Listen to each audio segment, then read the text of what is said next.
Hi, I'm McAnders. I'm the author of this steamy male-male wolf shifter romance audiobook you're about to listen to. The description of it is below, but allow me to tell you something about it. It is about Lou, this very funny, very sweet boy-crazy boy whose parents once told her that he would never find love because not only is he gay, but because he stopped taking his meds. So of course, when his college's quarterback asked Lou to marry him, he says yes, and then rubs it into his parents' face, which kind of backfires when there's a family event and the family expects to see him there and Lou's been bragging about him, but then his fiancé ghosts him, leaving only one person to come to the rescue: Lou's wolf shifter best friend, Titus. Lou asks Titus to pretend to be his gay fiancé, and Titus says yes. Why? Because he's his best friend, and he's been in love with him from the moment they met. But because Titus is a wolf shifter who is unsure about his sexuality, he didn't make a move. But now he knows he's in love with Lou, and he's going to pretend to be the fiancé he wishes he was for an entire weekend. What happens when Lou shares a bed with his rippling wolf shifter best friend? Secrets come out, that's what.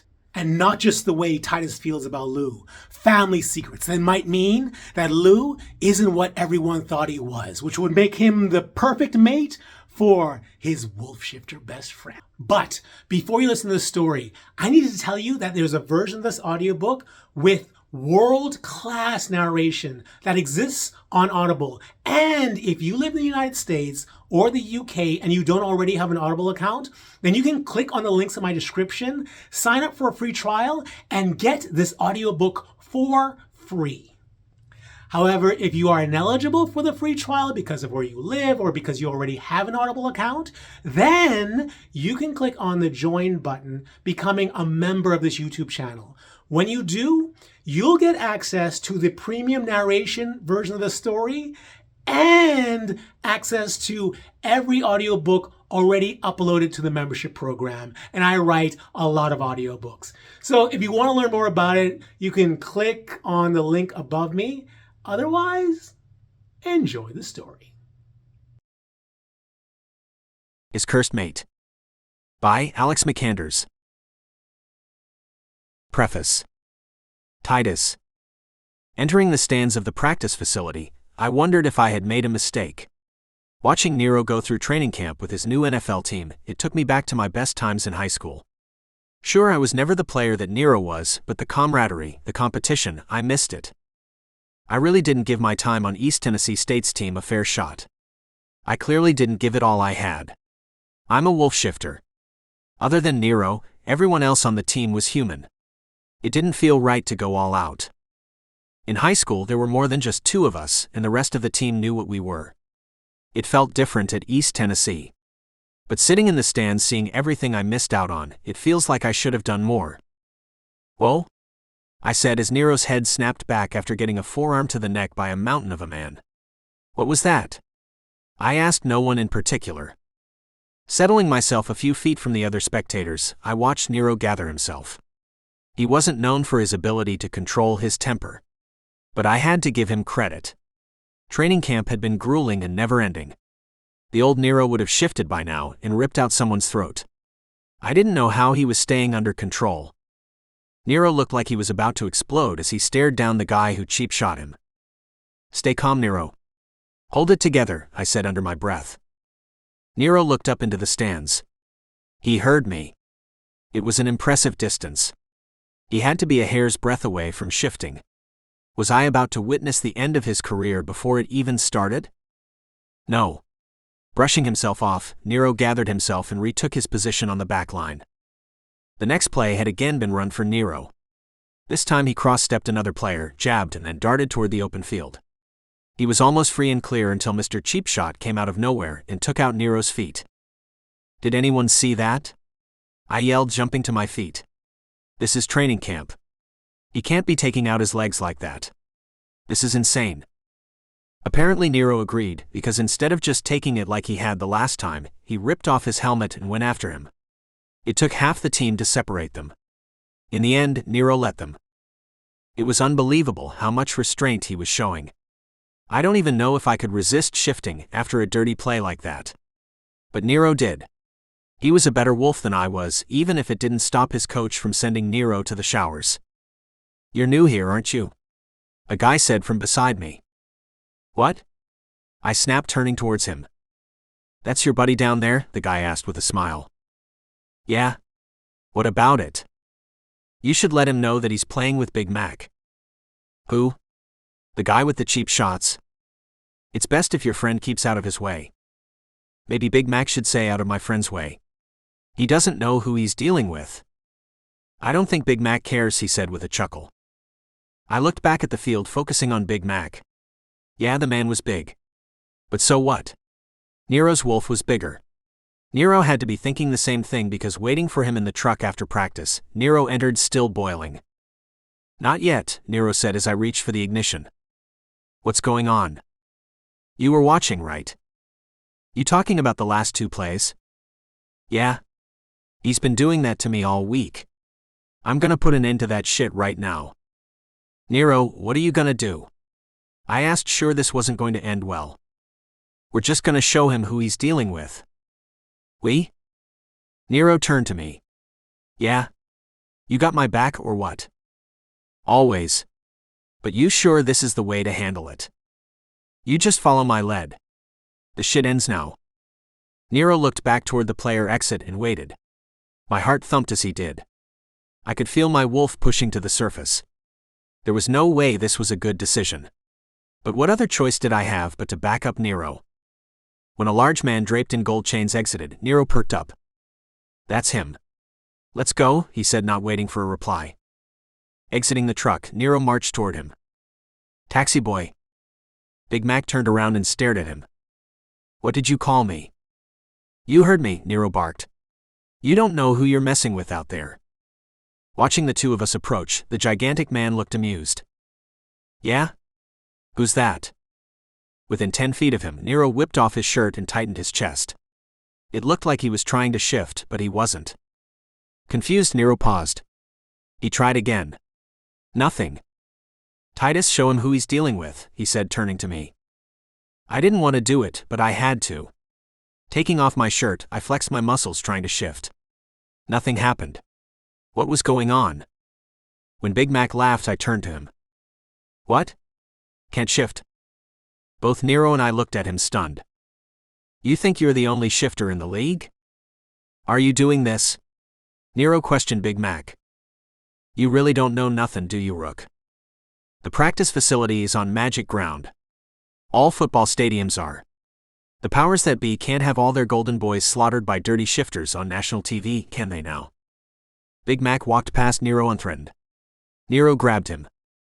"I don't need to shift to beat the shit out of you," Nero threatened. Mac shoved his hand away. "Anytime. Anywhere," he said with fire in his eyes. "Let me catch you off magic ground and we'll settle this fast." "Yeah?" Mac asked, amused. He walked back to his fancy sports car. "Don't let your mouth write a check you can't cash."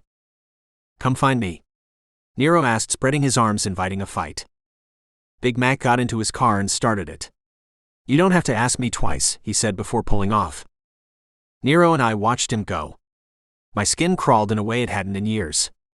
I felt like I was going to explode. I remembered this feeling. It was what anger felt like before I could shift and let my wolf burn it off. My face felt like it was on fire. "What the fuck is magic ground?" Nero asked me. "You got me. Somewhere we can't shift," I said, stating the obvious. "Fuck," Nero said, putting his shirt back on and heading to his truck. I followed him, taking the passenger seat. Although I had it during the day, he didn't like anyone else driving it. It was the same one he drove since high school. It had sentimental value. "So what was that about?" I asked him as we pulled into the darkness. "He's just an asshole taxi squad player. He's jealous that he can't get a spot on the team." "Taxi squad?" "Yeah, the team hires people for us to practice against. It's supposed to be for developing players, but he's been stuck there for 6 years. He thinks he can take that out on me because I'm a rookie." "Do you think he's a shifter?" "He knew about us." "Maybe." "Did you notice how he smelled?" "You mean like shit on a hot highway?" "I guess." "Yeah, I noticed.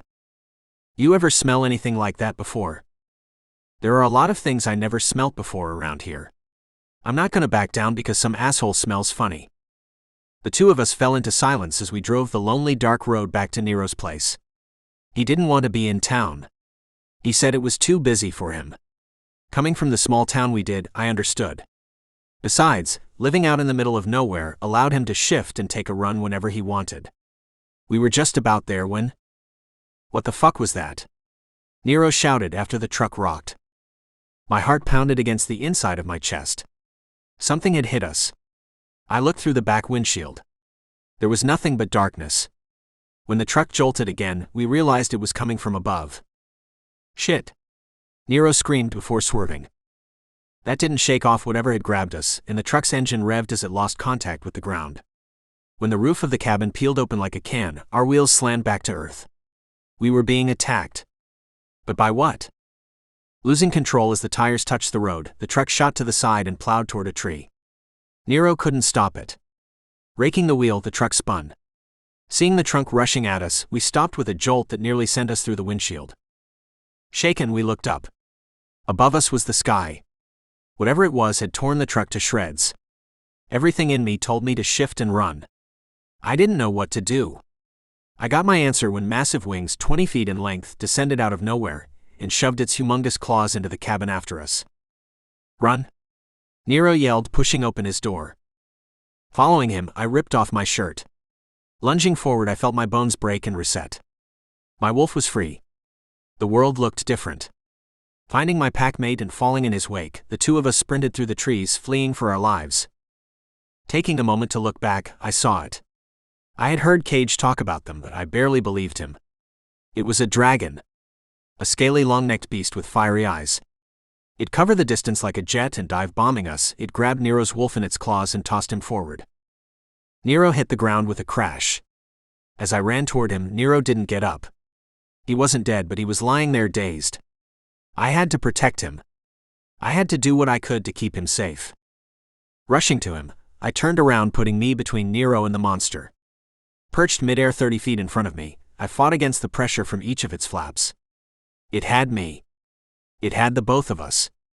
And when it roared, spewing fire into the air, I saw how I would die. Shifting back into a human, I pleaded with it. Stop. I beg you. Don't hurt us. Hearing it, the beast looked at me. He understood. Lowering itself onto the ground, it gave me as smug of a look that its scaly chin could muster. Folding its wings onto itself, it shifted. I recognized the person it became. You? I said, staring at a naked Big Mac. What the fuck, man? I said as he approached me, grinning. Your friend's not so cocky now, is he? Mac said, offering me his hand to help me up. I think you heard him, I told him as we both looked down at Nero's wolf. Nah. I know your type. The only thing that's hurt is his pride. Shake it off, Rook, Mac demanded. To my surprise, Nero responded. Shifting back into a human, he laid there for only a second before sitting up. See? Now mouth off to me again and I'll tear you bony ass to shreds. Both of you, he threatened before spreading his humongous wings, shifting and disappearing into the night. I watched him go. I was still shocked. Nothing I had ever heard did justice to what I had just seen. It was terrifying yet awe-inspiring. Nero, are you all right? I asked the shaken man on the ground in front of me. You mean other than getting my ass kicked? I chuckled. Yeah. I mean other than that. Nero huffed a laugh and looked away. I sat next to him. I thought I was gonna die, I admitted. We almost did.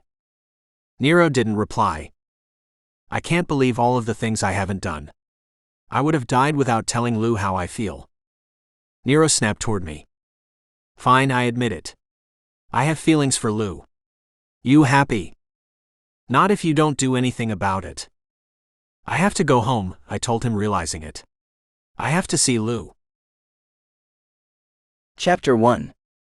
Lou. What type of idiot invites a guy to meet their parents for their third date? It's like when someone hops the fence around the gorilla cage at the zoo, and then takes the gorilla to meet their parents for their third date. It's crazy talk that only a psycho would do. But here's the thing. We've been texting so much. And he told me that he was falling in love with me after the second date. That's right, I went on a second date with someone. I bet no one had that on their bingo card. But I did, and he took me into the mountains to watch a meteor shower. And he had a blanket and a picnic basket. I'm practically crying just thinking about it. No one has ever treated me like this. So when my parents said they were coming to visit me, how could I not take the opportunity to prove them wrong? We don't have a problem with you being gay, they said. We just don't think that anyone will love you if you are. So getting off your medication is the last thing you should be doing. What? Did my parents just say that? They don't think their son will ever find love. Well, let me tell you something, Mom. There's a guy who's hot and rich that any girl would die to have.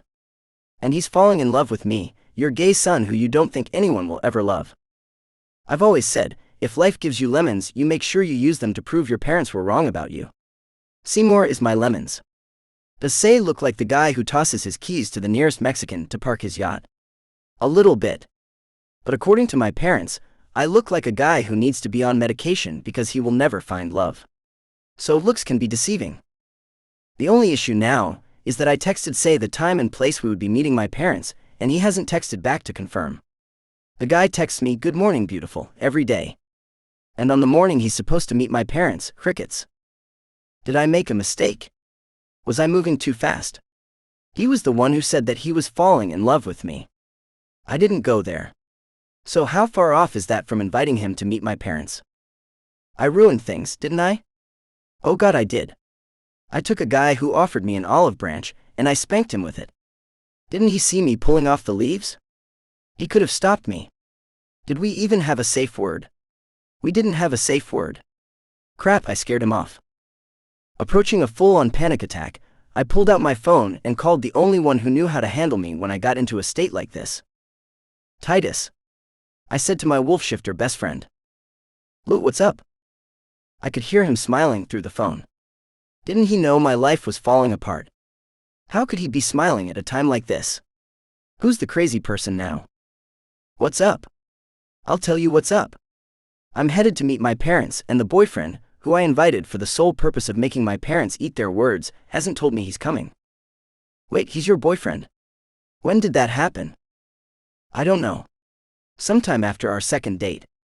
He told me he loved me, and... He told you he loved you after your second date? He asked, cutting me off. Yeah. Or maybe it was a text. And he might have said that he's falling in love with me. But that's just 1 block away from Lovetown, right? I guess. So he told me he loved me. Then I told him my parents would be in town, and that he should meet them. He said he wanted to, and we agreed. But this morning when I gave him the details, nothing. Not even a meme. And I love the funny memes he sends me. It's one of the best things about our relationship. Wow. That's a lot. What's a lot? You just said so many things that... Oh my God, I'm here, I said, cutting Titus off. What am I gonna do? What am I gonna do? First, calm down. I tell you that my life hangs in the balance, and you tell me to calm down. This is the perfect time to panic. Lou, listen to me. Take a breath. Breathe. Staring at the pastry shop I told my parents to meet me at, I did what Titus said. I took a breath. It was hard considering the giant hand squeezing my chest, but I did. It helped. I barely felt like I was going to pass out anymore. Are you doing it? Quiet, I'm trying to breathe, I told him, struggling to take another breath. After my heart slowed to a deer on caffeine from a chipmunk on speed, I gathered myself. You still there? Titus asked me. I'm here. Okay. Where are you? Standing in front of my doom. I meant physically. What's your address? I'm in front of Nutmeg. All right. Do you need me to come there? Aren't you jetting around the world or something? I wasn't jetting around the world. I was helping Nero get set up at his new place. You know that. You also know that it was his team's jet. I couldn't even afford the peanuts on that thing. Nero had to pay for my ticket back. So you're coming back. We're about to land. I could catch a taxi and be there in 15 minutes. Oh wait. Wasn't I supposed to pick you up at the airport? I'm so sorry.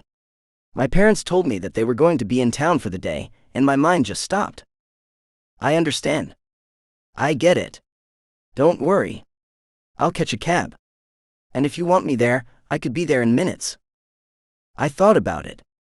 I had told my parents that there was someone I wanted them to meet. How humiliating would it be to show up by myself?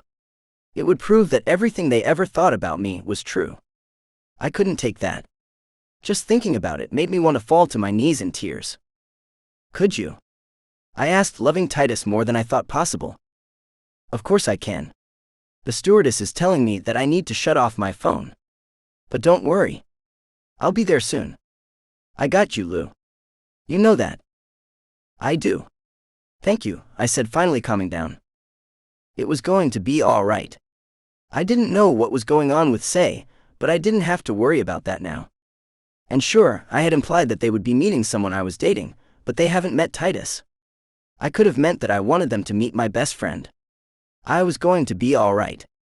Staring at the pastry shop again, I thought about who would be waiting for me inside. Frank and Martha hadn't come to visit me since the day they dropped me off at university. They weren't one of those caring parents who called their children to see how they were doing. I was their accessory. Despite them having a lot of money, I grew up like we struggled to get by. I can't think of a single gift they gave me that cost over $20. Meanwhile, they bought themselves new cars every year.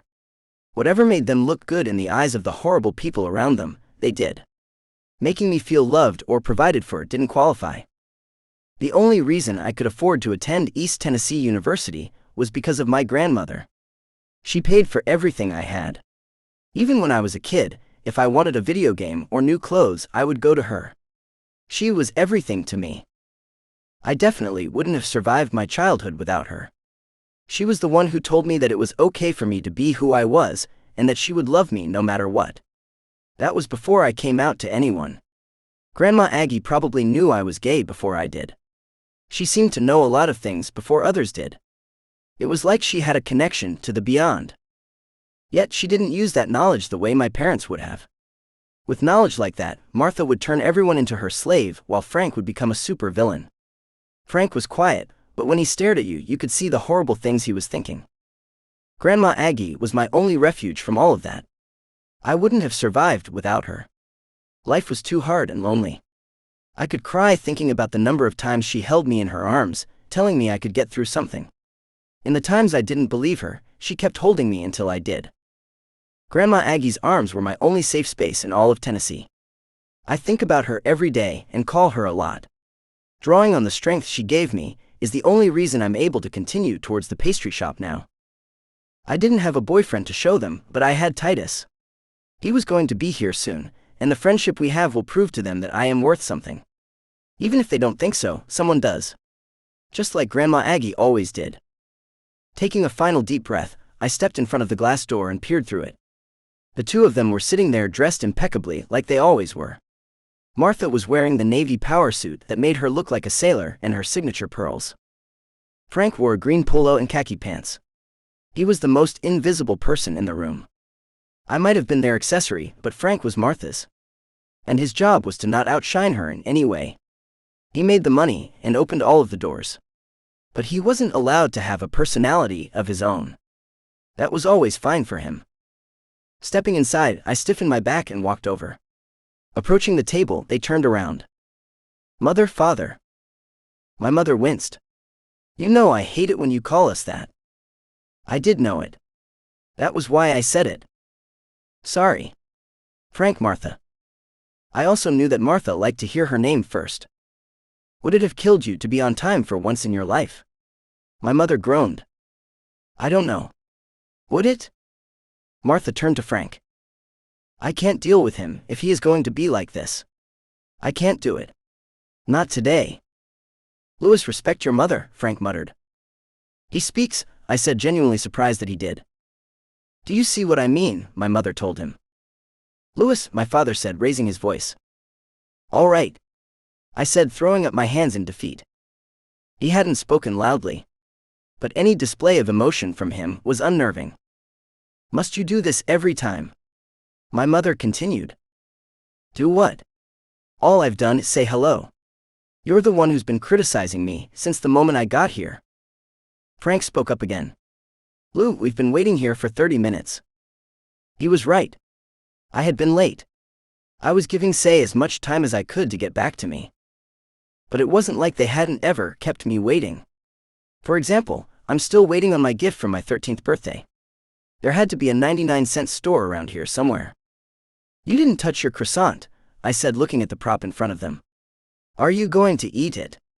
I didn't have lunch. Martha huffed in disgust and pushed it in front of me.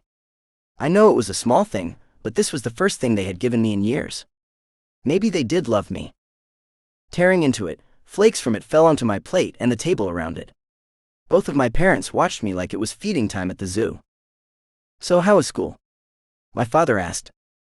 I almost choked. Neither of them had ever asked me that before.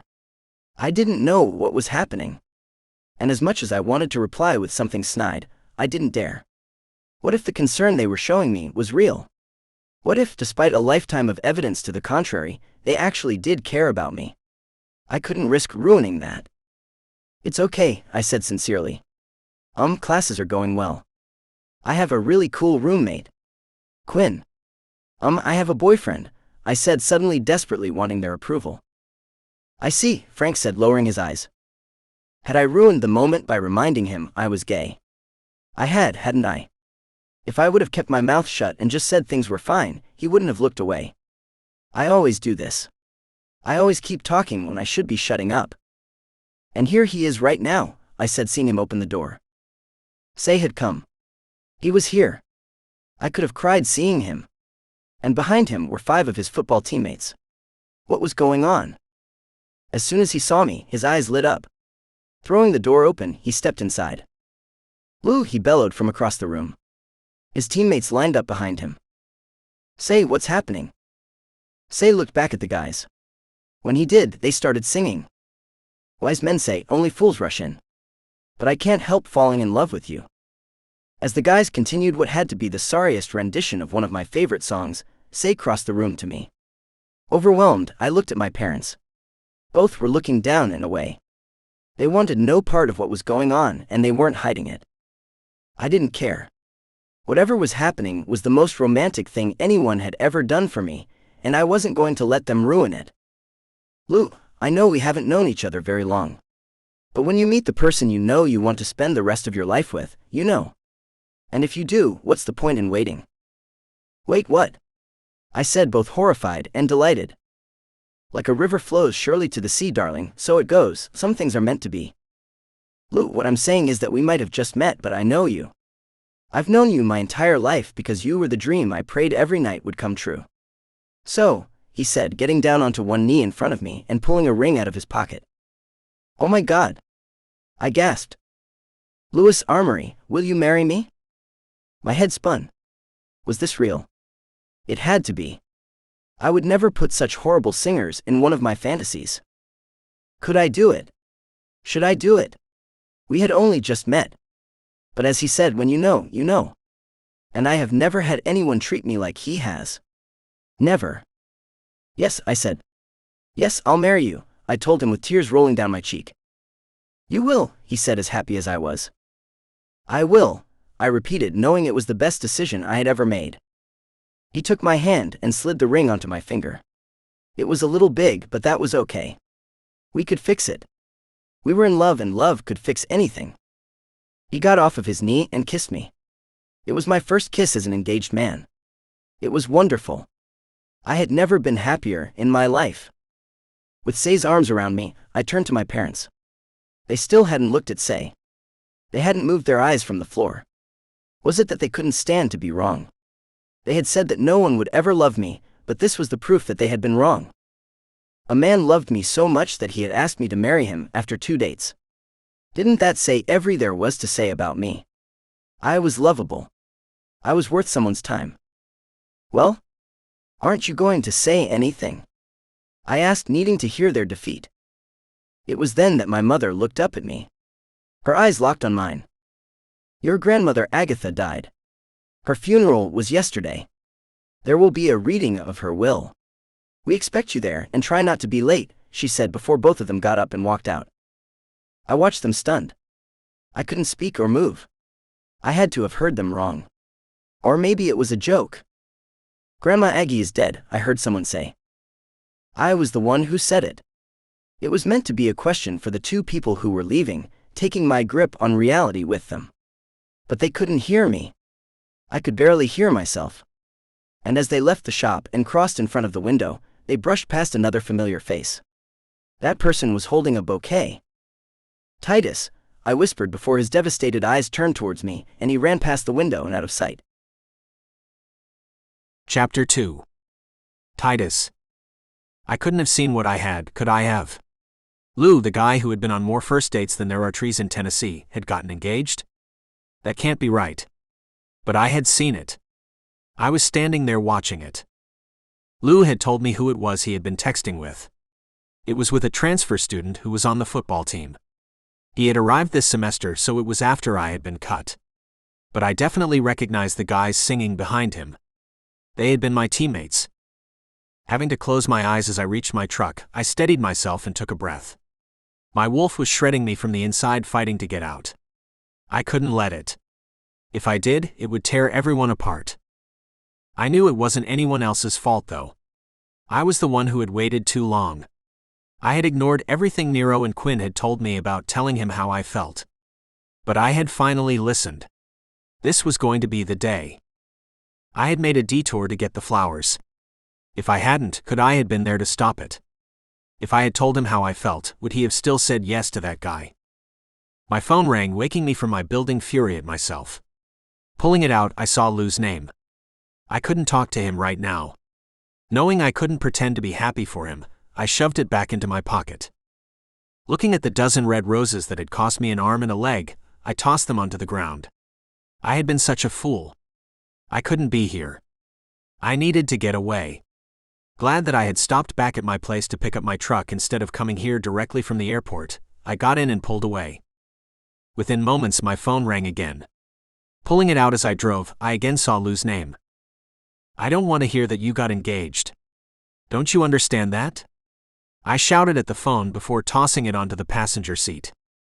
Knowing that I needed to get as much distance as I could from what just happened for my own sanity and everyone's safety, I didn't head to my dorm. Approaching the freeway home, I turned onto it. Just as I did, the phone rang again. I wasn't sure why Lou wasn't getting the point. There was no way I was going to pick up. Yeah, I had told him I would meet him at the pastry shop, but only because his boy had flaked or whatever. But he showed up. Lou didn't need me there. So why won't he stop calling me? After he called for the fourth time, I turned off my ringer and turned on the radio. I didn't care what was playing, as long as it took my mind off of what I had just seen. I couldn't accuse Lou of anything. He had always been upfront about who he was. He wanted to find love, and he was going to go out with every guy in the state to find it. I was the one who was too chicken shit to admit what I was. The only person I had ever told about liking guys was Quinn. I still haven't even told Nero, and not only had we grown up together, but we were roommates when he proclaimed his love for his boyfriend on national TV. Nero risked his chance of being drafted to the NFL for the man he loved, and I still couldn't come out to him. So if not Nero, then who? Certainly not Lou, the guy they first was in love with from the moment I saw his puckish smile and big adorable brown eyes. And instead of accepting who I was, what did I do? I became his buddy, his best friend. Well, you know what? I'm tired of being everybody's friend. I want to be desired. I wanted Lou to want me. But it was too late now. He had found his guy and had gotten engaged. He had only mentioned having 2 dates with him. I thought I had more time. But I was the only one to blame. Unable to stop thinking about it, on my hour-and-a-half drive back home, I was glad to feel the town's protective bubble consume me. It took away my wolf's heightened sense of smell, but it was the unofficial start of our little backwoods town. The drive to my mother's place wouldn't take long after passing that. Pulling up to the split-level log cabin I had grown up in, I took in the view. I was home. And although it wasn't the house Quinn bought in Snowtip Falls to be with his boyfriend Cage, it was still a nice place. It was on a hill that overlooked a tree-covered valley. You couldn't ask for much more than that in a town like ours. Whereas Quinn was born into ungodly wealth. My mother just had the pension the Air Force gave her after my father was shot down during combat. She was a human who raised a wolf shifter by herself. I wasn't the type to consider my mother my best friend. But she was my rock. No matter what bad thing happened to me, I knew I would always have her. Getting out of my truck, I walked to the front door knowing that I wouldn't have to deal with everything going on around me once I stepped inside. It's not like I'm scared of change. I'm the one who has been campaigning to remove the protective barrier. I've always been a big fan of change. I think change is good. But with Lou getting engaged, Nero moving to a new state, and me getting a new roommate all in less than a week, I could use a little stability. That was my mother. Etiquette, traditional values, and the status quo were the things she lived by. Flinging open the unlocked door, I looked around for my mother. When I found her, I froze. I probably should have looked away. But the first time you see your mother and her boyfriend sprint from the couch to the bedroom naked, it takes a moment to process. Oh my God! I yelled as the horrible image burned into my brain. Was this why people in Greek mythology gouged out their eyes? I think I finally understood. What are you two doing? I shouted, horrified. Although it was too late and I would never be able to close my eyes again, I spun facing the opposite direction. I considered leaving, but what good would that do? The damage had been done. Besides, where else could I go? What are you doing here? Aren't you supposed to be at school? My mother said, sounding as horrified as I felt. I thought I would come and visit you. Maybe I should go. My mother exited her bedroom. You don't have to leave. But this might be a good time to tell you something. I slowly turned around, finding my mother tying the waist of her robe. After what had happened, even this was too revealing. Yeah, what's that? I asked hesitantly. Mike, can you come out, please? Oh no. Mike came out in jeans, suspenders, and no shirt. The man had a receding hairline, a blonde beard, and the biggest beer belly I had ever seen. He was the owner of the local diner, and growing up, I had always seen the flirting between the two. I wasn't blind. But this? What's going on? I asked nervously. Honey, Mike and I are going to be moving in together, she said firmly. Mike's moving in? No. I'll be moving in with him. I just bought a house on the lake. It's up near Tanner Cove, Mike explained. It's beautiful, Titus. And I will be moving there. I know how your mama likes nice things. Only the best for her. I turned to my mother. So what are you going to do with this place? I asked her, wondering how I fit into all of this. I haven't decided. Maybe I'll sell it. I see, I said, feeling my chest clench. I winced and then crossed to the couch to sit down. You okay, son? My mother asked. It just seems like everything's changing. Nero's playing professional football. Lou got engaged. You're moving in with Mike. Everyone's getting what they want but me. Mike, could you give us a minute? My mother said, headed toward me. Actually, I need to get back to the diner to prep for the dinner rush. Mike grabbed his shirt and shoes. I'll see you later. My mother smiled and watched him go. When he was gone, she joined me on the couch. She took my hand in hers. Things change, Titus. I know that. I'm the one who has been trying to convince you of that, remember? It's just that everyone seems to be changing without me. What am I doing wrong? Why am I the one being left alone? You're not alone, son. Aren't I? You're with Mike. Nero has Kendall. Lou has that guy, whatever his name is. And who do I have? Tell me, Mom. Who do I have? My mother's eyes dipped. She had that look like she wanted to tell me something, but couldn't get herself to say it. What is it? She gathered herself. It's nothing. No. Stop it, Mom. You always do this. If you have something to tell me, just say it. Is it about this place? Did you already sell it? Are you thinking about moving out of town too? Titus, you have a brother. I froze. Of all of the things she could have said, that was the last thing I expected to hear. What are you talking about? I can't say any more than that. But it's been weighing on me for a while and… What? You think you can tell me I have a brother that I never knew I had, and then leave it at that? I can't say any more, she said, resigned. Why not? Who is he? Is he in town? Did you have a child before me? No, nothing like that. My mother took a deep breath. You two share the same father. I stared at my mother as the reality of what she was saying twisted my body. Mom, you have to tell me who it is. Does he live around here? I made a promise that I wouldn't say anything. To who? My dad. No, she said uncomfortably. Mom, you can't just drop something like that and expect that I'm gonna let it go. At least tell me something about him. Is he older than me? Younger? He's younger, she admitted. So my dad had him before he got deployed to Iraq. My mother looked down. Come on, Mom. At least tell me that? Does he live in town? Her eyes flicked up, meeting mine. He does, I realized. Do I know him? Titus, stop it. You're trying to get me to say things I can't say. You can do whatever you want, Mom. It's what you've always done. I mean, how could you keep this from me my whole life? Her resolve returned. This conversation is over. She got up and headed to her room. Oh, because you're done talking about it, you think it's over. Just let it go, Titus. Let it go? You dropped a bombshell like that, and you expect me to just let it go. Entering her room, she slammed the door behind her. I stared at it, stunned. What the hell had just happened? I had grown up lonelier than I could stand, wishing I had a brother, and I had one this entire time. I couldn't believe it. It destroyed me that I couldn't call Lou and tell him about this. But he was probably celebrating his engagement. Why had I waited so long to tell him how I felt about him? I felt like my whole world was coming apart. Not wanting to be here anymore, I headed for my truck and drove. Being a small town, I didn't have a lot of places I could go. I could shift and run out to one of the falls, but I didn't feel like being by myself. Approaching Mike's diner, I saw his truck parked in back. I thought about him and my mother. How long had things been going on between the two of them? It wasn't that Mike was that bad of a guy. When Nero was going through his asshole phase, Mike was the only one to give him a job. Considering my mother's dating options, he was a catch.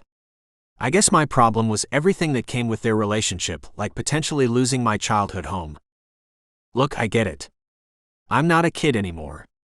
And thanks to Quinn's boyfriend Cage, who was becoming the town's new alpha, I'm a wolf with a growing pack. I could find my way on my own. But I had lost the guy they first loved. I was losing the only home I ever had. And somewhere out there was a brother I might never meet. What the hell was I supposed to do now? Driving further down Main Street, I next approached Dr. Sonia's bed and breakfast. Dr. Sonia was my new roommate's human mother. Since Nero got drafted and Callie was coming to East Tennessee University as a freshman, us rooming together made sense. The two of us were also the only ones at East Tennessee from here, a small town where supernaturals lived openly with humans. Considering the difference hiding your abilities made, we had to stick together. Besides, he was still a little new to shifting and a member of our pack. Remembering Dr. Sonia's new project, I pulled into her driveway and parked next to a truck I didn't recognize. Following the path to the back of the beautiful two-story craftsman home, I circled onto the large stone back porch, finding 3 small two-tops. Titus, what brings you here? Dr. Sonia said, exiting the house's back door to greet me. Callie told me you were doing this, and since I was in town, I decided to check it out. How's it been going? Surprisingly good. Marcus is beyond thrilled, she said, showing a hint of her Jamaican accent. He's here every morning baking. It's become a real adventure. That's great. Now if we can just get the rest of the town on board, we could put this town on the map. Literally, Dr. Sonia said, touching my arm with a laugh. She shared my frustration with the town's desire to hide. Yeah, being attacked by a dragon shifter helped me understand why the town's Phi leader put up the protective barrier. But the world is dangerous, no matter whether you're supernatural or not. That's not a reason to cut yourself off from life. If there's one thing I learned from attending East Tennessee, it's that the outside world has a lot to offer. And this town has a lot to offer it. We could be the most popular destination in Tennessee for ecotourism. We had more beautiful falls per square mile than any other part of the state. It would benefit everyone. But there were people like my mother and the phase leader, Dr. Tom, who preferred to keep things the way they were. What they didn't realize was that my generation needed a reason to stay. Why would a wolf shifter live their life without their sense of smell? Why would we be content being only half of who we could be? And it's not just that. We need jobs past working at the local diner or stocking shelves at the grocery store. Shifter, Phi, or human, we need opportunities to have a real life. If we can't find it here, we'll look for it somewhere else. And how long would the town last when its only residents were over 50? Dr. Sonia got it though. It helped that she was born on an island that survived on tourism. That was probably why she opened her bed and breakfast. It was the only place in town a stranger could stay the night. Without her, the town would be a general store, a diner, and a crumbling high school. You don't seem to be your usual jovial self. Something wrong? Dr. Sonia asked. I hadn't expected her to pick up on it. I thought I had been hiding it pretty well. But could I tell her that the boy I've been secretly in love with got engaged before I had a chance to tell him how I felt? Could I tell her that I walked in on Mom and Mike and now they're moving in together, leaving me nowhere to live? I was just told that I have a brother. Dr. Sonia looked at me with as much shock as I felt when I found out. Really? Yeah. Turns out I've had one for most of my life, and my mother never bothered to mention it until now. Did she tell you anything about him? I shook my head. She said he was younger than me, and that my father had him before he got deployed to Iraq. Your father was deployed to Iraq? She asked confused. You didn't know? I didn't. Yeah, my father was in the Air Force. I've honestly been scared to ask if he and my mother were married. She doesn't like to say much when it comes to him. But after telling me I have a brother, I'm starting to understand why. Do you know anything about any of this? This is all new information to me, she admitted. I shrugged. So I guess I have that going on. I guess you do. By the way, did you want anything or did you just come to check out the place? I thought back to the pastry I saw on the table in front of Lou. Do you have any croissants? Marcus has made these delightful croissants with chocolate striped over top of them, she said, bugging her eyes with excitement. I'll take one of those. And maybe a coffee. You got it. Sit. Relax. Enjoy the sights, she said, pointing at the view. Thanks, I said, choosing a seat and sitting down. The view from Dr. Sonia's back porch had to be one of the best in town. Tree-covered hills rippled off into the distance. And on the furthest peak was a cloud of mist from the largest waterfall in 100 miles. I was lost in both the view and thought when I heard a voice I hadn't heard in a while. Titus? I turned to find Claude, the only kid from my graduating class to go to college immediately after high school. Claude. Good to see you. What are you doing here? Here in town or here at Dr. Sonia's pastry shop? I shrugged. Both. Please sit. Claude made his way to the seat across from me. Memories of Claude washed through my mind. I had always been a little jealous of him. Not only was he a wolf shifter who was one of the best football players on our high school team, but he was always so damn good looking. The man had perfect features and the most amazing brown complexion I could imagine. I didn't know how he felt about being the only black kid in our high school. It might have been the reason he kept to himself. But I had always wished we could be friends. Well, I graduated early. That's why I'm in town. And I'm here at Dr. Sonia's because Marcus said that he was making his chocolate croissants today, he said with the hint of a smile. I heard they're good. They are. I stared at Claude for a moment. You know, out of everyone who got out of this town, you were the last one I thought would come back. Same, he said, looking down in thought. But my mother's here. And she's been needing a little help, so here I am. And what are you doing? Are you working? Do you have a computer that needs repair? He asked, leaning forward with a smile. You repair computers? Here. Yeah, well, there's not a ton of call for it. But when there is, there's no one else. And I've been slowly convincing a few of the businesses to switch to electronic data management, so you never know. I laughed. You mean, to get this town to move into the 21st century? Good luck with that. Thanks. But what about you? I thought you were at East Tennessee. I am. I'm just visiting for the day. Claude shook his head in acknowledgement. You know, I've been meaning to get a hold of you. You have? Why? You give tours of the falls to tourists, don't you? I mean, I have. Why? Have you ever considered that with the right support, it might make a great business? Maybe it could be more than just tours. Maybe it could include some camping or river rafting. You could sell packages for it. I've been crunching the numbers.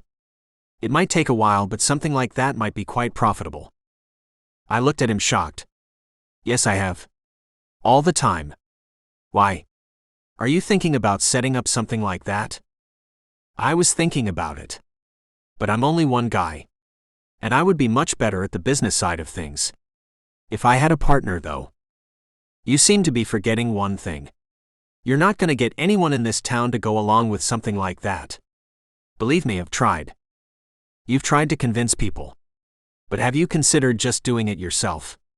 You don't need permission to go after what you want in life. You just need to know what you want and then not stop until you have it.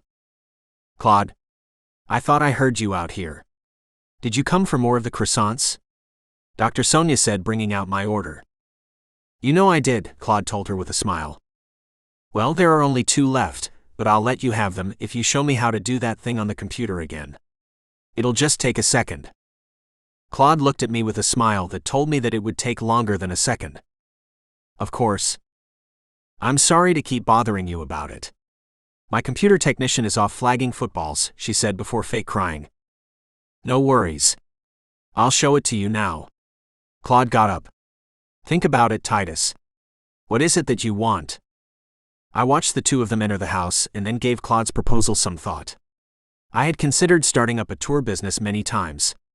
I never knew where to begin. That was probably why I was so focused on convincing people to open up the town. I thought that with it would come opportunity. But maybe Claude was right. Maybe it was up to me to make my opportunities. Maybe it was time for me to decide what I wanted. Allowing my mind to jump from one thing to another, it finally settled. There was only one thing that I truly wanted. It was as clear as the sky over the mountains in front of me. What I wanted more than life itself was Lou. I left Dr. Sonia's driving around as I thought. What was I willing to do to have him? I was willing to do anything. So what did that mean? As it got dark, I returned to an empty home and made something to eat. Knowing I would be heading back in the morning for class, I went to bed early. Lying in the darkness, I came up with a plan. I was going to tell Lou how I felt. I couldn't do it over text. It had to be in person. In the middle of my first class the next morning, my phone buzzed. It was Lou. I read it and all of the others he had sent. Where are you? Aren't you coming? I need to talk to you. Seriously, where are you? You are freaking me out. This morning's text was different. I need you. Please talk to me. I knew what he needed to talk to me about. He had gotten engaged. He wanted me to be happy for him, like I always was. Usually, I liked being his biggest cheerleader. Lou was a fantastic guy. I was sure he didn't see how great he was. I was only too glad to remind him when I could. But I couldn't do this for him. I couldn't pretend to be happy that he had gotten engaged to a guy who he had known for 2 weeks. There was no way. I loved him. I wanted to be with him. And there was no way Seymour, or whatever his name was, knew how incredible Lou was.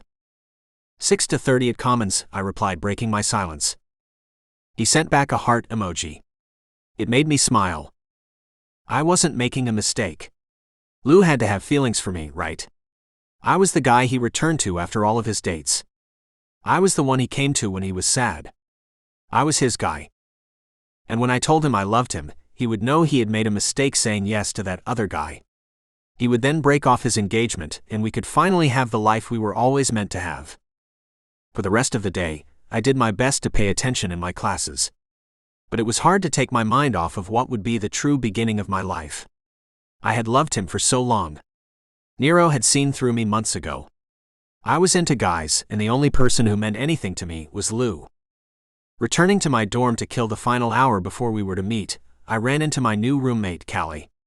Amazingly, he had had a growth spurt over the summer. So the once skinny dark-haired kid who always had a mysterious look in his eyes had turned into the quiet-built jock. He knew it too because he spent most of his day with his shirt off. Luckily, he wasn't my type. But I was starting to get the feeling that our types were similar. Hey, he grunted when I entered, tossing my bag onto the bed and climbing in behind it. I looked over at him. He had his shirt off because of course he did. He had to have just come back from football practice. Hey. You went home? Huh. Oh yeah. I needed to clear my head. I sprung up. Wait, do you know a guy on the team by the name of Seymour? Say. Yeah, what about him? What do you think of him? Callie got squirrely and looked away. He's alright, I guess. He's into guys, right? Callie's eyes snapped to mine. Maybe. Why do you ask?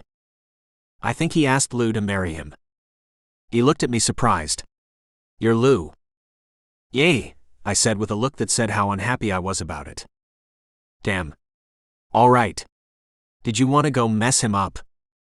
That wasn't a response I was expecting. I wasn't thinking that.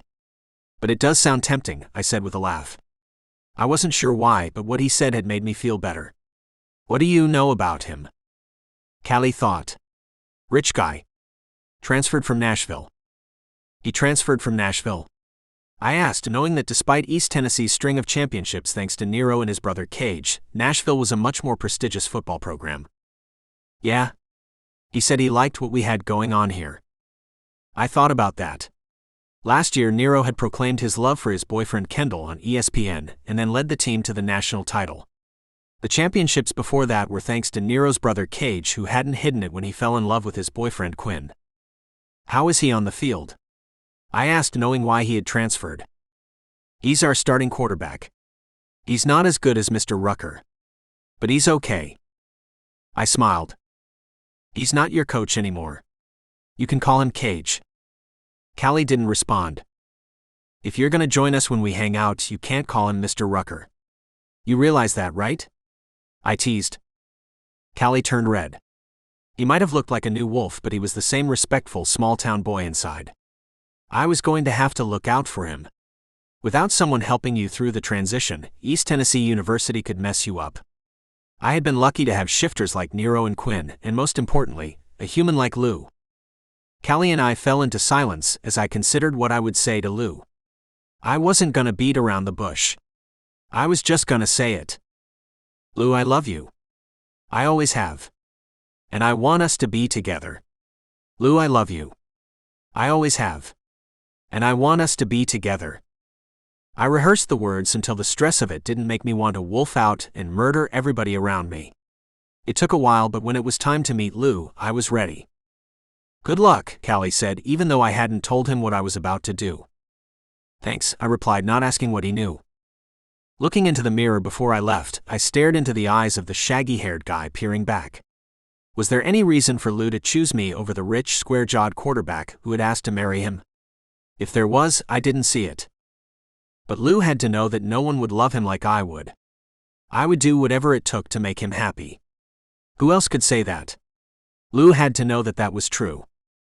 Crossing campus and approaching Common's big metal doors, I entered, heading up a half-flight of stairs to the study hall. Lou and I met here a lot. When we were in the same class, we came here to study together. When we weren't, we came to pretend to study while Lou told me about his latest date. I hadn't known there were so many guys who dated guys in the world, much less in East Tennessee. Spotting him across the room on the couch, I headed over. It was our usual spot. It allowed us to get close enough to whisper without disturbing others. My heart clenched looking at him. My God, was he beautiful.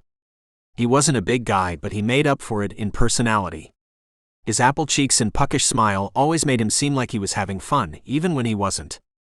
And his lightly tipped dark hair was just long enough to run your fingers through and tug when the moment was right.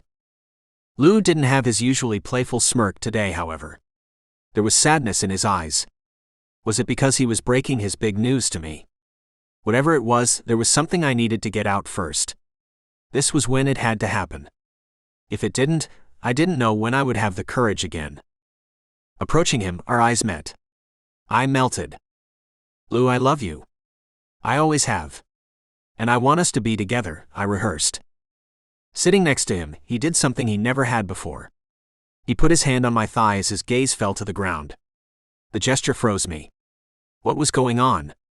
Pushing through it, I began. Lou, My grandmother died, he said, cutting me off. What? That's what my parents came to town to tell me. The funeral was last Saturday.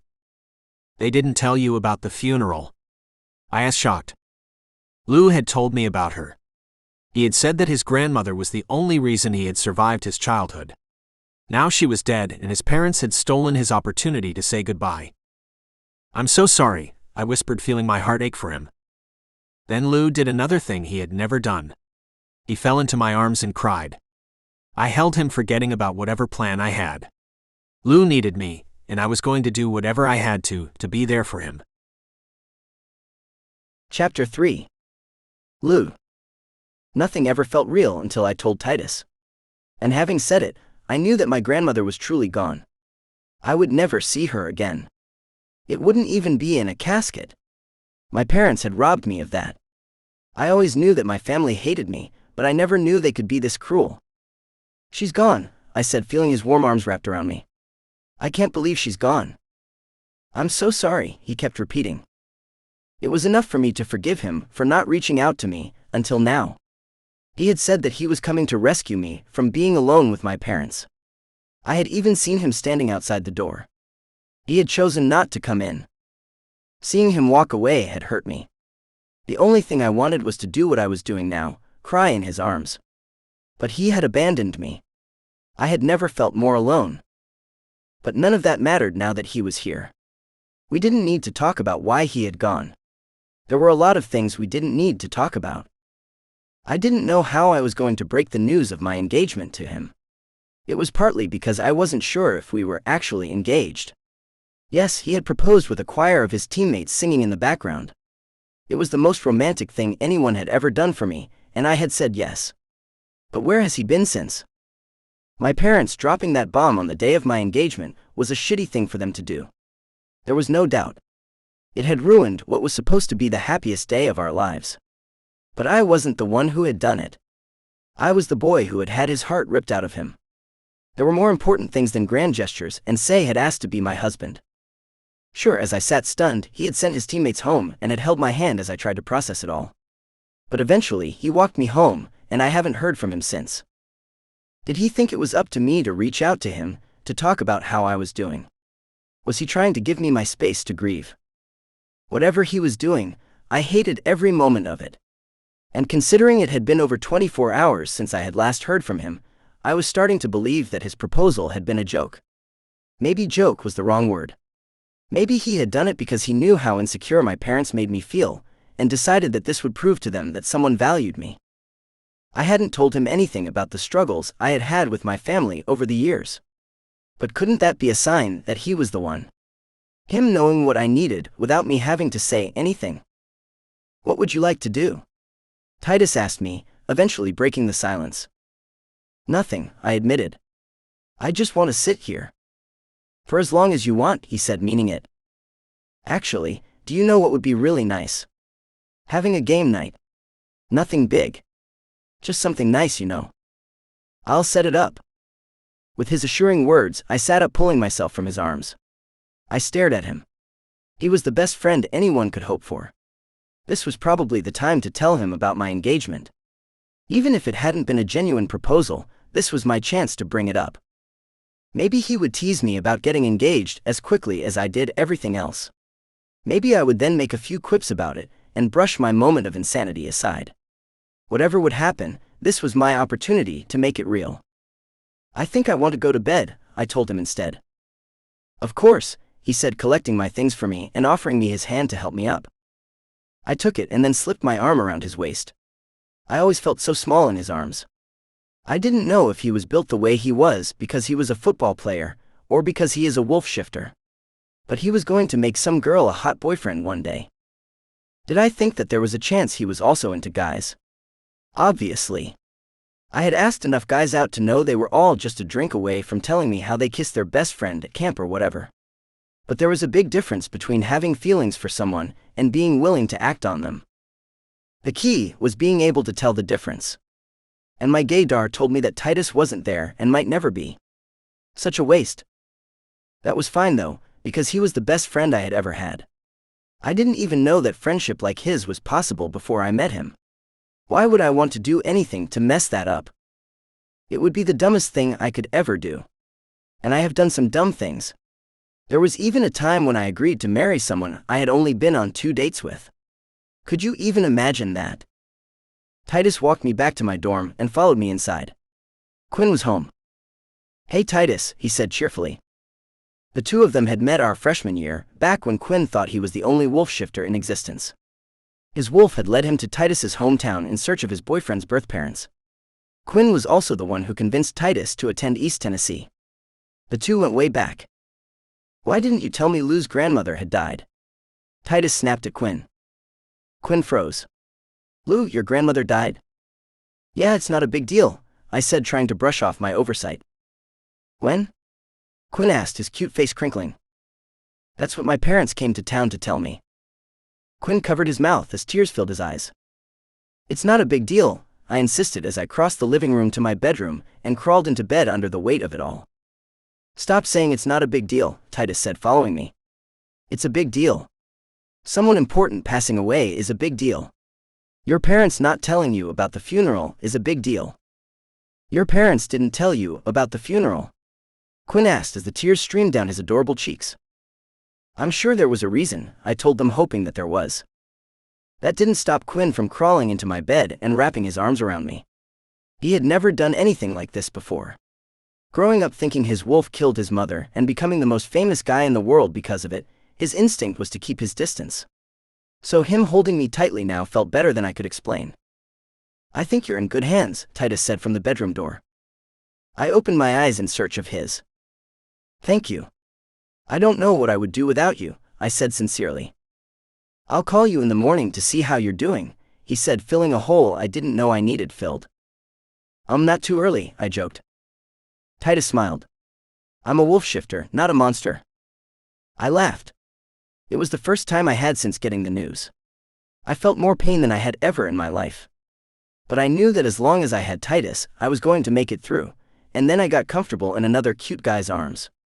My grandmother was clearly looking after me from above. It was the following day that I received an email from my parents informing me of my grandmother's will reading. It surprised me that they hadn't waited until the last minute to tell me about that too. Although that might have been better in this case. It would have given me less time to stress about it. My grandmother always told me I would get everything when she died.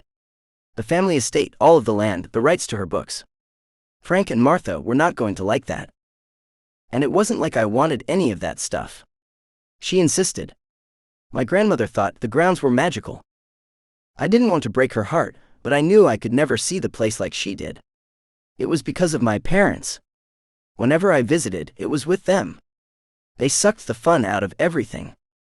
It was impossible to create magical memories of anything as long as they were with me. But I guess my grandmother was a romantic in that way, and in a lot of ways. She really wanted me to find love.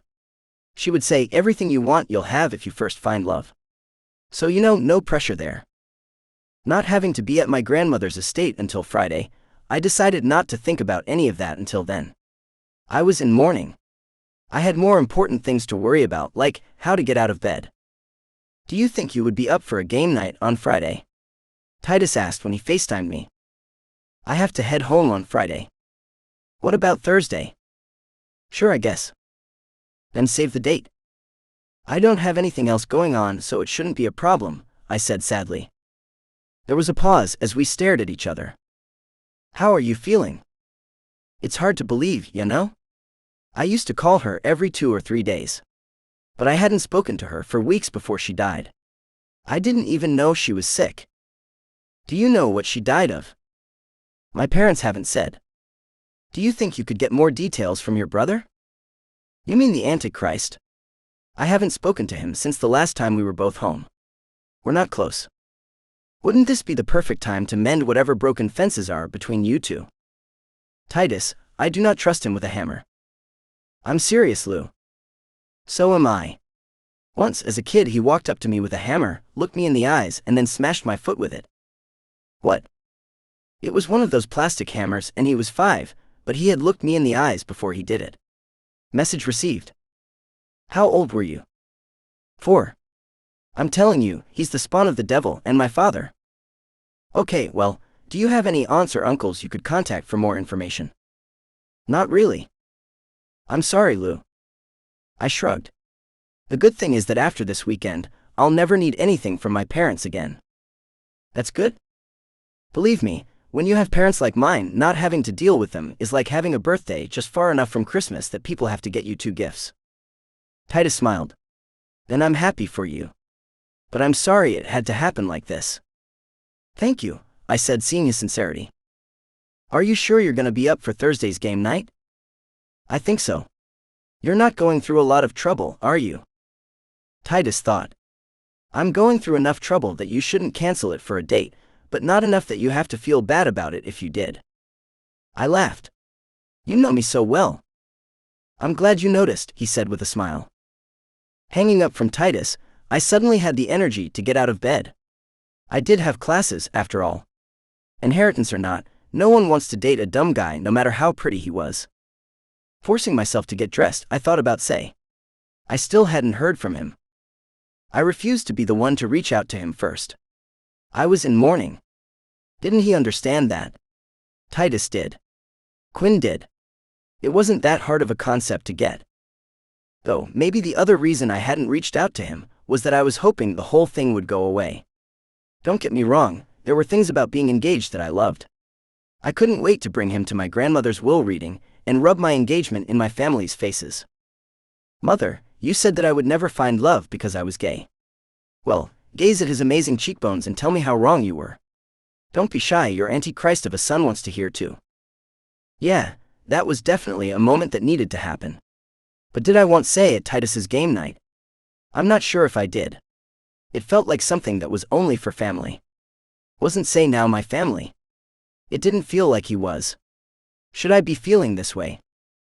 After a day in which I heard from Titus a lot, I decided to be the bigger man and reached out to Say. This wasn't a battle. At least it wasn't supposed to be. So I texted him, telling him I was feeling better, and told him about the will reading. Why hadn't I also mentioned game night? I guess it slipped my mind. I'm glad you're feeling better, beautiful. When's the reading? Sunday. I might have a game on Saturday. Where is it? I sent him the address to the estate. I'll let you know. I'll let you know. I said, reading it aloud. Nothing filled me with less confidence than relying on him to let me know about something. I mean, he was going to be there for me, right? He had to know this was important.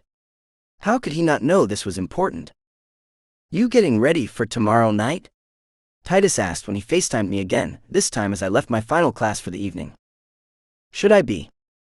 I would be, considering how often I crush you when we play against each other. But don't worry, I know you're going through something. I'll be taking it easy on you. Oh, is this how it's gonna go? Because if you want me to bring it, I'll bring it. You can count on that. No. Everyone agreed to take it easy on you. We know you can't take another blow with everything going on. I stared at my phone screen and Titus's smirking face. Had he gone insane? He had to know that I could wipe the floor with them. I mean, as long as it wasn't a word game because, Quinn. But other than that, I would mess up all of them. With my mouth still hanging open, I heard Titus's voice in duplicate. I looked up to see him standing in front of me. He was still smirking at me with his adorable, stupid face. You're catching flies, he said, reminding me that my mouth was open. I'm just so in shock that you think you have a chance at beating me, at anything. It's funny how grief affects your memory. I laughed a vengeful laugh. Oh, do I have plans for you? Save it for tomorrow, Maleficent. Maleficent? I asked, having forgotten about anything other than the things I was going to do to him. I packed a couple of sandwiches. You want to find a spot in the grass and chow down? You packed a couple of sandwiches, huh? Yeah. Roast beef. Ham. I figured it would be less of a hassle than heading to the cafeteria and getting lost in the crowd. You figured it would be less of a hassle, huh? Yeah. I took a moment from my spiral into villainy to process what he said.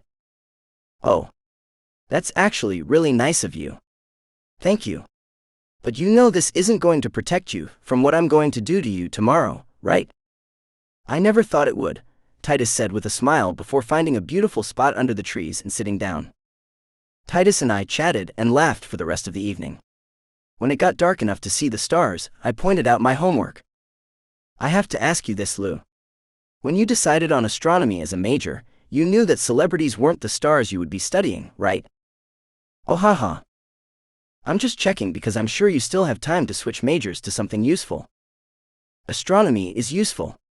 How do you think cell phones work? Titus looked at me confused. By pressing the little button on the side. Obviously. I smiled. There's a little more to it than that. The next time we're away from city lights, I'll give you a better explanation. I look forward to it, Titus said, looking me in the eyes. I wasn't sure what was different about the way he looked at me tonight, but staring back at him, I felt something. It was harder to breathe. With the light creating a halo around his large curls, my heart thumped. I wondered if I wanted to kiss him. This would have been the perfect time to tell him about Say and my engagement. He deserved to know. I had already gone long enough without telling him. But when I opened my mouth, I said, "You know I'm gonna crush you in tomorrow's game night, right?" "We'll see," he replied with his usual big smile, his usual beautiful heart-melting smile. Holy crap. I wanted to kiss him. What the F? I popped up shaken. I should go. Something the matter? He asked, looking at me concerned. No. I just need to go. It's getting late, I told him before he walked me to my dorm, and I shook his hand, wishing him a fair seaworthy night. I didn't know what I was saying. I was panicking. It felt like he wanted to kiss me goodnight, and I would have let him. This is Titus I'm talking about. My best friend. The one person I couldn't take lewing things up with. The one person I couldn't stand to lose. What? Quinn asked as I stared at him with my back pressed against our living room door. How did you know that Cage was the one? I don't know. I just knew, after a little help from someone smarter than me. Okay. So you're way smarter than me. You're way smarter than everyone, I told him, sitting next to him at the dinner table and pushing everything in front of him aside. Quinn looked panicked for a second and then gave into the moment. What's going on? There's something I haven't told you. That you're in love with Titus? No. Wait. Why would you say that?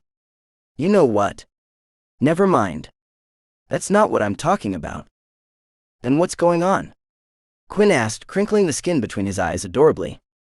Someone might have asked me to marry him, and I might have said yes, I said, bracing myself for his response. Who? Titus, he asked in almost a whisper. This isn't about Titus. I said, frustrated that he kept bringing up the guy that I first was suddenly having feelings for. Okay. I'm just having a hard time figuring out who else you've known long enough to agree to marry. I felt every blow from his unintentionally hurtful words. Do you remember the guy that I first told you was texting me every morning and being super romantic? Quinn searched his near photographic memory, not coming up with anyone. The most recent guy.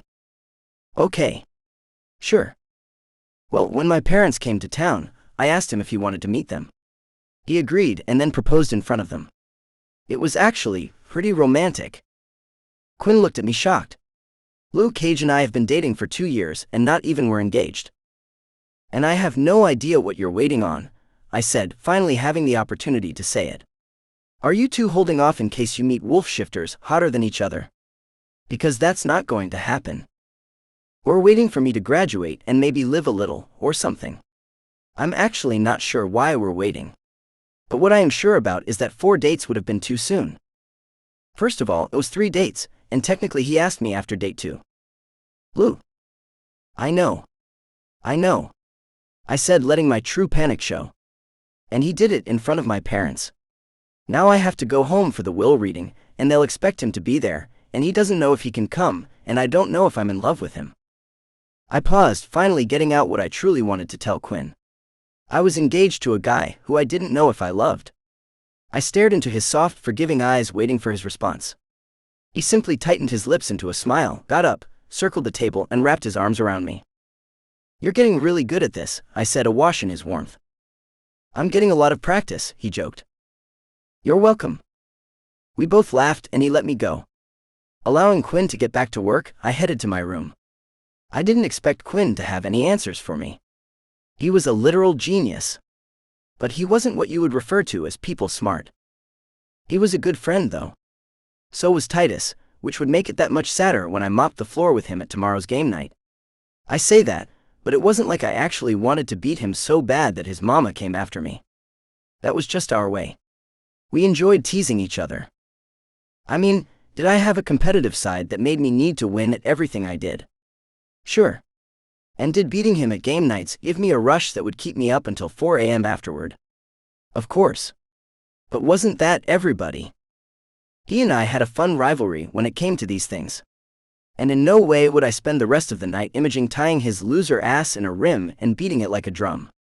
It was going to be a few hours at best. The next morning when I woke up, I was excited about the day. It was the first time since getting the news about my grandmother that I was. I knew the grief would come rushing back if I let it. But I didn't want it to. At least not today. It didn't even bother me that this was the 5th morning in a row that Say hadn't sent me a good morning text. I mean, what had happened? All I had done was ask him if he wanted to meet my parents. He was the one who took it past that.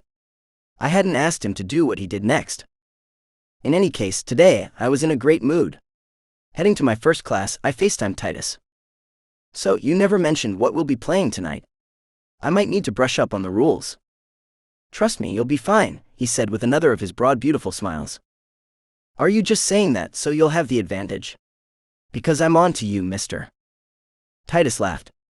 Although I wouldn't put it past me, I promise you'll be fine. Okay. By the way, who's coming? It will be the whole group. I invited everyone. They can all make it. Oh. I said, moved. Isn't that what you wanted? It is. Nothing. It should be a fun night. It will be. Promise, he said sincerely. Okay. Well, I'm about to head into class. Call me anytime, he said, sending a warm wave through my body that made my dick flinch. I hung up. Well, that's new, I said, wondering how hard my dick would be as I entered class. The answer was completely hard. So sticking my hands in my pockets, I found a seat, trying not to think about what getting hard meant. Was I catching feelings for my best friend? I couldn't be. Not Titus. I mean, he was cute and sweet and fun to be around. I think anyone who has met him would agree with that. He was also a sexy wolf shifter with an amazing body. At least, I think he had a great body. I had never actually seen him with his shirt off. I wonder what Titus would look like with his shirt off, I thought, instead of paying attention to anything my professor was saying. When game time rolled around, I was ready for it. Usually, Quinn and I hosted and Quinn took care of all of the details. But when Quinn didn't arrive home with chips and I was there by myself, I was confused. I was about to call Titus when there was a knock on the door. Titus, I said, feeling a rush. Hey, he said, entering with barely a hint of his usual smile. So who did you say was coming? Titus stared at me. I have a confession to make. Okay. I said, unsure if I should feel disappointed or worried. The game I set up for tonight is going to be a little different. You mean like a strategy game? Is that why no one showed up? Titus smiled. No. It's a scavenger hunt. Relief washed through me. Oh. Cool. I love scavenger hunts. I know you do. And this one has a theme. Okay, I said, wondering what was going on. Titus pulled a scrap of paper out of his pocket and handed it to me. I took it, unsure if I should open it. It's your first clue. I hesitated, seeing the sincerity in his eyes, and then slowly read it. Go to the place where your grandmother first told you that you were beautiful the way you were. I couldn't breathe. My stomach shook. And before I could get a word out, I exploded into tears. The theme of Titus's scavenger hunt was the love my grandmother had for me. I fell into Titus's arms, sobbing uncontrollably. I can't, I said, overcome with grief. I'll be here with you. I'm not going anywhere, he said, holding me tighter. I stayed in his arms as long as it took for me to pull myself together. Wiping my eyes, I said, I guess I should attempt to play your game, you sicko. Titus chuckled. I was glad he did, because I didn't want him to think this was anything other than the most thoughtful thing anyone had ever done for me. So let me see, I said, reading the instructions again. Go to the place where your grandmother first told you that you were beautiful the way you were. I thought about it. Well, that had to be after I told her that I stopped taking my meds. She smiled and said, people weren't going to love me in spite of who I was. They would love me because of it. I narrowed my eyes on Titus. Did I even tell you about that? With his usual smile, he shrugged. Clearly, you're not going to be any help. But if I went to where my grandmother told me that, I would go to her library. Are we supposed to drive to her estate? I asked Titus. He didn't respond. Staring at him further, I said, no. But you do want me to go to the library. I'm right, aren't I? That's where I'm supposed to go. You're supposed to be so good at games, Titus quipped. You tell me. Oh, I see what you're doing. Okay. We're going to the campus library. Lead the way, Titus agreed. Feeling more alive than I had in a long time, I rushed out of my place, almost sprinting across campus. Approaching the glowing 4-story building, I saw a familiar face outside. Quinn, what are you doing here? Instead of saying anything, he smiled and handed me my next clue. I read it. Find the book your grandmother would always read to you, after your mother said cruel things to you. I lowered my head and fought back the tears, as I remembered the vile things my mother would say. She was always my defender. She was the only one who didn't make me feel like I was the worst person in the world. Falling into tears again, I admitted, I miss her so much. Both Titus and Quinn put their arms around me. It felt good. It felt good to talk about her, and it felt good that I had people who would be there for me. But pulling myself together, I took a deep breath and answered the question. The story my grandmother read to me when my mother would say the most horrible things to me is The Velveteen Rabbit. I'm still not sure why. But I'm also sure I didn't tell either of you that. I don't know if I've told anybody. If that's the book, then we should find it, Titus said confidently. No, I said, doubting but delighted that he could know that. That's the book, right? Titus confirmed. Yeah. Then that's the book you need to find. I stared at him, shocked that this could be happening. But leaving Quinn, I entered the library and approached the front desk. Do you have a copy of the book, The Velveteen Rabbit? I'll check, the dark-skinned girl said from behind the desk. We do. There's one copy, and it should be on a shelf located on the 3rd floor. The girl grabbed a slip of paper and wrote down the card catalog number. I took and stared at it, still not believing this was happening. Bounding up the stairs, I found where the book was supposed to be. It's not here, I said, staring at Titus in a panic. Titus just stared back with his cocky smirk and said, I thought you were supposed to be good at this game. That got me. Oh, it's definitely on. Heading back to the desk, I told the librarian it wasn't there. It's definitely marked as checked in. So it's in the library somewhere, she said, confirming on her computer. If you'd like, I can help you check the reshelving carts. There's a good chance it's on one of those. I looked back at Titus, who watched me smugly. I bet there is. Don't worry, I got it, I told Titus's co-conspirator. For the next 20 minutes, I checked every cart with books I could find. Luckily, there weren't many. The problem was that it wasn't on any of them. I was about to declare Titus's plan a bust when I glanced out past the 4th floor balcony and noticed all the students at the study desks below. I looked back at Titus. He knew I had him. Rushing down, I scanned every book on every desk until I saw another familiar face. This time it was Nero, Titus's ex-roommate and best friend. He was also Quinn's soon-to-be brother-in-law. Nero smiled at me as I approached him. Nero, in a library reading? Now I know this is supposed to be a clue. It's not that weird, Nero said in his rich small-town Tennessee accent. Titus and Nero were wolf shifters who grew up together. But unlike Titus, there was no mistaking where Nero was from. What are you doing here? Aren't you supposed to be getting ready for the NFL season? We got a couple of days off, so I decided to come in and visit my boyfriend, if that's okay with you. No, that's beautiful, I said, moved by how open he was about his feelings for a guy. And if you don't mind, I would like to get back to my reading, Nero said, before conspicuously holding up his copy of The Velveteen Rabbit. I chuckled. The night continued like that, with clues, tears, and friendly faces, until the last clue, which simply said, now think about all of the things she was to you and you were to her, and let your sadness sail away. I held up the slip and turned to Titus. I could either say that you have no idea how grief works, and this is the lamest conclusion ever. Or I could take you to where I go when things get too much, and I need a moment. But I'm absolutely positive that there is no way you know about it. If you do, then I should be worried. Then maybe you should be worried, Titus said with a gentle smile. I smiled back. And taking his hand, I took him to the pond on the far side of campus. This is where I go when being me becomes more trouble than it's worth. It centers me. It's the closest I ever feel to home. I know, Titus said before directing my attention to the group of people standing by its edge. As he waved, their faces lit up. It was everyone who had presented me with clues, and anyone who meant anything to me. They all had candles and sad smiles. Your parents didn't invite you to your grandmother's funeral. So I thought it only appropriate that we have a memorial of our own. I couldn't stop myself from crying. This time it wasn't out of grief, it was out of happiness. I was the luckiest guy in the world to have had my grandmother in my life.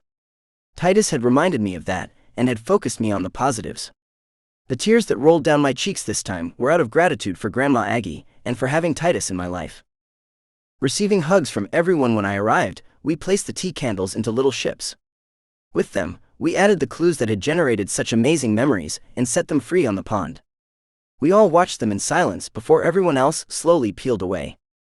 Soon Titus and I were the only ones left. Thank you, I told him, still lost in his arms. You're welcome. Anything for you, he replied. Never was I sure that he meant it. Titus, could I ask you for a favor? It's kind of weird. Of course, he said, turning to me as I pulled out of his arms. I could barely look him in the eyes. I'm going to my grandmother's will reading tomorrow, and my parents think I'm engaged. There's a whole story to why they do. But long story short, do you think you could go with me and pretend to be my fiancé? Chapter 4. Titus. You want me to pretend to be your fiancé? I asked as my wolf perked up. Yeah. It will just be pretend. I'm asking because my parents saw me get engaged and they already don't think much of me. So if I show up there without a fiancé, it will confirm every negative thing they've ever said. I'll do it, I said, not needing to hear any more. You will, he said with the brightest smile he had had all night. Of course. You know I'd do anything for you. But if your parents saw you get engaged, won't they know I'm not Seymour? Lou's light dimmed. You knew. I did. I saw. I'm so sorry I didn't tell you, he said, sliding back into my arms. I understand. It's hard to admit a mistake. He pulled away. I didn't say I made a mistake. I laughed. But didn't you? If you didn't, I don't think you would be asking me to be your seat filler. He can't go with me because he has a game, he corrected. Then why did you hide it from me or ask me to invite him tonight? I didn't know what you were organizing, he admitted. Putting whether or not I would have invited him aside, there was no way I could have guessed it would be all of this. It was pretty mind-blowing. Hearing Lou's words sent a warm feeling dancing through me. My wolf wanted to come out and run. We both liked knowing I had made him happy. Now about that other thing. There could be some debate about whether getting engaged was a mistake. No decision is perfect. But it wasn't like I was batting off better offers. Maybe if you had waited a second before answering, you would have gotten one, I told him, remembering how I watched him say yes with a bouquet of roses in my hand. Would I have? From who? Lou asked, staring into my eyes, wanting me to say it.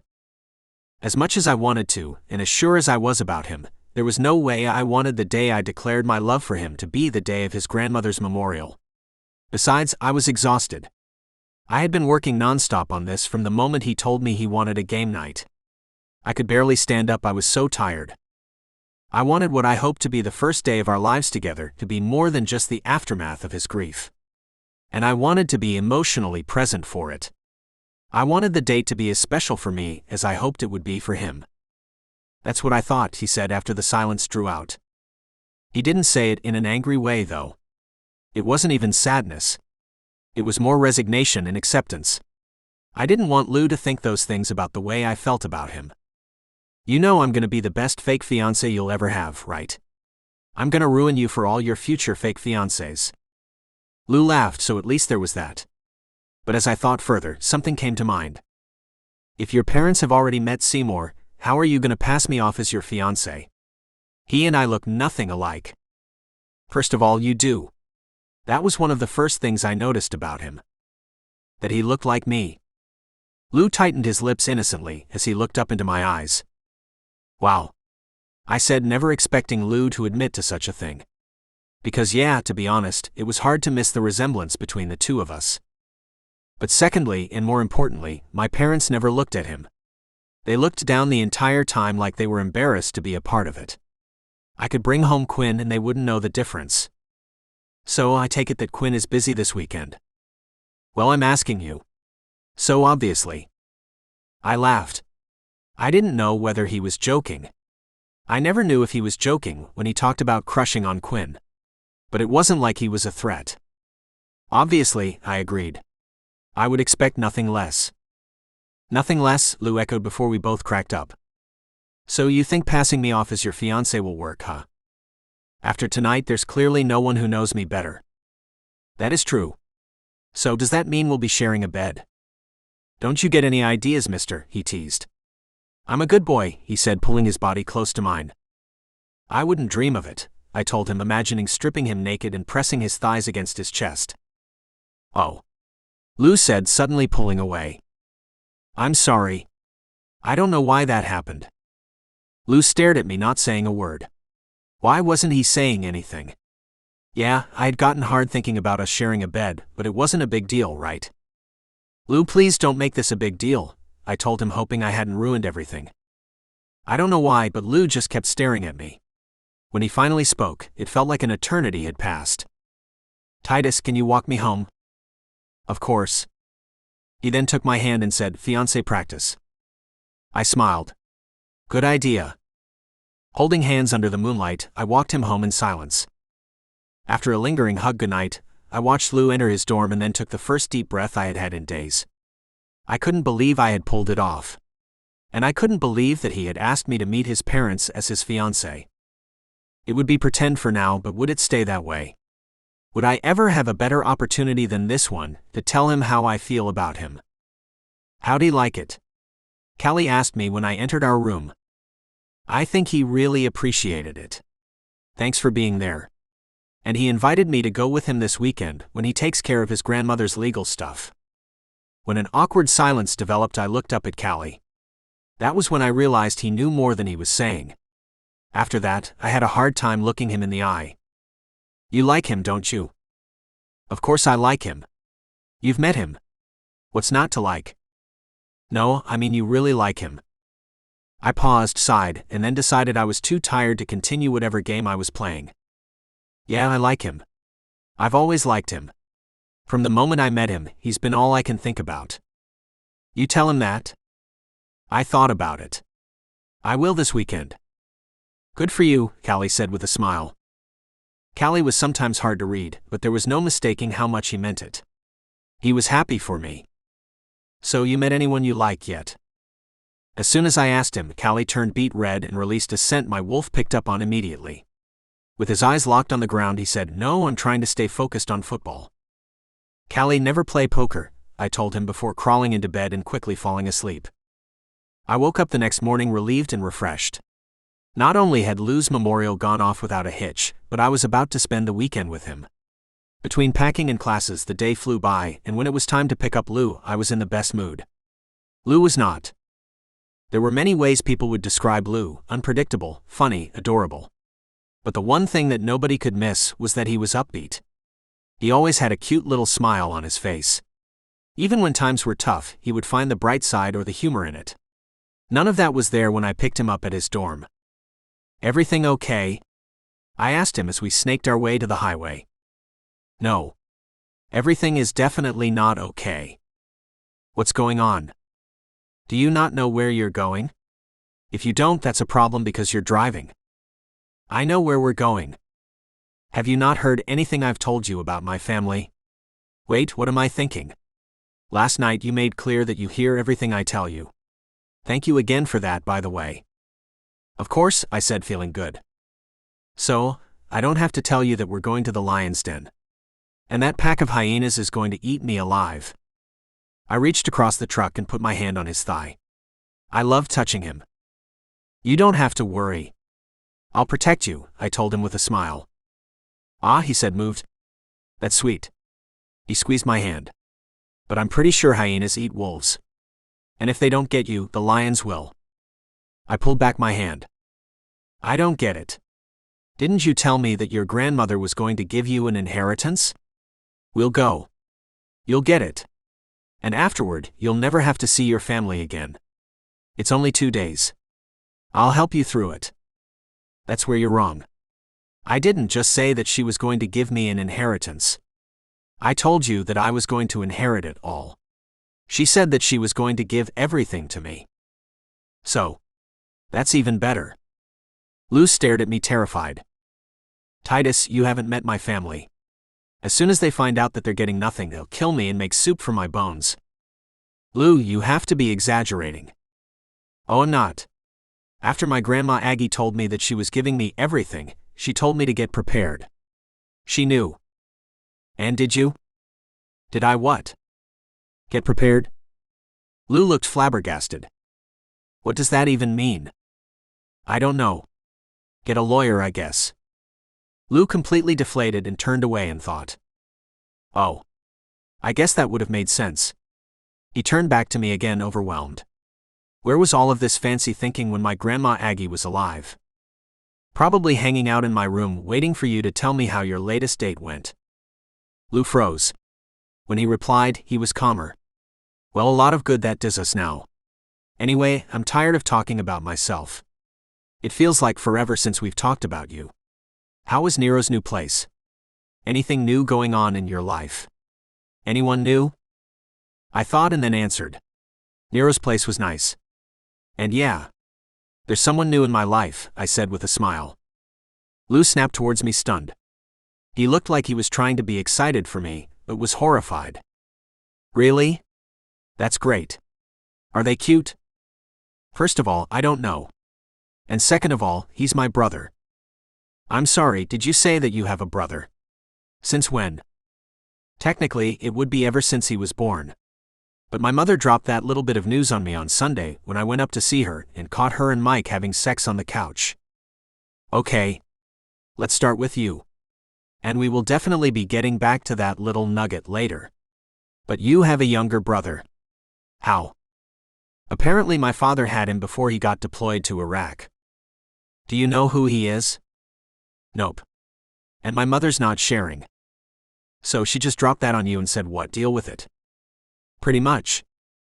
Wow. So is he a wolf too? How are we going to find him? Do you think you two grew up in the same town?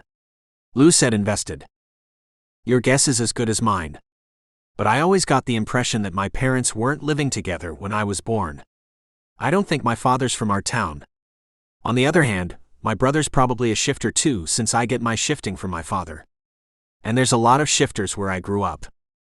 So basically, anyone anywhere could be your brother. Yep. Lou was lost in thought for a long time after that. At least it took his mind off of his parents. Every so often he would toss out a thought or ask a question, but his adorable thinking face always returned. He didn't even realize it when we crossed through his grandmother's picturesque town. It wasn't until we approached the gates to his grandmother's estate that he returned to me. Oh, we're here, he said, perking up. We're here. The stressful look quickly returned to his face. Are you ready for this? Who am I kidding? Of course you're not ready. How could a lamb be ready for the slaughter? He turned to me. All you have to remember is that you asked me to marry you on Sunday with 4 of your teammates singing, I Can't Help Falling in Love with You in the background. It was very romantic. You're very romantic. Everything else about our relationship can be true. So how we met?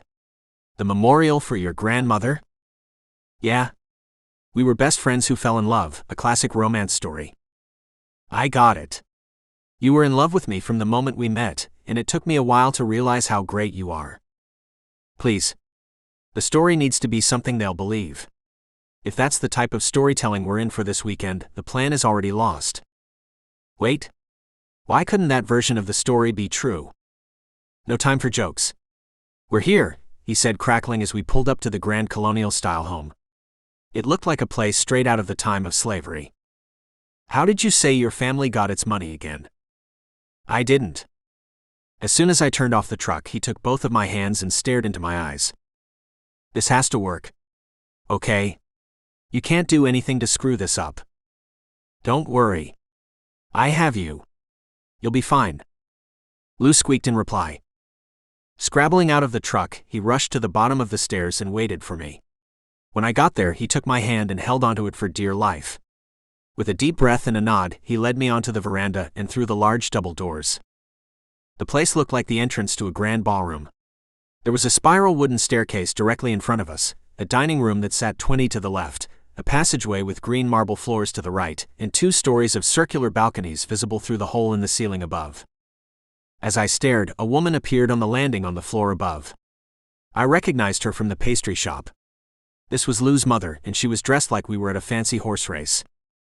"Mother?" Lou said, nervously gripping my hand. "Louis, one of the handymen has parked their truck out front. Can you kindly inform them to park on the street and that the service entrance is in the back?" "Mother." I felt a knot in my stomach hearing her words. "That's not the handyman's truck." "That would be mine," I said with a wave. She couldn't look further down her nose at me if she tried. "And who are you?"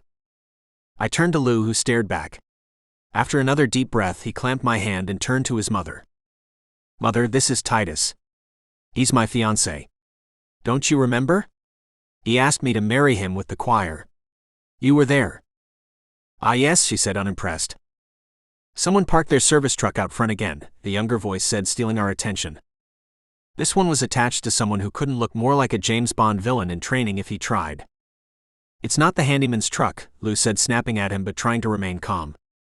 The guy approached with his eyes set on me. "And who's this?" "Chris, this is." He cut Lou off when he was immediately in front of us. "Don't know. Don't care," he said, and then patted Lou on the cheek. The fire that ripped through me when I saw it was blinding. "Don't touch him," I growled, my wolf tearing at me to get out. He turned toward me again. He wasn't nearly as afraid as he should have been. "Did you bring a bodyguard to your grandmother's will reading?" "No. I brought my fiancé," he said, struggling for courage. He looked me up and down, taking in all of me. "You never fail to disappoint, do you, brother? At least you're consistent," he said before walking off. "Wait, you can't just talk to him like that," I said, ready to take this guy out. "Don't," he said, putting a second hand on mine. "Don't. That's just how they say hello." "What?" I looked up to where his mother was standing. She was gone. So was his brother. Any other fine folks I'm gonna meet? Just my father. But he lets my mother do his talking for him. It's easier since she's already doing his thinking. I looked at Lou, surprised. And yes, they're horrible people. I know they're horrible people. They know they're horrible people. But it's hard when you grow up knowing that the only person who will ever love you is yourself. So. Wow. I said, amused by my realization. "What?" "I finally see where you get that from. Don't you dare say I'm anything like them." "I'm not saying." "Because you can get back in that truck and drive right back home, mister." "Lou," I said, trying to bring him back to me. "Lou? Relax. You know I didn't mean anything like that." "You're right. And I've never once dislodged my jaw and swallowed someone whole. That fact alone makes me nothing like them," he said, talking himself down.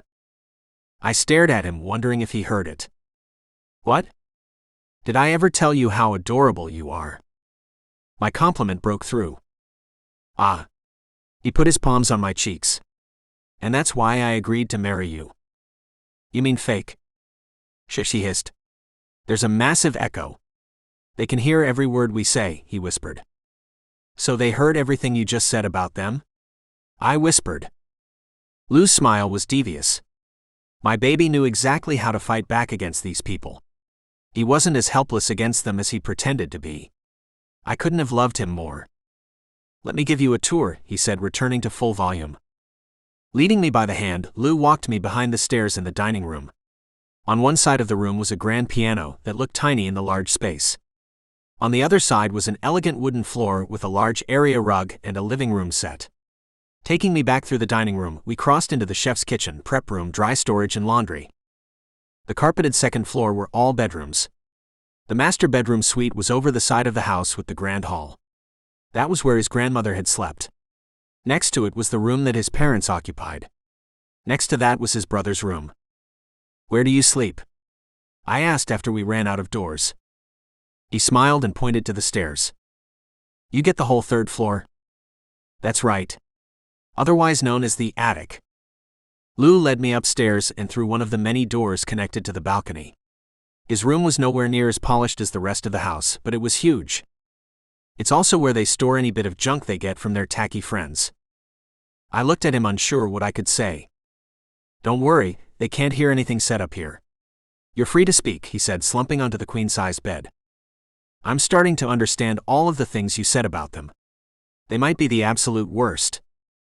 Might be. Lou asked with a smirk. They don't eat children, I reminded him. That we know of. But come on. Would you put it past Chris? I gave him a look and we both burst into laughter. I sat next to him on the bed and wrapped my arms around him. Do you regret coming with me yet? He asked genuinely. Not for a second. There's nothing and no one who could ever make me not want to be with you. Lou pulled away and stared at me with a smile. That's so sweet. How do you always know exactly what to say? I guess being with you inspires me, I admitted. Ah, he said, melting. I mean it. I don't think I tell you that enough. Well, you definitely don't, he said before wrapping his arms around me and pushing me back onto the bed. With my back on the mattress, he climbed up and rested his head on my chest. This was the first time he had ever done this. I loved it. The only problem was that in the position I was in, there would be no way of hiding what was definitely going to pop up. Lou lifted his hand gently, gliding his fingertips across my chest. His touches were subtle at first. When I didn't stop him, he rubbed harder. Oh my God, he said, causing me to sit up and push him off of me. I'm sorry. I don't know why that keeps happening. I'm talking about your chest. How are you in that type of shape? What do you mean? I mean, he waved his hands in front of my torso. Wait, do you secretly have a six-pack? I blushed. Lou's mouth dropped open. You do? Let me see. I was beyond embarrassed by what Lou was saying. What? We have like hours to kill before we have to be back in the snake's den. Show me your six-pack. I'm not gonna just take off my shirt like some piece of meat. Clapping as he bounced on the bed, he chanted, Show me your meat. Show me your meat. Who are you? I protested. Is this what you do to all of your dates? No. I save this behavior for my fiancé, he said, pretending to flirt. Come on. Just do it. I'm not gonna just take off my shirt. Here, I'll be the music, he said before spitting mad beats as if this were an 80s rap battle. Seriously? Okay, fine, he conceded, and then switched up the tune for something a little more country and seductive. I'm not gonna get out of doing this, am I? Nope, he said, stopping only briefly. Fine, I said before getting up and standing in front of him. Sway those hips, he said, ensuring my humiliation was complete. Getting it over with, I swayed my hips to the beat and pretended to be a stripper in a club. Woohoo, he cheered. Feeling a little more into it, I seductively took off my flannel. Grabbing the bottom of my t-shirt, I slowly eased it up my body. It wasn't so bad. With my eyes closed, I could pretend to be alone in my bedroom. It wasn't like I had never danced when there was no one looking. This was just like that. And getting into the music playing in my head, I let go and had fun. I don't know how long it was before I realized Lou had quieted. It might have been a while. But when I opened my eyes again, he was still. It was like the sassy guy the first had known for 2 years was gone. In his place was a stranger staring up at me wide-eyed. His mouth was hanging open. What? I asked, not sure what was happening. When I took a step towards him, he shot up. I'll be back, he spit before disappearing through the door. What just happened? I replied when I found myself in the room alone. I put back on my clothes and sat on the bed for a while. When I realized he wasn't coming right back, I looked around. There wasn't anything that reminded me of Lou in the place. 20 minutes after that, I left the room, spotting a door on the 3rd floor that hadn't been open. I circled the railed balcony to it. Peeking in, I spotted Lou sitting in an old large desk chair. I knocked. He swiveled around, offered me a guilty smile, and closed the book he had been reading. What happened to you? Where did you go? Sorry. He said, trailing off. I wasn't sure what was up with Lou. But I was sure that being here without his grandmother was doing something to him. What's that? I asked, referring to the book. He held it up for me to read. The Velveteen Rabbit. So that's it, huh? Yeah, he said, looking down at it sadly. I looked around. Is this your grandmother's library? Every wall was filled with old hardcover books. The only place that wasn't was the window that overlooked the driveway and the woods beyond it. Yep. This was where she worked. What did your grandmother do for work? She was an author. She was pretty famous. Did she write any of these books? A few of them, Lou said, looking around but not making a move to show me which ones. Are you okay? I asked, approaching the chair and pushing my fingers through his hair. He rested his head on the headrest and closed his eyes, enjoying it. This is all a lot, you know? I can't believe she's gone. I hadn't called her in weeks. I should have, but I couldn't imagine a time when she wouldn't be here. I get it. I can't imagine a time when my mother wouldn't be here. Just thinking about being without her. I stopped when it became harder to breathe. Have you found out what she passed away from yet? Yeah. My mother says old age, but I wouldn't put it past my family if they killed her. Come on. Don't say that. They might not be as warm and cuddly as they should be, but they're not that bad. Lou looked at me with sadness in his eyes. You've met them. What about them tells you that they wouldn't be capable of something like that? Because no matter how bad they are, they managed to raise someone like you. And you are pretty great. Lou stared at me. He didn't smile, but the pain in his eyes diminished. I miss my grandmother, he said sincerely. I'm so sorry for your loss, I told him before he got up and slipped into my arms. I held him for a while. Afterward, we returned to the bedroom and lay silently on the bed. When it was time for dinner, he looked at what I was wearing. You didn't bring anything more formal, did you? I looked down at my jeans, flannel, and t-shirt. You didn't say that I should. Because you didn't have to. You don't have to impress any of them, he told me as if he were telling himself. Should I button my shirt and tuck it in? If you want, he said, convincing me that I should. When my family stays here, they forget what century we're in. They have outdated views on how we should dress for dinner. Are you gonna change? Lou looked down at his jeans and what I always thought of as a dress shirt. He was torn. If you want to dress up, don't let me stop you. You're the one who will have to deal with them if you don't. I don't want you to feel uncomfortable, he admitted. They already think of me as the serviceman. How much worse can think of me than that? Lou, wear what makes you feel comfortable. Lou twisted his mouth, tortured. Lou, for me. Do what you need to do, I said, taking his hand and finding his eyes. Maybe I'll change my pants, he said, giving in. You do that, I said with an encouraging smile. Lou opened a wardrobe that separated the bedroom space from the storage area. In it was formal wear. I didn't own a single suit, but Lou had everything from dinner jackets to tuxedos. So how formal do they dress? I asked, feeling self-conscious. Formal enough to make them feel superior to everyone else. Lou retrieved a pair of dress pants from the nicest hanger I had ever seen and placed it on the bed. Reaching for the button of his pants, he paused. His eyes blinked up to mine. I was waiting for him to ask me to turn around, but he didn't. And since he didn't ask, I kept watching. When he pulled off his pants, I saw that he was wearing the cutest bikini briefs. He was a smaller guy, so I wasn't expecting much. But he had a bulge. It was impressive. No wonder he hadn't asked me to turn around. I would show that off too if I was him. With his slacks on, he was dressed as fancy as I had ever seen him. God, he was handsome. It took everything I had not to growl, take his cheeks in my hands, and pull his lips to mine. My wolf wanted out. The way he made me feel, I almost let it. You ready for this? He asked nervously. You can do this. And no matter what they say, don't forget how incredible you are, I told him, meaning it. Thanks. With a hint of fear in his eyes, he looked for my hand and took it. I wasn't sure if this was to convince his family that we were engaged or because he wanted to hold my hand. I chose to believe it was both. Descending the 2 flights of spiral stairs, I felt like I was in a different time. I could imagine people dressed in 18th century ball gowns drinking mint juleps. I couldn't believe that Lou grew up in a place like this. Was this who he truly was? When we entered the dining room, Lou's parents and brother were already seated. The guys were wearing suits while his mother wore a fancy dress. I was severely underdressed. I see you invited the help, his brother said, referring to me. Shut up, Chris, Lou snapped. I'm sorry I'm not dressed as formally. I didn't know we would be dressing up for dinner. Oh, his mother said, fitting more judgment into one word than most people could fit in a speech.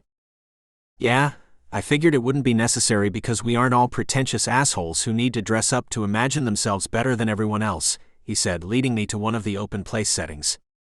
Lou took the one next to his mother, leaving me closest to his father and looking across the table at his brother. What you refer to as pretentious, others refer to as tradition. And the moment we let go of our traditions, they are lost forever, the uptight blonde woman said, never looking at her son.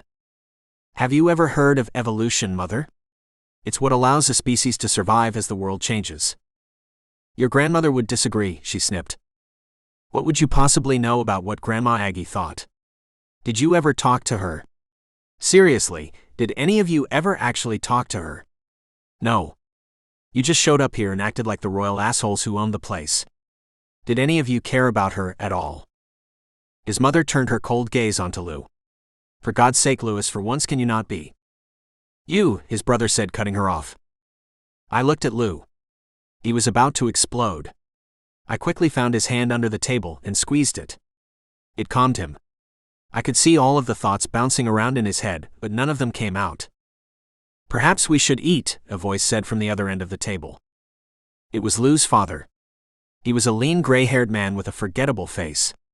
It wasn't that he was unattractive, because it was clear where Lou and his brother got their looks from. It was more that he tried not to be noticed. Chris looked at Lou.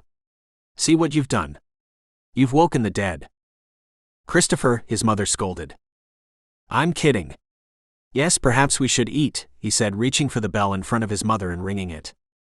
As if waiting for their signal, two people exited the kitchen with plates and placed them in front of us. It was like we were at a restaurant.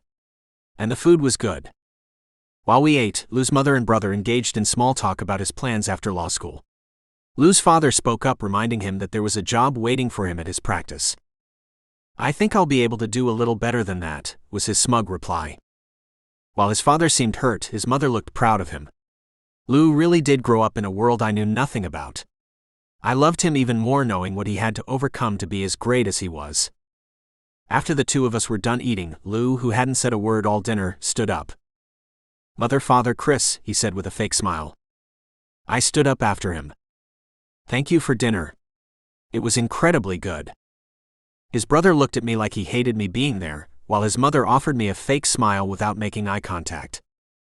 Your family really doesn't like me, I told Lou when I was sure they couldn't hear me. My family doesn't like anyone including me, Lou replied with a smile. But Sunday morning they'll read the will, and it will be my ass they will have to kiss if they want to keep living this way. Things are going to change, she said confidently. Returning to his room, we sat on the bed. I looked at the clock. So it's 8:30. What do you all do here until it's time to go to sleep? Lou shrugged. I don't know. Read?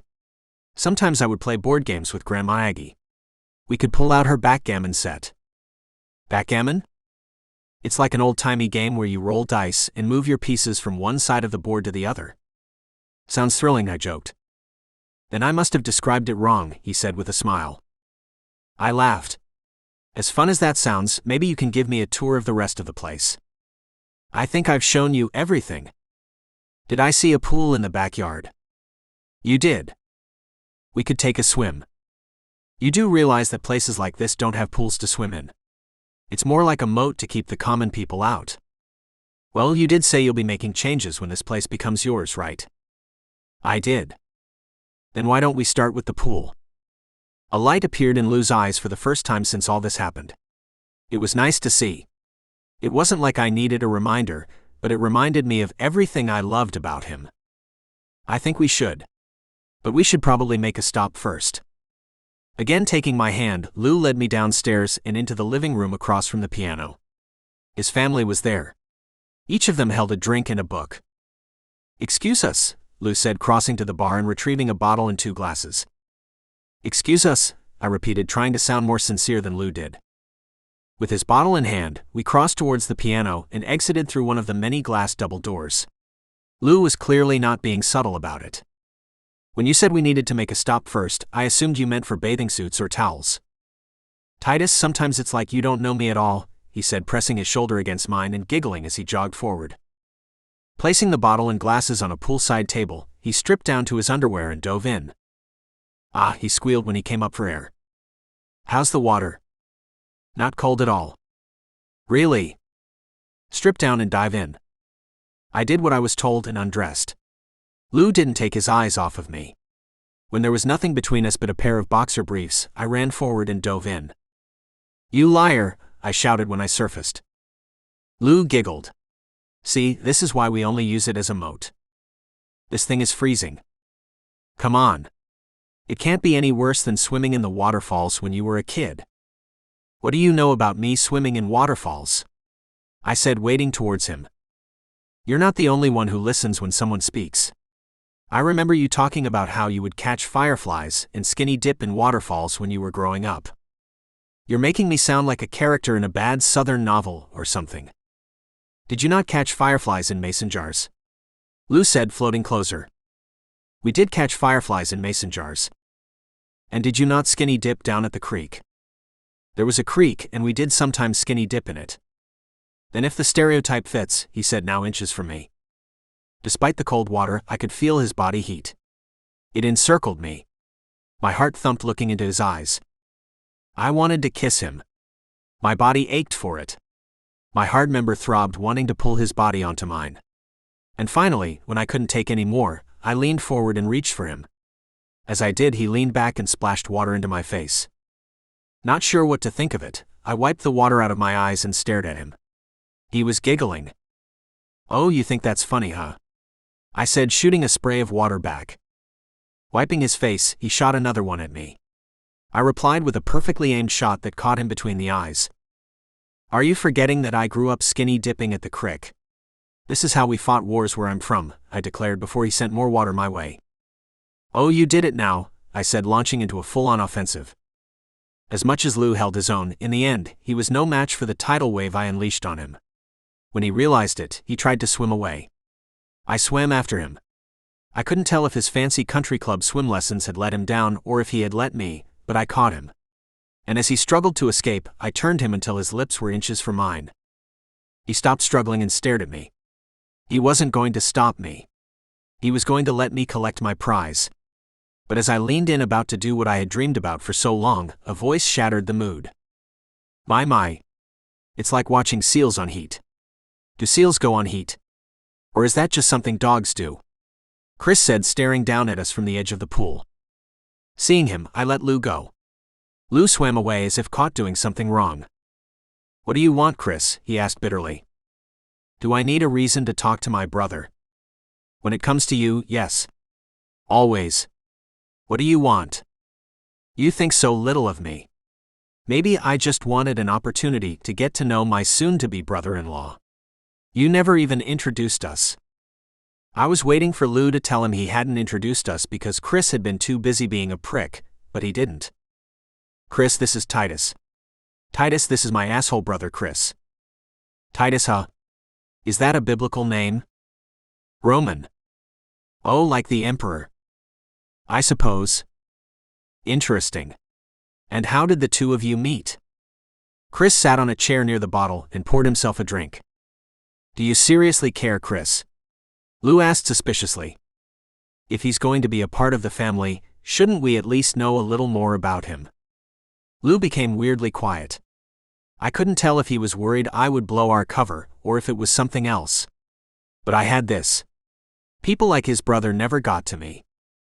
We have a friend in common, I told him. Quinn, Lou added. Ah, Quinn. I was waiting for him to say something snide about Quinn, but he didn't. Yeah. Quinn was the one who convinced me to go to East Tennessee. So when I got there, he showed me around. When we arrived back at his place, I met his roommate. It was love at first sight. At least on my part. How provincial. Chris said, leaving me confused by what he meant. Yeah. Anyway, we started hanging out. And when I realized that there was no one else I wanted to spend the rest of my life with, I asked him to marry me. And I said yes, Lou said, floating over and wrapping his arms around me. Just your typical love story, I said with a smile. Chris huffed. So what about you? I asked. Are you with anybody? I am with a lot of people. Though, I guess you gay guys have a different definition of a lot. Sex is more like a handshake when it comes to you people, isn't it? He said smugly. I didn't know how to respond to that. Putting his stupid stereotype aside, as far as I knew, Lou was still a virgin. And the only person I had been with was a girl I thought I was in love with in high school. Well, not every gay guy is the same, I said with a smile. Just like not everyone who looks like the bad guy in an 80s ski movie is a soulless asshole. Chris gave me an icy stare, chuckled, and then grabbed the bottle and returned to the house. I watched him go. When he was out of earshot, I turned to Lou. I'm sorry. I probably shouldn't have said that. I don't know. I liked it. And he does look like the bad guy from an 80s ski movie, doesn't he? He's the guy who's won the ski tournament every year, who the oddball teenagers have to beat to save the lodge. Lou laughed. Oh, you're right.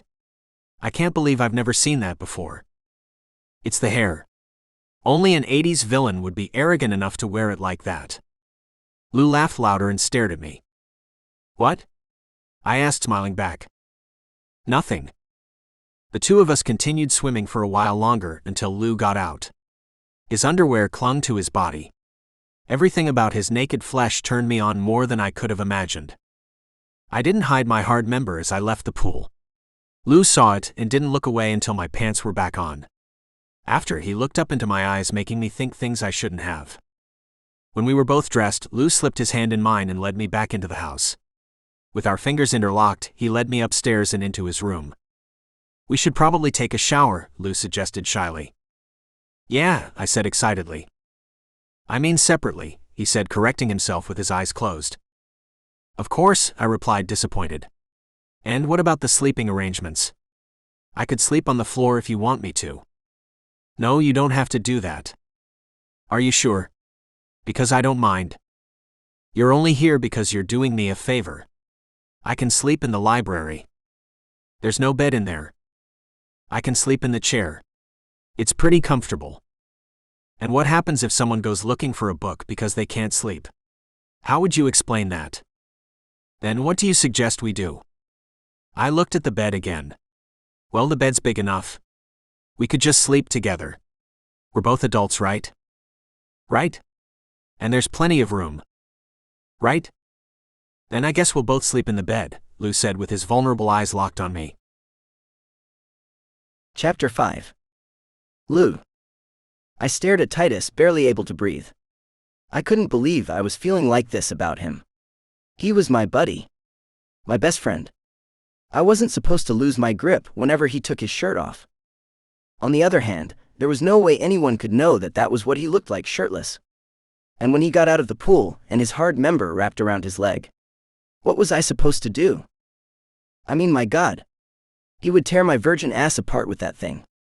And what was I doing imagining what it would feel like as he pushed into me? Now we were agreeing to share the bed. What was I thinking? How was I going to keep my hands off of him? What would happen if he didn't keep his hands off of me? I'll shower first, I said, needing to get out of there. Okay, he said when I was already past the door. I had to get a grip on things. Titus wasn't one of the guys I dated. He was someone special. There was no way I was going to ruin things with him.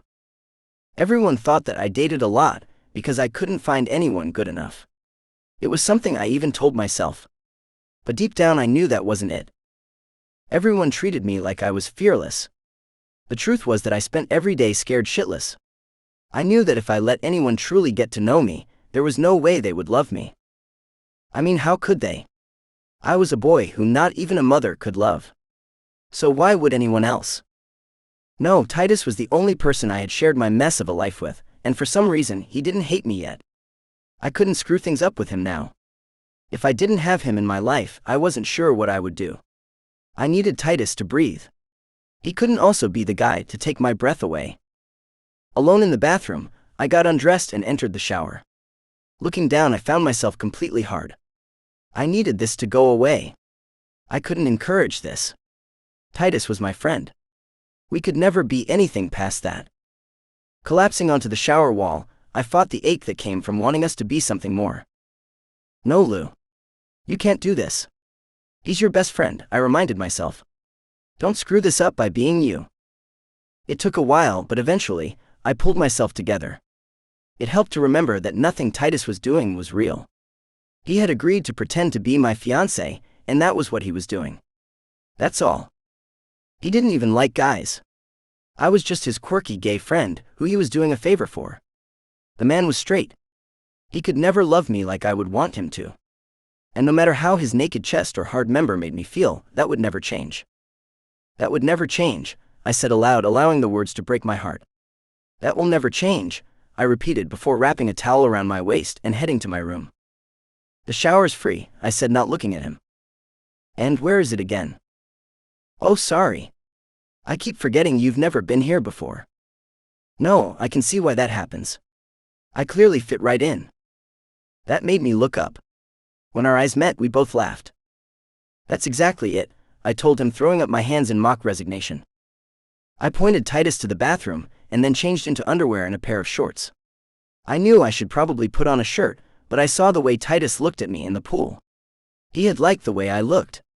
It had felt so good that I couldn't resist hoping for it again, even if I knew I shouldn't want it. I got into bed and got comfortable. The best case scenario would be if I was asleep by the time he returned. That didn't happen, but I pretended to be. With my eyes closed, I followed him around the room. I knew he hadn't taken clothes into the bathroom with him, so he had to only be wearing a towel when he entered. I also knew where he had left his travel bag. It was on the chair on the far side of the room. When it unzipped, I knew he was facing away from me. That was when I peeked at what was going on. Staring at him in only a towel, I swallowed. But when he dropped it to put on his underwear, I immediately got hard. How could he have an ass like that? Nothing about him made sense. My straight best friend was secretly hot. How was that fair? Closing my eyes when his underwear was on, I committed to pretending to be asleep for the rest of the night. There wasn't a moment I wasn't focused on him, though. With his underwear on, I didn't hear him reach back into his bag. Had he already taken out his sleeping clothes? If he had, why wasn't there a rustle as he put them on? Feeling my heart thump as he climbed into bed, I waited for him to touch or hold me. He didn't. The only thing he did was turn off the light. I kept waiting for him to do more, but nothing happened. It was driving me so insane that my body shook. It was only then that I felt the bed shift. He could feel me shaking. How would I explain it if he asked? It was a warm night. There was no reason I should have been cold. Luckily, I didn't have to. While I lay there wishing beyond hope that he would hold me, he wrapped his arms around me. His body was everything I could have dreamed it would be. We were puzzle pieces that fit perfectly together. And with his warm body locked on mine, everything bad that had happened today floated away. I quickly fell asleep. When I woke up the next morning, it was with me pressed onto the back of Titus like a koala bear. I felt so good bathing in his body heat. The only thing that could make it better would be if I were to wrap my arms around him and pull him to me. My mind spun lying there. I quickly needed to hold him. Was he still asleep? If I wrapped my arm around his waist, could I get away with it? He had held me the night before. But that was just a friend doing what he had to warm up a friend. It wasn't because he liked touching me. If I held him this morning, I wouldn't be able to pretend it was for any other reason than me needing to hold him. And I did. I craved being one with him. I had never before realized how great he smelt. I wanted to bite into his back like an apple. I wanted him inside of me. Unable to resist a moment longer, I lifted my arm like I was going to roll over and then rested my forearm on his waist. My heart clenched at the sensation. Needing more, I adjusted again, this time wrapping my arm around him with my forearm on his stomach and my hand on his chest. Touching him, it became hard to breathe. I fought to control my breath, needing more air than I was taking in. Even with that, I couldn't resist taking things further. Slowly gripping my fingertips, I enclosed one of his strong pecs into my hand. When he didn't move, I explored lower. I couldn't stop myself. I wanted to know him. I wanted to have him. But when my hand uncontrollably pushed onto his taut stomach and continued south, Titus stirred. I shot off of him like I was hit by lightning. Nothing I had done had been subtle. I couldn't explain it away if he asked. Rolling away from him, I felt him roll over facing me. Crap, I was caught. You awake? He whispered in a groggy morning voice. He had given me a way out. I stretched as if his question had woken me. Without answering, I turned laying on my stomach with my eyes closed. I stayed there for a count of 5, and then turned to him, pinching open my eyes. "Sorry, did I wake you?" he asked cheerfully. I rolled over, facing him again. No. I stopped talking, as if I were trying to not make him feel bad for waking me. "Shit, I woke you." "No, really. I was getting up," I said, purposefully muddying the truth. "How did you sleep?" he asked, accepting what I said. "Good," I replied with a smile. "I can't remember sleeping better." "You know that's because I was here, right?" he said cockily. I wondered if I would let him have this one. "Maybe," I told him, knowing that it was. I had never slept with a guy before. I had been on a lot of dates, but never once had I slept with them. Not even having a nap in their arms. I had barely more than kissed Say before he had asked me to marry him. That was a part of what made his proposal so romantic. I was a Disney princess who found my prince. But sleeping with Titus had been nothing like I had expected. I had thought that it would make my feelings for my partner more intense if I waited for my wedding night. But that wasn't necessary. I didn't know how I could feel more connected with someone than I did falling asleep in Titus's arms. Maybe you didn't have to manufacture feelings for someone by waiting if you found the right guy. Was Titus my guy? "So, what are we gonna do today?" Titus asked, still staring at me cheerfully. I thought about that. I wanted to show him everything. I wanted him to know me in every way possible. "I'm going to take you on a tour downtown," I told him, thinking about all of the great memories I had from going with my grandmother as a kid. "I love it," he said, staring at me like he wanted to kiss me. Unfortunately, he didn't. He rolled off of the far side of the bed and headed for his bag. I had been right. He had slept in only his boxer briefs. The sight of him made my receding morning wood spring back to life. God, was he sexy. Best friend or not, he made me feel like no guy ever had. With his jeans on, he headed for the door. "Bathroom," he said as he left. When he was gone, I rolled over and clutched my throbbing member. The pressure on it felt so good. I pictured his hand holding it instead of mine. It was almost enough to make me cum.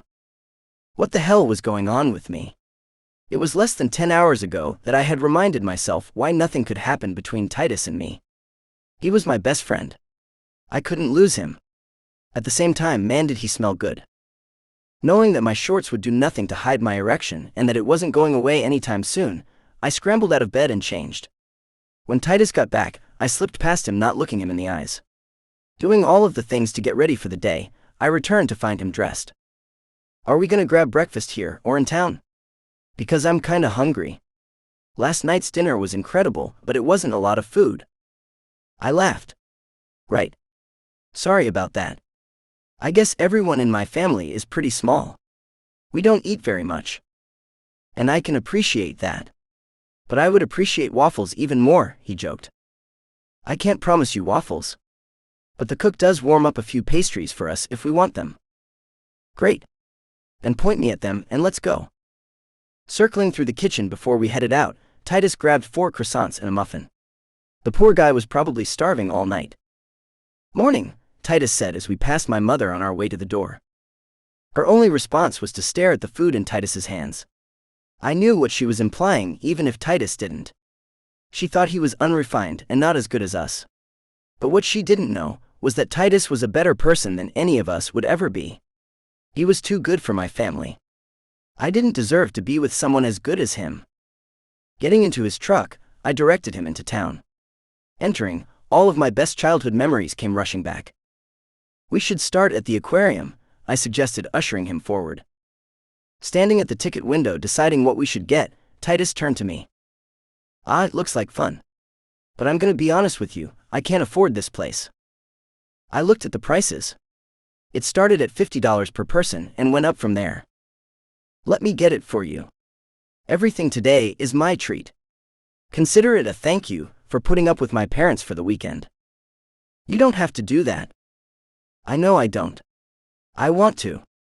I really do," I told him sincerely. Titus wrapped his arms around me for a hug. His touch made me lightheaded. I couldn't deny it. I was falling for Titus, and I was falling hard. Inside the aquarium, we watched the turtles and then took a ride on the glass-bottom boat. We both enjoyed it. After that, we played 18 holes of mini-golf. You know I let you win, right? He said teasingly. Whatever you need to tell yourself to sleep at night. Titus laughed. From there, we teamed up to take down a party of 10-year-olds playing laser tag. Crush them, I said, collecting my high five from Titus. And after that, we took a tour of the Ripley's Believe It or Not museum. Titus believed it. I did not. As the day approached evening, we took a walk through the scenic town.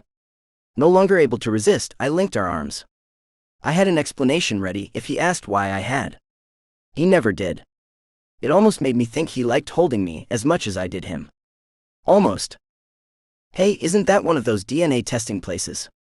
I asked, spotting a new storefront between the candle shop and antique store. You mean where they test your DNA to find out where your ancestors came from? Or find a long-lost brother, I suggested, remembering what he had told me on the drive from school. Titus froze, looking at me. I mean, if you want to. I just thought that if your mother doesn't want to tell you anything about him, you might be able to find him on your own. Titus turned towards the business's door and stared at it. Do you think that's something you might want? If you don't, we could keep walking. I was just thinking. No. It's a good idea, he said, not moving. Did you want to go in? It'll be my treat, I suggested, unsure what I should do. What if I find out something about my dad that I don't like? He asked, breaking his silence. How so? I mean, you know how I told you that my father was a pilot who got shot down during the Iraq War? Yeah. What if that's not true? What do you mean? Did your father not get shot down over Iraq? That's what my mother has always told me. You think she might be lying? What if she just said that to stop me from asking questions about him? You don't believe her. Titus turned to me. Doesn't that sound a little too good to be true? Doesn't every kid who never knew their father wish they were a pilot and war hero? I don't know, I admitted honestly. So, do you think she also lied about you having a brother? I don't think so. How would telling me my father had a kid with someone else benefit her? That's just inviting more questions. Who is it? What does she know about him? Why did she keep this from me my whole life? Maybe there's a reason why, I suggested. If you don't want to know it, then maybe you're not ready. She just dropped this on you. Maybe you need more time to process it. No, Titus said abruptly. No, you don't need more time. No, I think I should take the test. I squeezed his arm. You know that you might not get any matches at all, right? I know. But if there's a chance I could find my brother, how could I not do it? I'm here for you, whatever you want to do, I reminded him, not wanting to push him any further. I didn't have to. As soon as I had finished saying it, he was leading me inside. I would like to take one of your tests, please, he said, looking more nervous than I had ever seen him. Right this way, the salesperson said, directing him to a display that showed what they offered. I think you should get the best one, I told him, feeling great that I would be able to do this for him. You heard the man, Titus told the salesperson. Receiving a sealed vial, Titus spit in it and handed it back to the woman.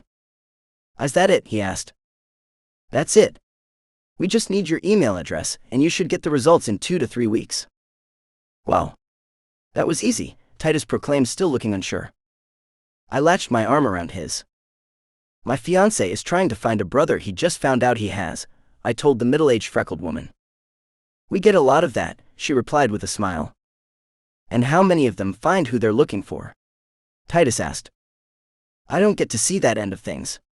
But if you check the website, there are a lot of people who find family members they didn't know they had. Wouldn't it be funny if I do this looking for a brother and it turns out my mother isn't my mother or something? Titus joked. You think that's a possibility? I asked, wondering if I had opened a can of worms. As much as I sometimes want that to be the case, there's no chance. I couldn't be more like my mother if I tried. I've accepted it. Don't judge me when you meet her, he said with a playful smirk. No promises, I joked back. Leaving the store, we bought sandwiches, chips, a bottle of wine and cups, and took the ski lift to the top of the mountain.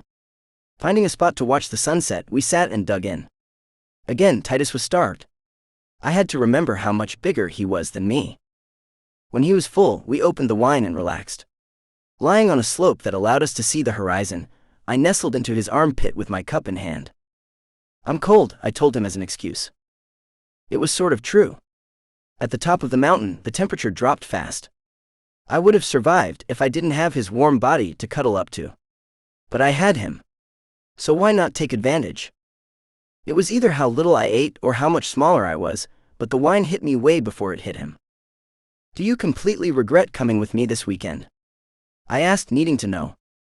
I don't regret a second of it. That's good, I said, resting my head on his chest. You're not falling asleep on me, are you? The sun hasn't even set. Are you drunk? No. You are, aren't you? I think you would know if I were drunk. How's that? I would probably be climbing on top of you and kissing you by now.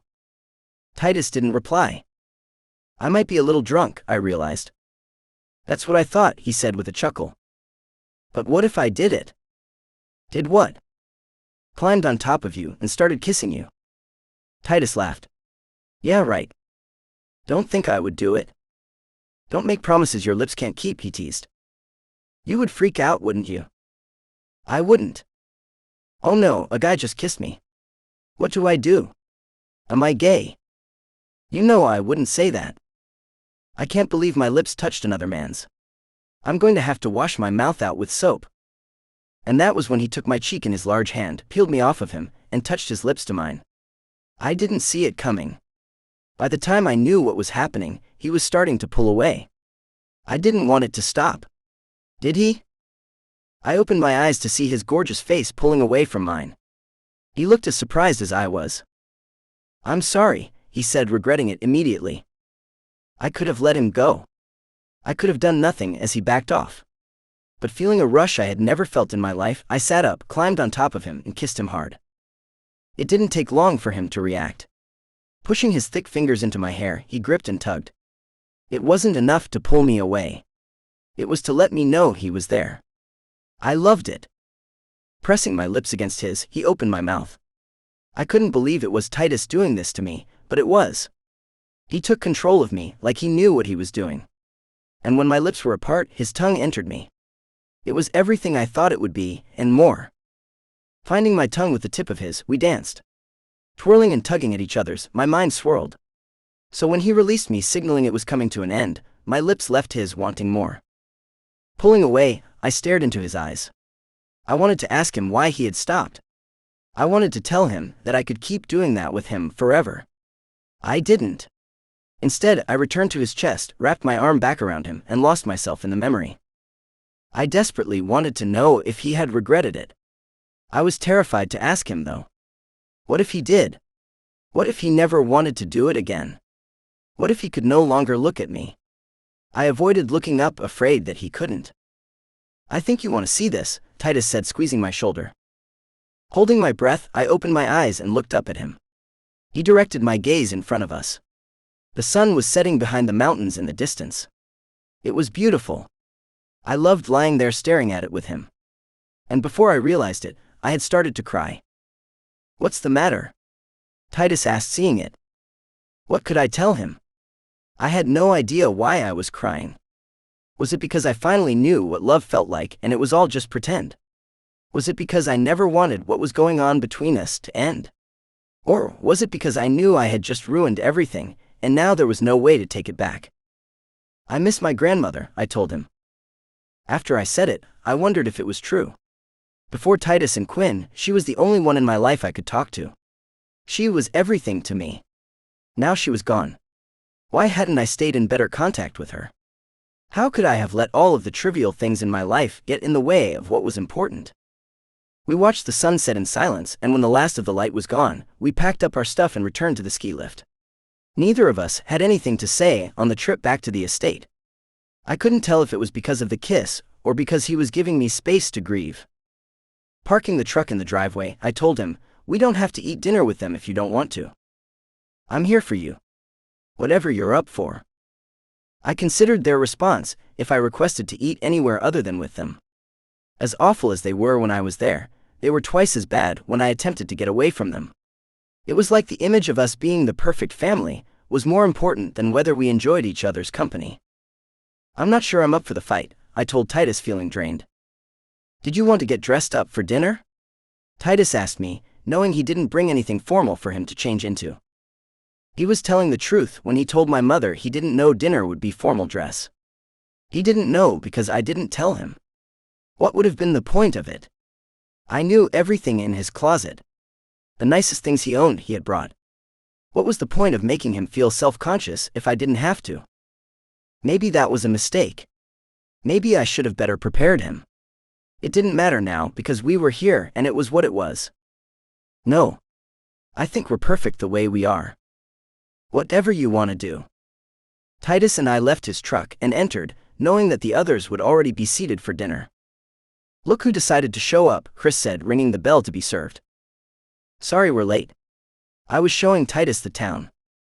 And that somehow excuses you from disrespecting all of our time, my mother barked. Mother, did you and father want to have kids? I asked casually, having wondered for a long time. My mother groaned. Titus and I sat, and Titus immediately reached for his poured glass of wine. I'm serious, Mother. Did you want to have us, or did you do it because kids would look better on the Christmas card? Chris burst into laughter. Louis, don't be gauche, my father said from the far end of the table. That's not an answer, I pointed out. Lou isn't wrong, Chris said delightedly. We do not use nicknames at the dinner table, my mother corrected. Chris grabbed his wineglass and took a sip, amused. Well, Mother? Did you and father want to have kids? I think what he's asking is if you had kids for the meme. Chris joked. I said enough, Christopher. Mother demanded. My mother's eyes bounced between Chris's and mine, both of which stared at her. There are two of you, aren't there? What does that have to do with anything? I asked. Yeah, you could have hit jackpot the first time and taken another roll feeling lucky, Chris replied. For God's sake, just be thankful we made the decision we did and consider it enough. You didn't actually want kids, did you? I said, realizing they hadn't. We were expected to have children, if you must know. We come from a time when we did what was expected of us. Do you think I wanted to ruin my body by pushing the two of you out of me? I was once a beautiful woman, no matter what I look like now. Your father was lucky I chose him. So I don't want to hear either of you complaining about what we did or didn't do. We had you. Be grateful. My God, when did that stop being enough? My mother concluded, taking a big swig from her glass. She rang her bell. More wine, she shouted before one of the servers exited the kitchen with a bottle. I didn't know what I was expecting to hear when I asked the question, but it certainly wasn't that. Considering how quiet Chris was for the rest of the night, I don't think he expected it either. Thank you for dinner, Titus said as we got up from the table. It was again very good. Neither my mother nor father acknowledged him. Normally I would have told them off for it, but I didn't have it in me tonight. My fight was gone. A lot had happened today. I got my parents to admit they never wanted me. I might have opened Pandora's box by convincing Titus to take a DNA test, and I may have ruined things with my best friend by kissing him. I was ready to bring the day to a close. The only thing that made me feel better was that tonight, I didn't have to shiver while pretending to be asleep to get Titus to hold me. As soon as we were both in bed, he wrapped his strong arms around me. They're reading the will in the morning, I reminded Titus. Oh yeah. You won't have to be here much longer. Titus replied by holding me tighter. I liked his response. It made me think that I hadn't completely ruined things between us. I knew that wasn't true. But for the night, it was nice to pretend. Chapter 6. Titus. I could spend the rest of my life with Lou in my arms. If I did, I would die happy. With him there, I felt complete. And lying in bed with him, I couldn't fall asleep in fear that it would end. This was the day I had kissed Lou for the first time. Not just that, but he had kissed me back. With his body on top of me, his lips had pressed against mine. I never felt more alive in my life. The last thing I wanted was for this day to end. And I held out as long as I could. But eventually, I fell asleep. When I woke up, Lou wasn't next to me. He was sitting on the edge of the bed with his head in his hands. There was no question that this weekend had been a lot for him. I could see the pain his family caused him. He pretended like he didn't care what they thought, but he cared deeply. Watching him sit there with his shirt off, I also couldn't help but think how good he looked. I wanted to grip his small waist in my hands and then slide my fingertips across his smooth chest. With my arm holding him tightly, I would rest my chin on the bend of his neck. As my face brushed against his hair, I would tickle the back of his ear with the tip of my nose. My member pulsed thinking about it. I ached to touch him. Being away from him was torture. But I knew this was a big day for him. It wasn't about what I wanted. It was about helping him survive. "You doing all right there?" I asked, touching his hip with my foot. Lou sniffled and wiped his eyes before looking back. My baby was crying. It broke my heart. "Yeah. Just being silly," he said, forcing a chuckle. "What time is the will reading?" "It's at 11. I looked at the clock. It was already past 10. How had I slept so late? Shit.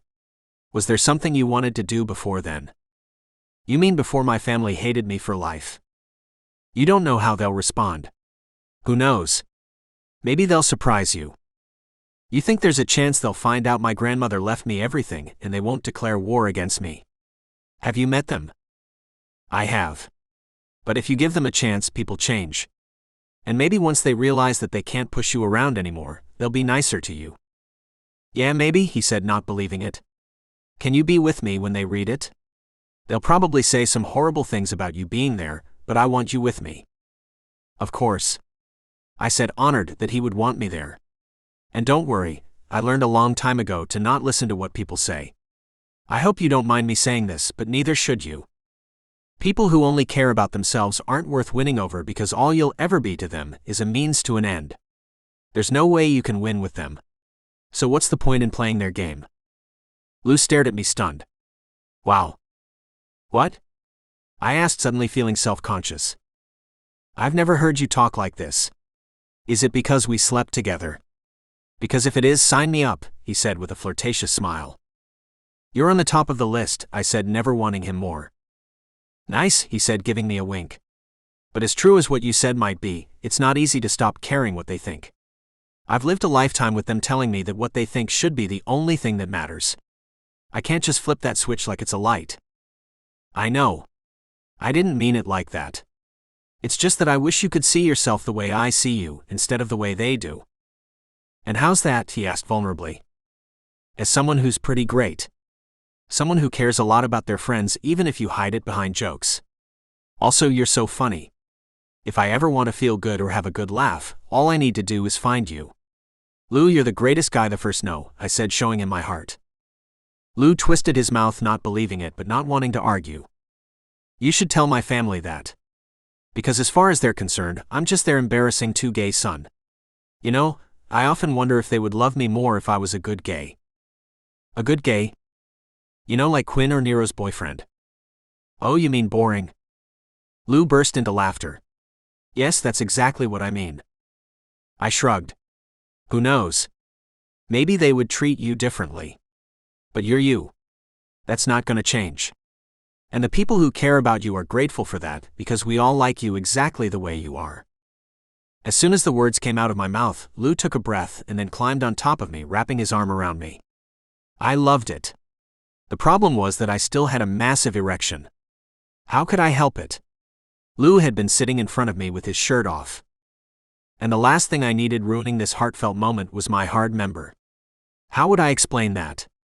"I know you're hurting right now, Lou, and I'm saying nice things to you. But really, all I want is to strip you naked and push inside of you as you groan." I allowed him to hold me for a second and then pulled away and sat up. I leaned forward, trying to bury my aching D between my legs. "What's the matter?" he asked, responding to my abruptness. "Nothing. Nothing's the matter. I just thought we should get ready for the reading. It's getting late, and this is important to you." Lou sat up and stared at me. "You're right. You want to shower first, or should I?" "You can go first," I told him, knowing there was no way I would be able to get up without him noticing my bulge. "Okay. I'll be back in a bit," he said, disappearing into the hallway. I fell back onto the bed. What the hell was I doing? My whole reason for coming here was so I could tell him how I felt about him. Okay, maybe that wasn't my only reason. I was also here to help him through a hard time in his life. But me telling him how I felt was high up there. Why couldn't I just say it? "Lou, I'm in love with you, and I've been in love with you from the moment we met." Is that so hard to say? I guess I would also have to say, "By the way, I'm into guys." I've always been into guys, so what I feel for you isn't a passing thing. Also, even though almost no one I know knows I'm into guys, I'll come out for you and treat you like you deserve to be treated. Man, that's a lot, I realized before curling into a ball. Would I be able to be the out gay guy someone as free as Lou deserves? Was I even gay? The only other person I loved was a girl. And how would my mother respond to me coming out? She didn't say much when I told her about Nero and Kendall, but Nero wasn't her son. She's always cared so much about what people thought about her. Would the way she felt about me change if instead of being her perfect son she had to admit to her friends that I was dating a guy? My mind swirled thinking about it all. How was Nero able to do this so easily? He declared his love for Kendall on national television, risking his career and future. I couldn't even tell the guy that first would die without that I loved him. I laid in bed repeatedly swearing that I would tell Lou before the trip was done. That lasted until he returned from the bathroom in his towel. I knew I had to get out of there before he got dressed because seeing him in his underwear would prevent me from being able to stand up again. Gripping the door handle, I was about to exit into the hallway. You probably want to put this on," he said, taking off his towel and tossing it to me. I caught it and stared at him. He was naked. Lou was standing in front of me naked. I don't know if my parents would appreciate you walking the halls in your underwear. I forced myself to breathe and snapped out of my stupor. Yeah? Of course. Thanks, I told him before wrapping the towel around my waist and heading to the showers. My wolf felt like it was fighting to get out before, now it felt like, once free, it would claim Lou as its mate and tear apart anyone who challenged it. Did he realize he was naked when he threw me his towel? He couldn't have. What would it mean if he did? I couldn't think of anything else as I took a shower. And still as turned on as all get out, I took my time brushing my teeth and preparing for the day. After thinking about more than a few rounds of baseball, I got my dick down. Once I did and then calmed my wolf, I headed back to our room. Don't you look nice? I said, finding Lou in a suit. You sure you want me in there with you? I didn't bring anything near as nice as that to wear. Lou held up a jacket. What's that? I got this from my grandmother's closet. I think it was my granddad's. I knew that nothing Chris or my father had would fit. And I figured you would feel more comfortable at the reading if you had something formal to wear. I dropped my towel, pulled on a pair of underwear, and then tried on the jacket. It was a little short in the sleeves and tight around the chest, but it wasn't bad. What do you think? I asked, modeling it for him. Yeah, he said, stammering and starting to sweat. Thanks, I said, taking it off and getting dressed. I had taken a long time in the bathroom.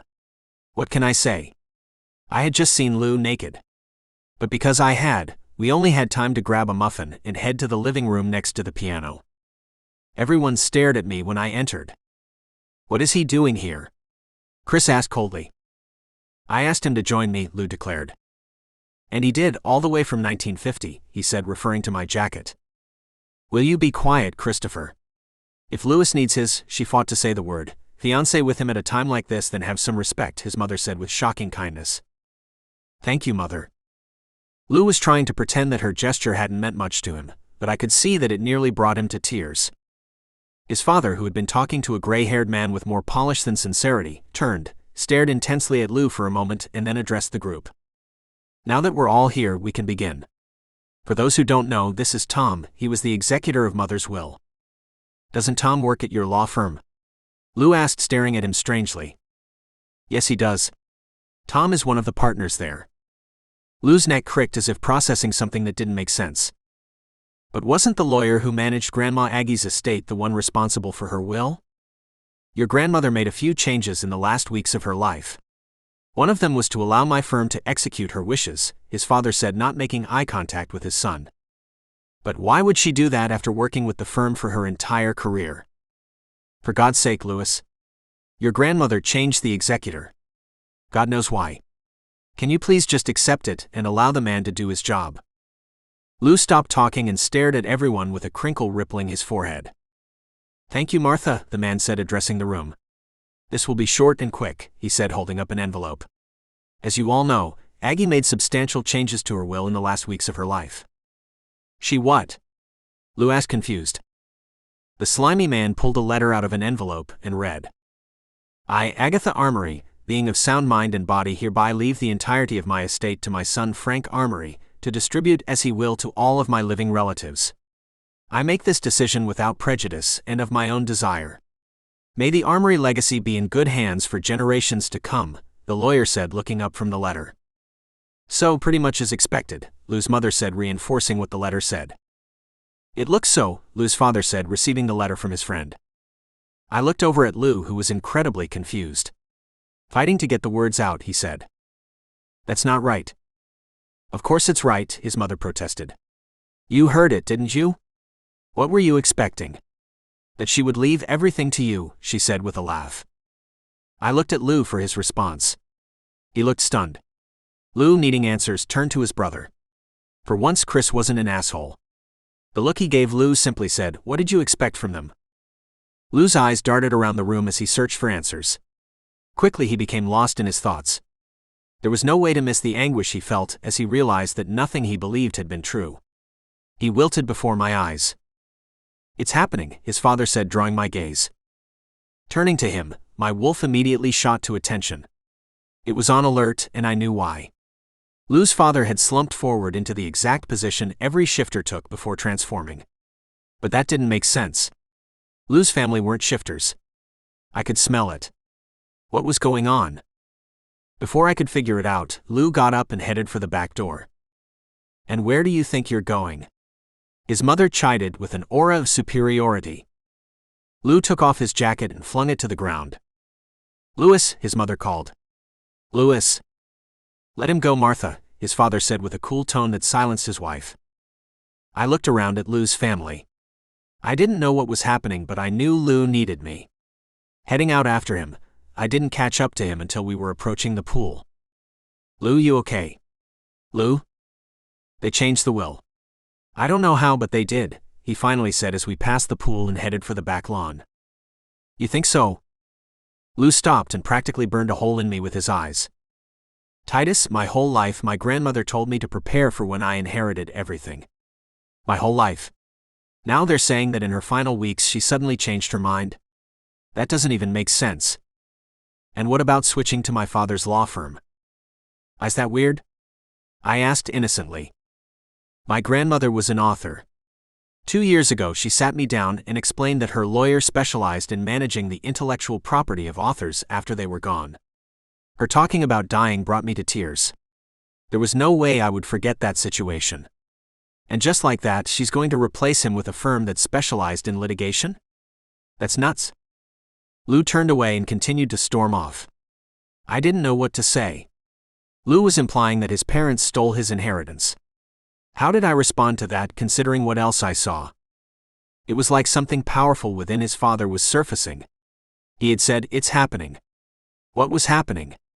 Could I explain what I had witnessed to Lou even if I tried? I continued following my best friend across the lawn to the woods behind it. About to enter the trees, Lou turned around and stared at the estate. I stood next to him. What are you thinking? I asked, wondering if he had seen what I had. Would you like to know how my family first made their money? How? Cotton and slavery. But if you would have asked my granddad, he would have said, luck. Right? It was luck. And when my great-great-great-grandfather saw the Civil War coming and invested in iron mines and processing factories, it was a little more of my family's luck. Then when the Civil War broke out, my family supplied the South with guns. War is always good for business, but say that to my grandfather, and he would have just claimed that it was a bit more of the old family magic. Exploiting slaves and then 8-year-old factory workers and miners, it's just a matter of being at the right place at the right time. It's family luck, Lou concluded mockingly. I listened shocked. I had no idea what to say to all of that. I knew Lou's family was rich, and it being the South, I guessed it was old money. But I had no idea what that meant. Lou always seemed so, I don't know, carefree or something. It was hard to believe that this was the tree he fell from, unlike his brother. Because the only thing stopping Chris from sinisterly twirling his mustache was his inability to grow facial hair. Wow, was all I could say. Yeah. So, what are you gonna do now? Are you gonna get a lawyer and fight the will? Fight my parents? Have you met them? You see what they're willing to do to get what they want, right? There's no winning against people like that. Then I don't know. Can we just take a walk? Of course, I told him, wishing I could help. I was willing to do anything for Lou. I would fight a dragon shifter to be with him. But this problem was in a world I knew less than nothing about. It killed me that I couldn't help him with this. Turning and entering the woods, Lou led me down a lightly worn path. The mixture of large oak and pine trees reminded me of home. We walked for 20 minutes in silence until Lou reached back looking for my hand. He had never done that before. I took it, wanting it, and more. Walking beside him, something about him suddenly seemed lighter. I wasn't sure what caused it until after another 20 minutes of silence when we approached a stream. It had crystal clear water and was 10 feet wide and 3 feet at its deepest. Tightening his grip on my hand, he brought me to a stop at the edge. Facing me as he backed away, he looked into my eyes as he undressed. The smile on his face told me he was about to do something devilish. I thought he was going to go for a swim, but instead, he walked to the large rocks at the end of the creek. Past him, all I could see was empty sky. "What are you doing?" I asked, amused. He didn't reply. And when he was finally in nothing but his underwear, he climbed on top of the rock furthest from us, peeled that off, tossed it on top of his clothes, and then fell back. "Lou?" I shouted, watching him fall out of sight. My heart stopped. What had he just done? I immediately ran towards where he had fallen, and before I got there, I heard an explosive splash. Scrambling to the top of the rock, I looked down. 40 feet below was a lake. The water was clear and beautiful. And emerging from the bubbles was Lou. "Woo-hoo," he yelled, wiping his face. "Oh my God. You gave me a heart attack," I said through the pounding in my chest. "Come down. The water's warm," he said with a smile. "Oh, you mean it's warm like the last time?" I asked, remembering how he described the freezing pool. Lou laughed. "Maybe. But you gotta join me. You can't just stay up there." I looked around at the incredible sight. I was standing on top of an overhang. The edge of the land circled around to an area that was on the same elevation as the water. In front of it was a patch of sand. "Are you really not gonna join me?" Lou asked, looking up. "I'm coming down," I said, retreating from the cliff. Collecting his clothes and shoes, I rounded the edge to the clearing at the bottom. When the entire sight came into view, I was in awe. It looked like a flying saucer had crashed into the side of the cliff and then had disappeared, leaving a perfect imprint. The cavern it left was 500 feet wide with a smooth stone ceiling and large broken stones that disappeared into the water. Surrounding it on every side that wasn't shaded were lush green trees. It was breathtaking. The small waterfall from the creek above reminded me of where I had grown up. But this place had something my hometown never did, a naked Lou swimming in the water. "There you are," Lou said with a smile when he spotted me. "This is amazing," I said, dumbstruck. "Are you coming in?" "Yeah. Of course," I told him, looking for a place outside of the sand I could put the clothes. Pulling off the jacket and my shirt, I did my best not to think about what was waiting for me. Unlike this morning, I had just gotten an eye full of Lou's beautiful body. He was a small guy, but his member was not. He wasn't completely hard when he had turned to face me on top of the rocks, but he was aroused. How could I not think about that as I undressed? And the longer I did, the harder I got. I had to do this fast. Doubling my speed, I whipped off my pants and underwear and ran to the water. Approaching, I saw that the bottom dropped off quick enough that I could dive in. I screamed as I did. Honestly, I was just hoping to distract him from the thing growing between my legs. The chilly water hit me like a hammer. As soon as he surfaced, I looked for Lou. "You call this warm? You're insane?" Lou responded with a devilish laugh and waded toward me. Meeting me where I could stand with just my head above the surface, he latched onto me. Climbing onto my back, he locked his legs around my waist. That was when I became grateful for the ice bath. If it wasn't for it, he would know how turned on I was. How could I hide my hard member if it was poking him in the foot? "Do you like it?" "Yeah," I said, thinking he was talking about him holding me. "I don't think the rest of my family knows about it." "Oh, you mean the lake?" "Yeah," he replied as he got comfortable, placing his cheek on the side of my head. I turned around to get a better view of everything. How could they not know about this place? This has got to be the most beautiful sight in 50 miles. Do you see Martha or Frank walking 40 minutes to experience the beauty of nature? I chuckled, imagining his mother walking here wearing one of her fancy suits. I don't know. I could see you and your brother coming here as kids. Lou huffed. Chris was always the way he is now. I used to think that he was as miserable as I was growing up. But then I realized he wasn't. He was perfectly content to make snide comments and plot his takeover of the world. He just had a resting bitch face. I chuckled before realizing what he had said. So you were miserable growing up? Yeah. This was the place I came when things got too much. I was thinking I would donate this part of the estate to the county when I inherited it. But I guess that's not going to happen now. Wait, all of this is your family's land? From the house to here? And beyond? Oh my God. It's a lot, he said with sadness. I guess none of this matters if you have a sucky situation growing up. You can either have love or money. You might get neither or a little bit of both. But you can't have this much of one for this long and expect to also get the other. What about Quinn? I asked. His father is one of the richest people in the world. And from everything he's ever mentioned, he and his father have a great relationship. It's new money. My grandmother told me it takes a special type of person to manage generational wealth. Maybe in the end, my grandmother realized I was too much of a mess to be trusted. You can't think like that? Why not? He said, defeated. Because unless you ask your parents what got your grandmother to change her mind, anything you come up with will just be a guess. I don't have to guess what my parents think of me. You can't let them get to you. Why not? It's not like I've ever been able to stop them. Lou? I said, peeling him off of me and turning him to look in his eyes. You can't listen to every awful thing people say about you. But these are my parents, Titus. My parents don't love me. They're your parents. Of course they love you. They just have a funny way of showing it.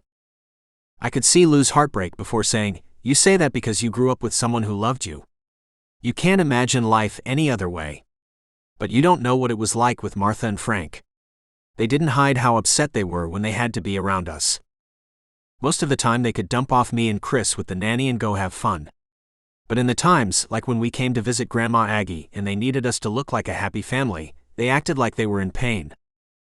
I can't imagine that, I said with my heart hurting for him. You shouldn't. No one should have to. My parents didn't love me. No one did. I used to think I was unlovable.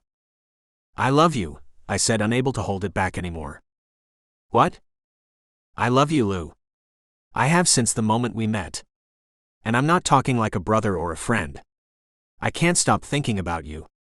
I measure time by the next time I'm going to get to see you, and then when I do, I'm the happiest I could ever be.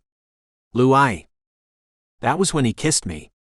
Wrapping his arms around my neck, he pulled his body onto mine. Needing more, I cupped his shoulder in one hand and moved my other hand to his naked ass. He didn't pull away when I squeezed. With him in my grips, I focused on his lips.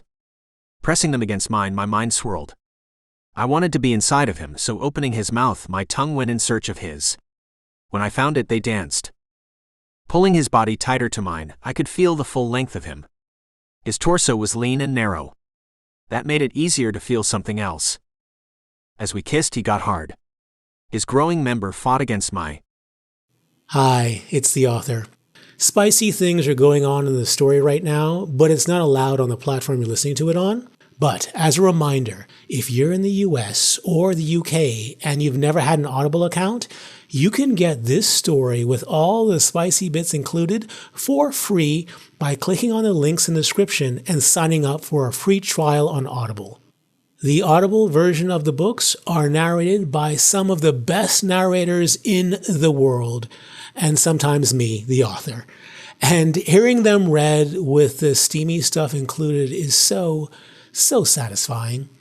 However, if you're not eligible for the free trial, you can get this audiobook with that premium narration by clicking on the join button and becoming a member of this YouTube channel.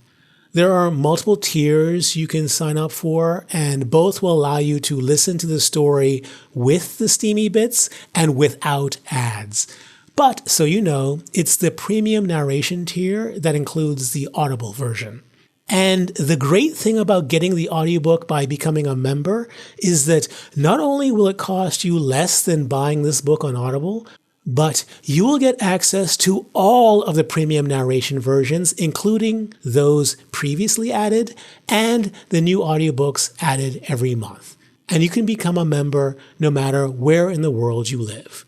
So please, consider it. Otherwise, continue to enjoy the story. When all of the sand was gone, I let him know, and he slipped his tempting manhood into his shorts. That was quickly followed by him putting on his shirt, pants, and shoes. I grabbed my shorts and Lou quickly did the same for me. I loved feeling his hands on my naked flesh. I was disappointed when he stopped. The only thing that made it better was knowing that this was just the beginning of our new life together. And the more clothing I put on, the more I looked forward to what came next. "Where do you want to go now?" I asked him as we both stared at each other fully dressed. "I don't want to leave this spot. Once we do, I don't know what's going to happen." "What do you want to happen?" I asked vulnerably. "I want to spend the rest of my life with you." I smiled. "That's what I want too." "Then why don't we do that?" "I'm scared." "Of what?" "I don't know. What if I can't be happy? What if my family won't let me be happy?" "I think you're giving them too much credit. If you want to be happy, just be happy. You gotta choose it. I choose to be with you no matter what happens. I don't care what anyone will say or what it could change. If you want to be with me, you gotta do the same. That's all. You don't know my parents. You're giving them too much power."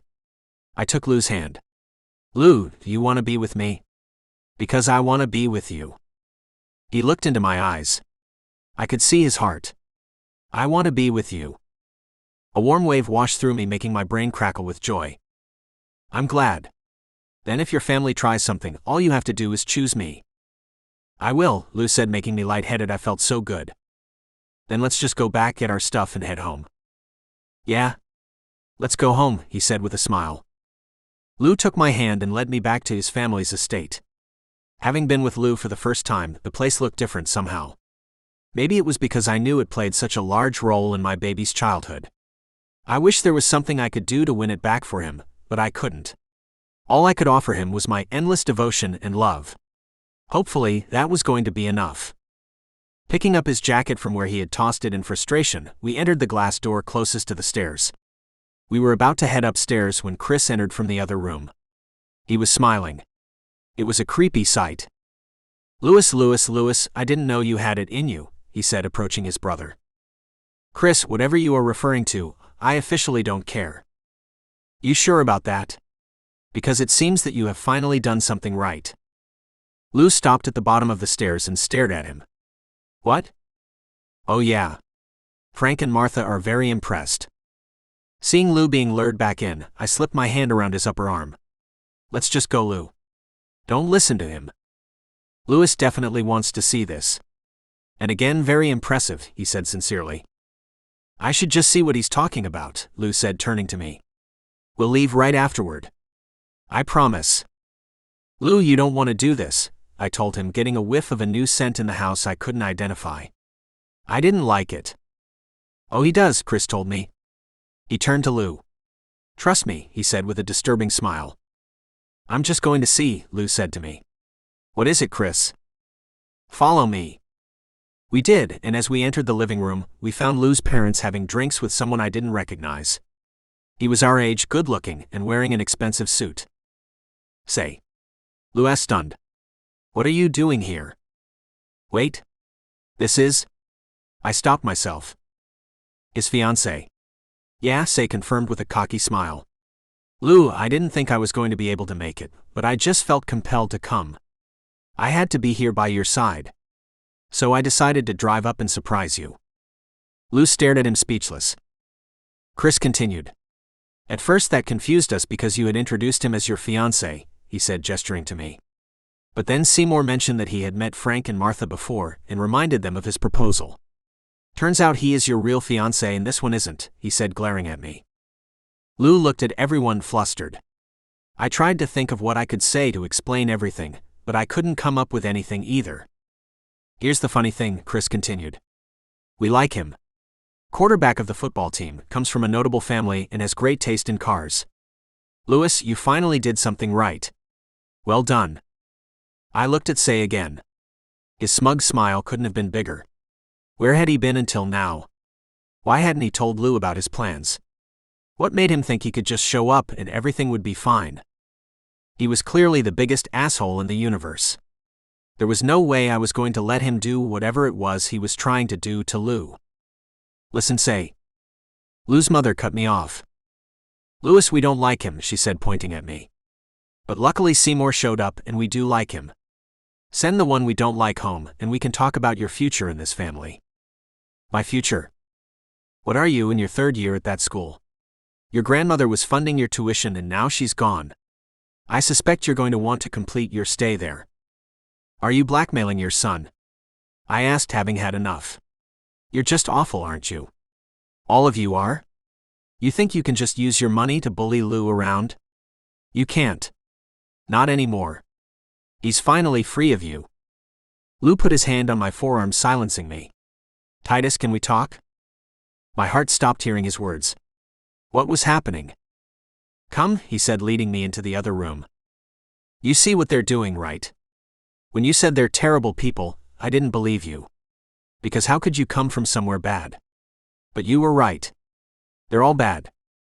But they're my family, Lou said, cutting me off. And like it or not, I'm stuck with them. So, you're just gonna let them bully you around?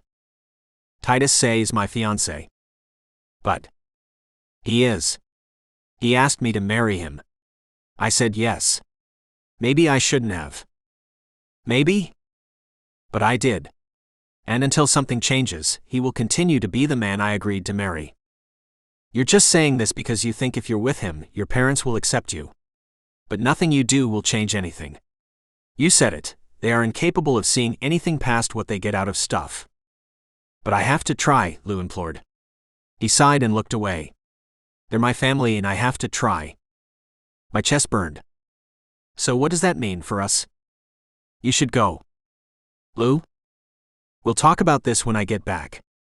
I'm sure Say can give me a ride. It will give me time to straighten things out with him. Don't do this, Lou. Remember how you felt just an hour ago. We were meant to be together. Are we? Lou asked, confused. I held his shoulders. Yes, Lou, we are. I wanted so badly for him to look me in the eyes. If he did, I knew he would remember what we meant to each other. But he didn't. You should go, Titus, he whispered, breaking my heart. But you should go, he said, pulling away from me. Standing in front of him, desperately wanting to touch him, I felt lost. I was losing the only person I ever truly loved. I had only just won him. I wasn't ready for things to end. Ready for it or not, I knew what I had to do. I still loved Lou with every part of my being. And if he wanted me to go, I would. So turning from him, I headed for the stairs. It was a long walk to the 3rd floor, but when I was there, I headed to his room and collected my stuff. It didn't take long to pack everything into my bag and return downstairs. When I did, I saw that Lou hadn't moved. Looking at him, he still couldn't look at me. I didn't bother to say bye. Exiting through the front door, I headed to my truck. It was clear why Lou's family liked him so much after I saw what the asshole had driven up in. It was an electric blue convertible McLaren. I didn't need to know how much it cost to know how rich his family had to be to afford it. Maybe he was a better match for Lou than I was. What did I have to offer him past my love and endless devotion? He could probably give Lou the world. And wasn't that what Lou deserved? I got into my 10-year-old truck and pulled out of the driveway. I could only imagine what everyone thought as I drove off. I had just been fooling myself if I thought that someone as great as Lou would want to be with someone like me. I had been such a fool. I was never going to be made a fool like that again, though. Never. It hurt too much. I wouldn't be able to stand it. Lou had told me to leave moments after telling me he wanted to be with me forever. For over a year I had pretended that life was other than what it is. But I had to accept facts. Nero had moved on without me. My mother had moved on without me. And now so was Lou. I was alone. Nothing I thought I had was real. Everyone had just been killing their time with me, waiting for something better. I was tired of being everyone's second choice. I needed something real. This pain was too much. From now on, I was going to do what everyone else did. I was going to take what I wanted and only think of myself. I was going to create the life I wanted and not wait for someone to give it to me. I was never going to let myself feel this way again. Not for Lou. Not for anyone. Never. I was going to be a wolf. Chapter 7. Lou. The last thing I expected to see when I arrived back at the estate that day was Say. Having not heard from him after I had given him the address, I thought things were over between us. Was I wrong for assuming that? How could I know that he would show up unannounced? How could I know he wanted to surprise me? And what was I supposed to do now that Titus and I had been together? Say and I had barely kissed. How could we do more? We had only been on 2 dates. On the 3rd, he had asked me to marry him. And on the 4th, he was being coddled over by my family. It was like they no longer cared I was gay. All that mattered was that Say's family was one of the few Tennessee families that had been as lucky as our own. Generations ago, they had worked together. And it was in part because of Say's great-grandparents that my great-grandparents held on to their plantation after the Civil War. It was ironic that I could be the one to merge our 2 families.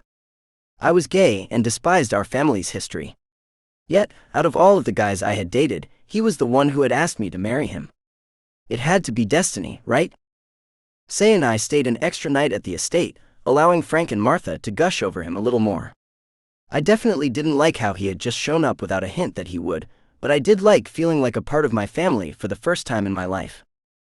I didn't know what approval felt like until my mother gave it to me because of Say. How could I break things off with him now? How could anything feel more right? At the same time, I couldn't help but think about what I did to Titus. He had to understand why I did it, right? No matter what had happened between the 2 of us, Say was my real fiancé. That didn't mean that what I felt for Titus wasn't also real. It was. That was one of the reasons I had Say sleep in the guest bedroom instead of my bed. But maybe there was more to being with someone than just loving them. Your family really liked me, Say said as we drove back to campus. They did. And they don't like anybody. They definitely didn't like what's his name. His name is Titus. He's my best friend. Oh. And why did you tell them he was your fiancé again? Because I didn't know you were coming. So you just told your family you were engaged to someone else. How was I supposed to know that you would show up like that? Why didn't you tell me you were coming? I told you I wanted it to be a surprise. But you didn't reply to any of my texts. What was I supposed to think? Well, I didn't think you would replace me with the next guy to come along if I got a little busy. So you were busy. That's why you ignored my texts. I didn't ignore your texts. I read them.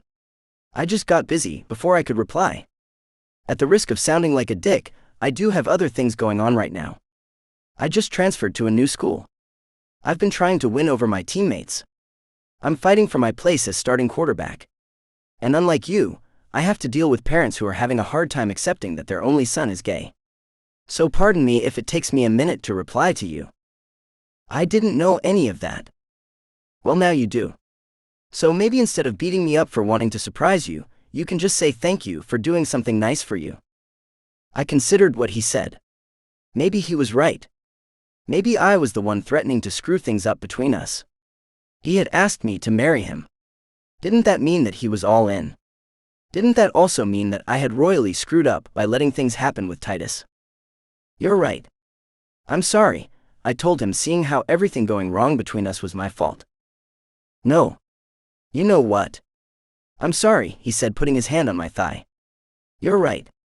I should have texted you. And I should have given you a heads up that I was planning on stopping by. It was stupid of me to just show up like that. Do you forgive me? I stared at Say, realizing that he was actually a good guy. I didn't know what I was thinking before. He really did love me. I forgive you, I told him, forcing a smile. We both made mistakes. But we'll do better, right? He said joyfully. Right, I told him, knowing it was what he wanted to hear. Say smiled and then leaned across the car for a kiss. I gave him one. It immediately made me think of Titus. How was I going to explain any of this to him? It turned out that I wouldn't have to explain things to Titus. Because, like after Say had asked me to marry him, Titus disappeared. But unlike the last time, it wasn't just for a day. 3 weeks went by without hearing from him. Have you heard from Titus? I asked Quinn when I couldn't take the silence any longer. Yeah. Why do you ask? I haven't heard from him. Oh, Quinn said, surprised. He hasn't mentioned me. No. But maybe it's because he has a lot going on. He hasn't even had time to join Cage and me for our usual Sunday wolf runs. What does he have going on? He's back on the football team, Quinn said, surprised I didn't know. He's what? Yeah. He decided that he wanted back on, and he made it happen. I think he's a starter. Didn't Say tell you? You said they met at your grandmother's estate, right? Say knows who he is. I guess he just forgot to mention it. Or he assumed I already knew. That makes sense, Quinn concluded. What else has Titus been doing? He started a new business. What? I asked, not expecting to hear anything like that. Yeah. It's with someone he went to high school with. It's a tour guide company. But they're still in the setting everything up phase. Well, anything else? There's some local politics stuff he's also doing. But that's more of a side thing than anything else. He wants to get the town officially put on maps. Didn't he tell me there's an invisible barrier around the town or something? A protective barrier. It hides the scent of everything living within it. Then how would that work with getting the town put on maps? Technically, it's unrelated. But he's been trying to get the spell taken down as well. He wants the town to fully embrace the outside world and everything that comes with it. Oh wow. There's been some resistance to the idea, but Cage has been helping him gain support for it. So what you're saying is he's been doing well without me? No, Lou. I didn't say that. But he is, though. Right. I mean, he's probably never been better. He's probably doing as well as you are, Quinn said, leaving it at that. How well did Quinn think I was doing? Sure, Say and I had come up with something workable between us. But were either of us happy? The reason I had fallen for him so quickly was how his flood of attention had made me feel. He used to text me every morning and night. He made me feel loved in a way no one else did. But then all of that stopped. Nowadays, if he replied to my text on the same day, I had to be grateful. He had a busy life. There was no denying that. But sometimes I wondered where I ranked on his list of priorities. I see you have a home game this weekend. I would love to see you play, I texted Say. It took a day, but he texted back. I'll leave 2 tickets at will call for you. Maybe we could grab something to eat afterward. Say never replied. Somehow I convinced Quinn to join me at the game instead of visiting his boyfriend. I wasn't sure why he would. His boyfriend was smoking hot. But I was glad that he did. Ever since Titus and I stopped talking, I felt lonely. Titus was the person I told everything important to. I had really screwed things up with him at the estate. I blame my grief for my bad decisions. I wouldn't have done any of that if my grandmother hadn't died and my parents hadn't stolen my inheritance. I would never have risked our friendship otherwise. Titus had been my best friend. I loved him. I was happier whenever he was around. And I cared about how he felt. Seriously, I cared about his feelings. Who was I when I was around him? I might not know who having Titus in my life had turned me into, but I did know who I was without him. I was an incomplete and sad person. I didn't like that, Lou. But I had done this to myself. Why had I kissed Titus? How could I ruin our friendship like that? Taking our seats at the game, I was excited. I wasn't sure why. I had seen Say play before. It was at the beginning of the year. It was what led to our first date. We had met at the campus bar, and after some flirting, he had invited me to watch him play. I'm not a football fan, so I didn't care that he was the starting quarterback. But there was a moment right before they got into that squat that they all do, when he had looked up to where I was sitting and pointed at me. It was like he was saying that this was for me. And then he threw the ball halfway down the field for the game-winning touchdown. How could I not go out with him after that? That didn't explain why I was excited this time, though. I was getting less impressed by Say every day we were together. But when the game started and our school's defensive squad took the field, my heart thumped. There he is. There's Titus, I said, almost giggling. I had done my research as soon as I found out that Titus was on the team. I found out the number he wore and his position. He was one of the guys whose job it was to stop the other team's quarterback from throwing the ball. He wasn't one of the huge guys who ran into each other at the start of the play. He was the guy who stood at the end of the line and tried to sneak around the guys trying to protect the quarterback.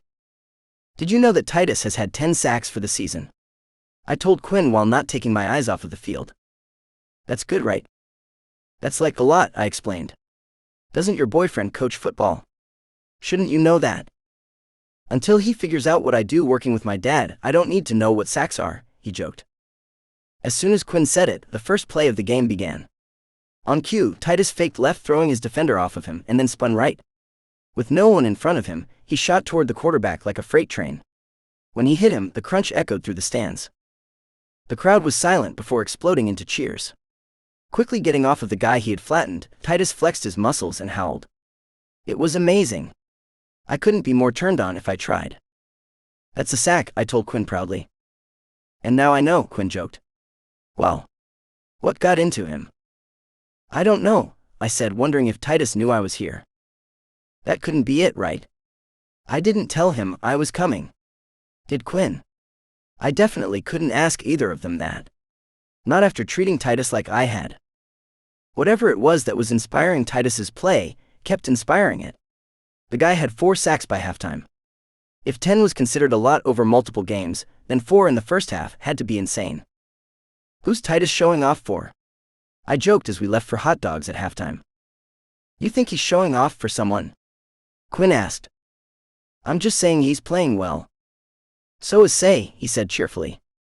That's right, I had a fiancé and he was playing too. Yeah. Definitely. But, I mean Titus, right? I was sure that I wasn't giving away my feelings for him. Titus was on fire. It was the most impressive thing I've ever seen on a football field. Granted, I'm not a football fan, so I haven't seen a lot. But damn. Titus was amazing. The second half of the game mirrored the first. Even though the other team seemed to change their strategy to stop him, Titus got 4 more sacks by the end of the game. I had no idea he had that in him. It had to be the hottest thing I had ever seen. I couldn't begin to figure out why, but it was. Did Say want to go grab something to eat? Quinn asked me after the game. Grabbing something to eat after the game was a tradition for our group, whenever we came to watch one of our boyfriends play. Last year I didn't go to any because, you know, it's football. But when Quinn would tell me about it afterward, it always sounded like fun. I texted him. He didn't say. We could meet him at the player's exit. You figured out where it is? I asked, remembering the first game we saw together, and how we circled the place for an hour after trying to find it. Quinn laughed. I've been to a lot of games since then. Okay. Lead the way, I said, ushering him ahead of me. Snaking through a couple of corridors, we exited the back of the stadium in front of the players' parking lot. It took a few minutes, but Say was one of the first to exit. He was with teammates. They looked like they were having a good time after their win. Seeing me, Say came over. Lou, what are you doing here? He said, kissing me in front of his friends. I like that. Quinn and I were going to grab something to eat, and were wondering if you wanted to join us. Didn't I text you back? One of the guys from the team is having something. I would invite you, but it's kind of a team-only thing. Oh, I said, disappointed. I'm sorry, babe. I'll make it up to you. I swear. Let's get dinner tomorrow, he said cheerfully. Yeah. Sure, I told him, trying to hide my disappointment. Great. And did you like the win? It was for you, he said cockily. Yeah. Thanks. Okay. Talk to you later, he said, giving me another kiss before catching up with his teammates. He has a team thing he has to go to, I explained to Quinn. I heard, he said, reminding me of his enhanced wolf hearing. I would say that we should ask Titus, but if they have a team thing, he probably has to go to it as well. As soon as Quinn mentioned Titus's name, I felt a rush. My face felt hot. I wondered if, with all of his heightened wolf senses, Quinn could tell. If he could, he didn't let on. We could ask him, I suggested as my heart began thumping. It was then that Quinn looked at me strangely. He chuckled and agreed. Damn it. I couldn't hide anything from him.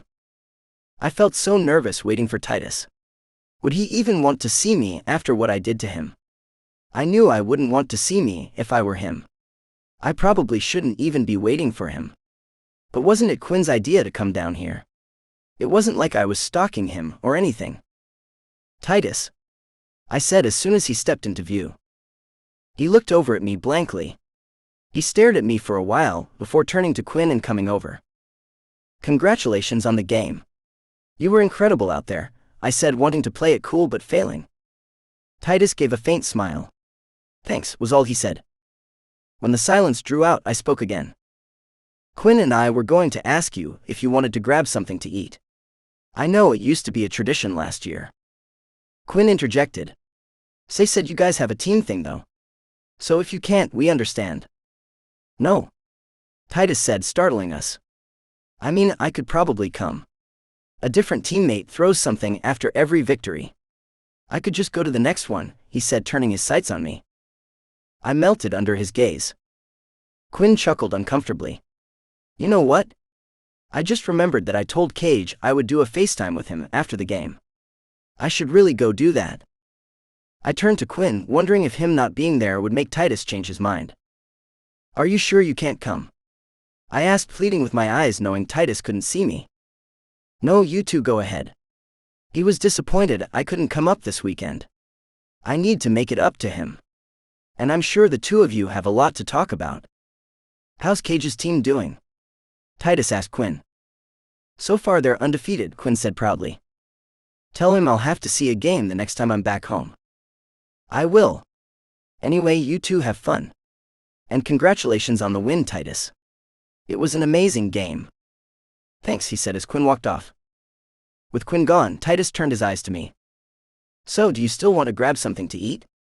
I asked vulnerably. Do you? Yeah. Definitely.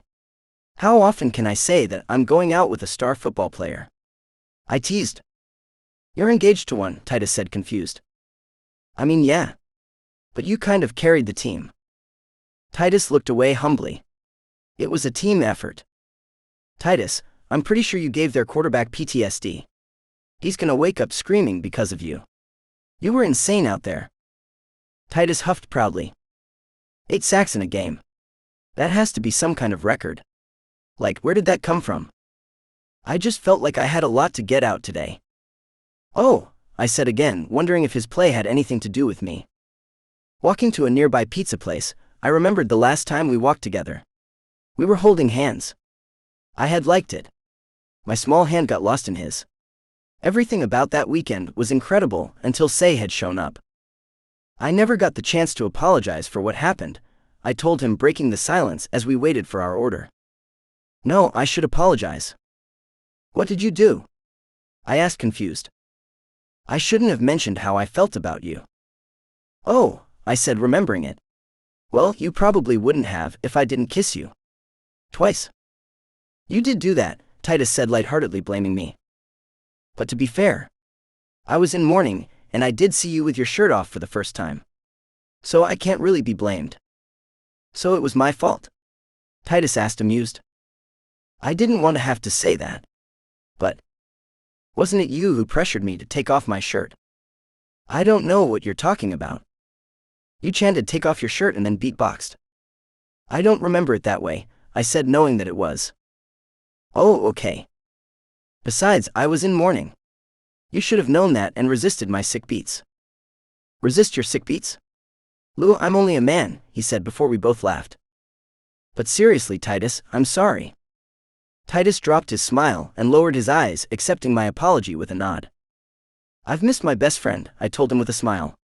I'd love to have him back. Did you tell Say what happened between us that weekend? It was my turn to look down. I didn't see the point of it. It's not like it's going to happen again, right? I asked, hoping that it might. Right. Never again, he said firmly. I could barely hide my disappointment. Never again. So can I have my best friend back? I don't know, Lou, he said, drifting off into thought. Hey, did you get the results back from your DNA test yet? I asked, needing to stop him from saying something that would break my heart. Titus's eyes brightened with my question. I did. I sat up excitedly. And? Nothing. At all. Wait, is it because you're a? I whispered the word wolf. Do you all not show up on DNA tests like vampires don't show up in mirrors? And oh my god, are vampires real? Titus chuckled. First of all, vampires aren't real. At least I hope they're not. I'm having a hard enough time forgetting the sight of a dragon diving toward me. You've been attacked by a dragon? You never told me that. It's a recent thing, and I've been trying not to think about it. But secondly, wolf shifters have DNA, so we would show up on DNA tests. What I meant was that I didn't have any relatives pop up. No one at all. No. It did say that my genetics came from East Tennessee though. But I already knew. Being born there kind of tells you that. I thought for a moment. Does it though? How could it not? What if your mother and father were born in California, and your mother moved here before you were born? But she didn't. Right. But how did the test know that? Titus thought about it without a response. Titus, I think you have relatives in East Tennessee. I thought we already covered this. I was born here. Of course I have relatives here. No, I mean, I think you have relatives who already took the genetic test. Then why didn't they show up in my results? I don't know. Maybe they requested not to be shown to others. Maybe they did something where their results were added anonymously. Or maybe there's a completely other reason. I mean, that could be. But since we don't know which is true, shouldn't we choose the one that offers the most hope? Titus took a deep breath. I might be over having hope for things, he said, staring at me. Ouch. Quinn told me that you were starting a business. You have to have hope for that. Titus shrugged. And he mentioned something about getting your town on the map and removing a protective barrier. Yeah. It turns out that the only way we can guarantee that the town will be recognized by national mapping organizations is to incorporate it. That just requires a town-wide vote. Getting the protective barrier removed is a whole other thing. That one's been more of a struggle, but we've been making progress. Well, looks like I was just holding you back, I said jokingly, but afraid it might be true. Titus looked down instead of responding. So, if you could have hope about all of those things, why not have a little hope that you will find your brother? Some things hurt a little more when you're disappointed. Again, ouch. Then, how about if I help you? I could have the hope for both of us, I said with a smile. Help me? How? I don't know. But there's got to be someone in your town who knows something, right? Hell, someone there could be your brother without knowing it. I could find them for you. Lou, he said, about to brush me off. Please, Titus, I said, reaching across the table and putting my hand on his forearm. Let me do this for you. It's the least I can do. Let me help. Titus thought about it. Waves of pain washed across his face as he did. Had I hurt him that much? It was yet another reason I needed to help him. I couldn't let him be alone. He was too great of a guy. And if finding his brother would cure him of that, it was something I had to do. I'll think about it, he told me as our order came. You think about it, I told him, happy that I might be getting him back into my life. Chapter 8. Titus. You didn't come to the after party, Callie said when I got back to our room. Yeah, sorry about that. Lou and Quinn showed up after the game, wanting to grab something to eat. So you ditched the party and didn't invite me? My roommate asked, hurt. It wasn't intentional. And Quinn didn't even end up joining us. Oh. So it was just you and Lou? He asked, suddenly giving me his full attention. How'd that go? I considered what I had told him about my feelings for Lou. I hadn't told him that I was in love with Lou, but he had to know I felt something for him. Callie had helped me arrange the memorial for Lou's grandmother. I told him I was spending the weekend at his family's estate pretending to be his fiancé. And he saw how I was when I got back. I have not been in a great mood. This was the first time I felt anywhere near myself. He had to have made the connection. But could he have guessed that we had done naked things together? It went okay. We talked. We both apologized for what happened. What happened? I stared at him, wondering what I should say. The only people who knew I was into guys were Quinn and Lou. And Lou only knew because I told him I loved him. Was I straight except for my feelings for Lou? No. I had always found guys hot. So was I gay? I haven't been able to see anyone past Lou since meeting him. So maybe. But that would mean that everything I felt for girls throughout high school would have been a lie. Can I tell you something, Callie? Callie froze and then moved to the edge of his bed. Giving me his full attention, he said, "Yeah, man. Anything." I took a deep breath. What was I doing? This felt like such a mistake. But didn't Lou deserve to be with someone who wasn't embarrassed about his feelings? Wasn't that the one redeeming quality about Say? When I was at Lou's place, things happened between us, I told him, suddenly feeling like I needed to shift and run. What type of things? I took another deep breath. That's all right. Take your time, Callie said sweetly. It gave me the confidence to continue. We kissed. Wow. Callie said with a lot less surprise than I was expecting. Yeah. And I might have told him that I was in love with him and that I have been from the moment we met, I said, feeling my wolf surface. Is that true? What? That you were in love with him since the moment you met?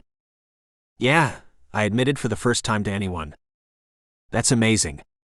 Why do you say that? I don't know. It takes a lot of courage. Thanks for sharing that. It means a lot to me. Out of all of the ways I could see this conversation going, him saying that it meant a lot that I told him wasn't one of them. What was I supposed to say to that? Thanks for being cool about it. Callie lowered his head, turning red. What? I asked, seeing there was something he wasn't saying. I had a crush on a guy, he said shyly. You did? I paused and thought about it. Is it someone I know? He shook his head, embarrassed. Who was it? Callie hesitated. You don't have to say if you don't want to. No, I want to tell you. He took a deep breath and centered himself. It was Quinn. Quinn? Yeah. You know that first time when Quinn and Cage came to town? I remembered the time. Oh yeah. Then. I smiled. To be honest, I kind of had a crush when I met him too. But he was with Cage and Cage is great. Also, he introduced me to Lou. Oh yeah, Mr. Rucker is great. He got me my scholarship here. But you still kind of have a crush on Quinn. Callie lowered his head and turned red. Listen, I get it. So does that mean you're gay? He shrugged his shoulders. Maybe. Maybe, like you don't want to admit it. Or maybe, like you really don't know. I don't know, he admitted bashfully. It's hard to tell, right? You meet someone of the same sex and they're great. So then you start to think that you could never have feelings for someone of the opposite sex again. Right? Callie said with a big smile. I obviously know the feeling. Callie paused. So what are you going to do about Lou? We could still go mess Say up if you want. We could make him less pretty. He is annoyingly pretty, isn't he? I joked. Pretty much, Callie said with a laugh. Yeah, but Lou made his choice. If he wanted to be with me, he would have chosen me. He didn't. What else can I do? You could fight for the man you love? I thought about that. I could. But he knows how I feel about him and what I want. I even think he might feel the same about me. But maybe loving someone isn't enough. He needs to want to be with me. If he doesn't, what am I supposed to do? Fight? I looked at Callie and smiled. You're gonna make some guy a great boyfriend one day. Not Quinn though. He's spoken for, I teased. Callie blushed. Thinking about what Callie said as the night went on, I realized that he might be right. The one thing I could do was fight for Lou. But hadn't he kissed me first? Didn't that mean he liked me back? And didn't that also mean that he chose Say because the two of them made more sense together? Say was from an old Tennessee family like Lou. He was human like Lou. And what's more, Lou's family who hated me loved him. Didn't his mother say that they wouldn't pay for Lou's tuition if he didn't choose Say? Didn't she say that Lou was lucky he showed up? If I fought for Lou and won, wouldn't I just be ruining his life? So what did I do about Lou's offer to help me find my brother? I still loved Lou. It's because I can't be with him that I rejoined the football team. I needed a way to channel my anger and went to coach asking for a second chance. There were a few players out with an injury that day, so he let me practice with them. When he saw me running through tackle dummies like they were made of straw, he invited me back. I've been leading the country in sacks since. Football wasn't enough though. I needed more to take my mind off of Lou and to keep me from losing control of my wolf, so I told Claude I was in on his business idea. That led to a discussion about marketing. And that led to research that said that the only way to get our town added to maps was to incorporate it. Incorporating a town is a big deal. There is a ton of work involved. I had to get people to sign a petition that I sent to the state. They had to approve it. And now I have to organize an election to decide on the town's charter. It's a lot of work, but not nearly as much as finally getting Dr. Tom to take down the protective barrier he put over the town. And between that, incorporation, football, and school, it was just enough to keep me from thinking about Lou every minute of the day. Now Lou wanted back into my life. On one hand, I couldn't be happier. The only thing I want is to kiss him like we did that weekend. A vice grips my chest and squeezes whenever I let myself think about it. On the other hand, he doesn't want to be with me. The thought of being so close to him and not being able to have him makes me want to go feral on everyone at East Tennessee. I can't take being reminded every day of what I can't have. That means that I can't accept his help in finding my brother, right? I shouldn't. Then why did I want to? He was the one who suggested I take the DNA test. It was a good idea. The only thing I could come up with was pressuring my mother to tell me more. But after telling me that first time, she pretended like she didn't know what I was talking about when I brought it up. What other options did I have? My whole life I wanted a brother, and it wasn't just because my town didn't have a pack. It never felt right that I was an only child. When Nero found his brother Cage, I wished it was me. Could finding my brother transform my life like it did Nero's? When he met Cage, Nero was hosting wolf fight clubs for money. Now he's playing in the NFL. I don't know if finding my brother would do the same for me. But maybe if I did, I wouldn't feel so goddamn alone all the time. And Lou was offering to help me find him. Is the torture I feel being around Lou worth a chance at finding my family? Not able to decide, I did what I did best. I put it out of my mind and lost myself in everything else I had going on. Although the team lost almost every game before I joined, we had a perfect record since. I had to keep my intensity up. On top of that, I had to review the budget Claude put together for the business and prepare for the town meeting I arranged. Oh, and classes. The days flew by in a blur and only slowed down when I got a text from Lou. Every part of me wanted to answer him immediately, and then text back and forth for the rest of the day like we used to. But I couldn't. I always got back to him, but not until the next day. Quinn invited me to stay at his place on the weekend of your town meeting. Would you mind if I came? I have an idea that could help you find your brother, he texted. Staring at the text, there was so much I wanted to write. What was his idea? Why that weekend? Did he know that I was making a speech? Did that have to do with why he wanted to come? But instead I texted. That's fine. His reply didn't come as quickly as it used to. I was torn by how I felt about that. Thanks, he wrote before going silent. He's coming up this weekend, I told Callie as we sat waiting for practice to end. As the kicker, Callie never had much to do during practice. I was sitting out after a brutal hit during the last game that left my shoulder sore. I had already sacked the other team's quarterback 5 times. An asshole from their offensive line tried to send me a message. I replied by laying their quarterback out on the next play. The guy lay sprawled on the ground like an outline at a crime scene. That was me marking the message, return to sender. That didn't change how much the hit I had taken had hurt though. It was easy to play through the pain while channeling all of my anger. But the following morning I felt it. And worried about what would happen if I let my wolf out, I hadn't shifted to get rid of it. So here I was sitting on the sidelines instead of practicing, and the only one sitting next to me was Callie. Who's coming up? Lou? Callie asked me. Yeah. How do you feel about that? I took a deep breath. I didn't know how I felt. This would be the first time he visited. There were so many things I wanted to show him. I wanted to take him everywhere. I wanted to kiss him under a waterfall. But then I looked across the field and saw Say. What do you think is going on with Say? I asked Callie. What do you mean? Do you get a weird vibe from him? Callie stared at Say as he went through his drills. He turned back to me.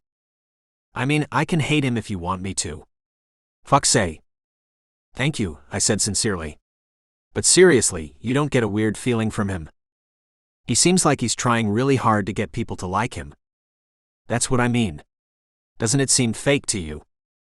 Maybe. But he's an openly gay quarterback.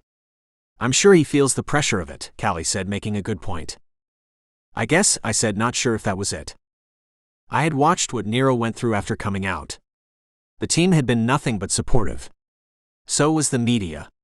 The only ones who weren't were players from the other teams. And that had more to do with Nero kicking their ass on the field. You try to get in the head of your opponent any way you can. With Nero, it was that he liked guys. With Say, it felt like there was something else going on. Sure, we didn't get along. And that was explainable. But the feeling went beyond that. I had to assume he was treating Lou well.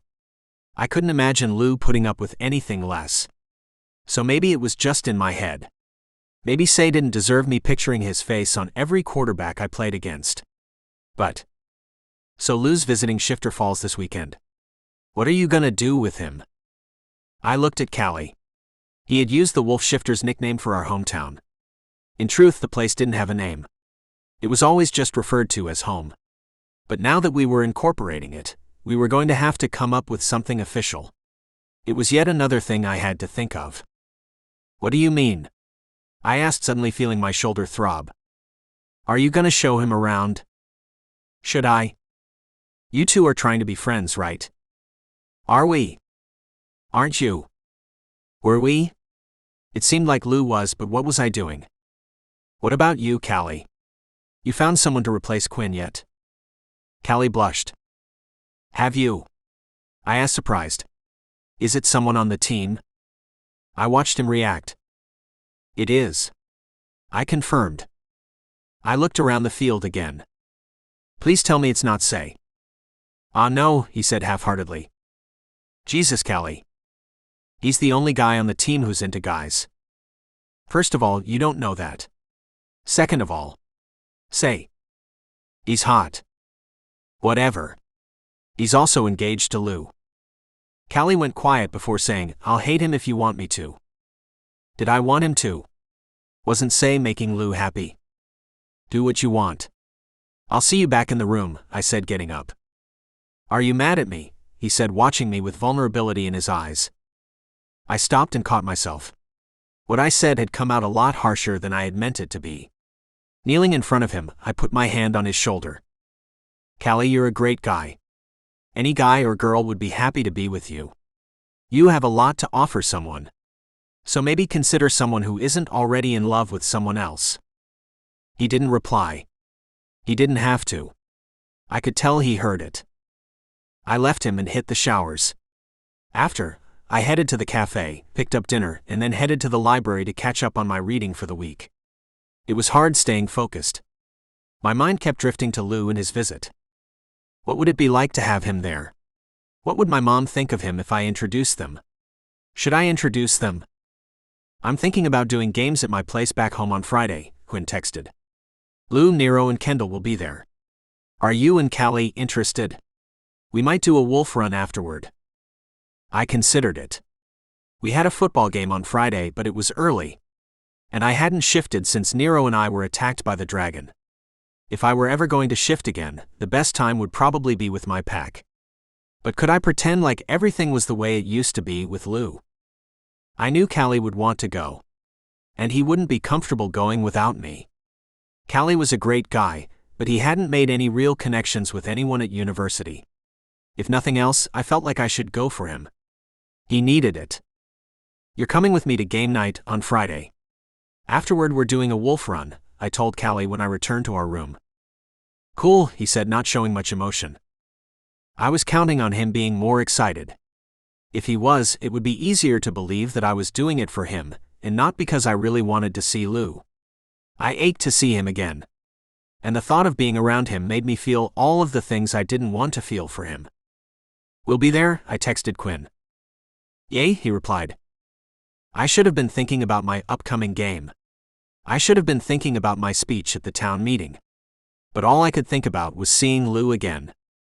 On Friday, I ran through the game like I had somewhere to be. I had 7 sacks, and each time I pictured Say's face on the quarterback. No matter how Lou felt about Say, I wasn't gonna like him. All I wanted was a weekend where he didn't exist. Titus, Nero said when he opened the door. Dude, what are you doing in town? I said, greeting him with a hug. I had a few days off. I decided to come down to visit Kendall and Mama. Beer? He said, showing me the bottle in his hand. Definitely, I said, entering. I heard you're running away with the sacks record, Nero said proudly. I smiled, scanning the house as we walked through. Looking for Lou? Nero asked, seeing my eyes dart around. No. Right, he said with a chuckle. He's upstairs with Quinn. You tell him how you feel about him yet? I looked at him, feeling the weight of what happened. I did, I admitted, seeing waves of emotions flow through Nero. It didn't go well. You know Lou's engaged, right?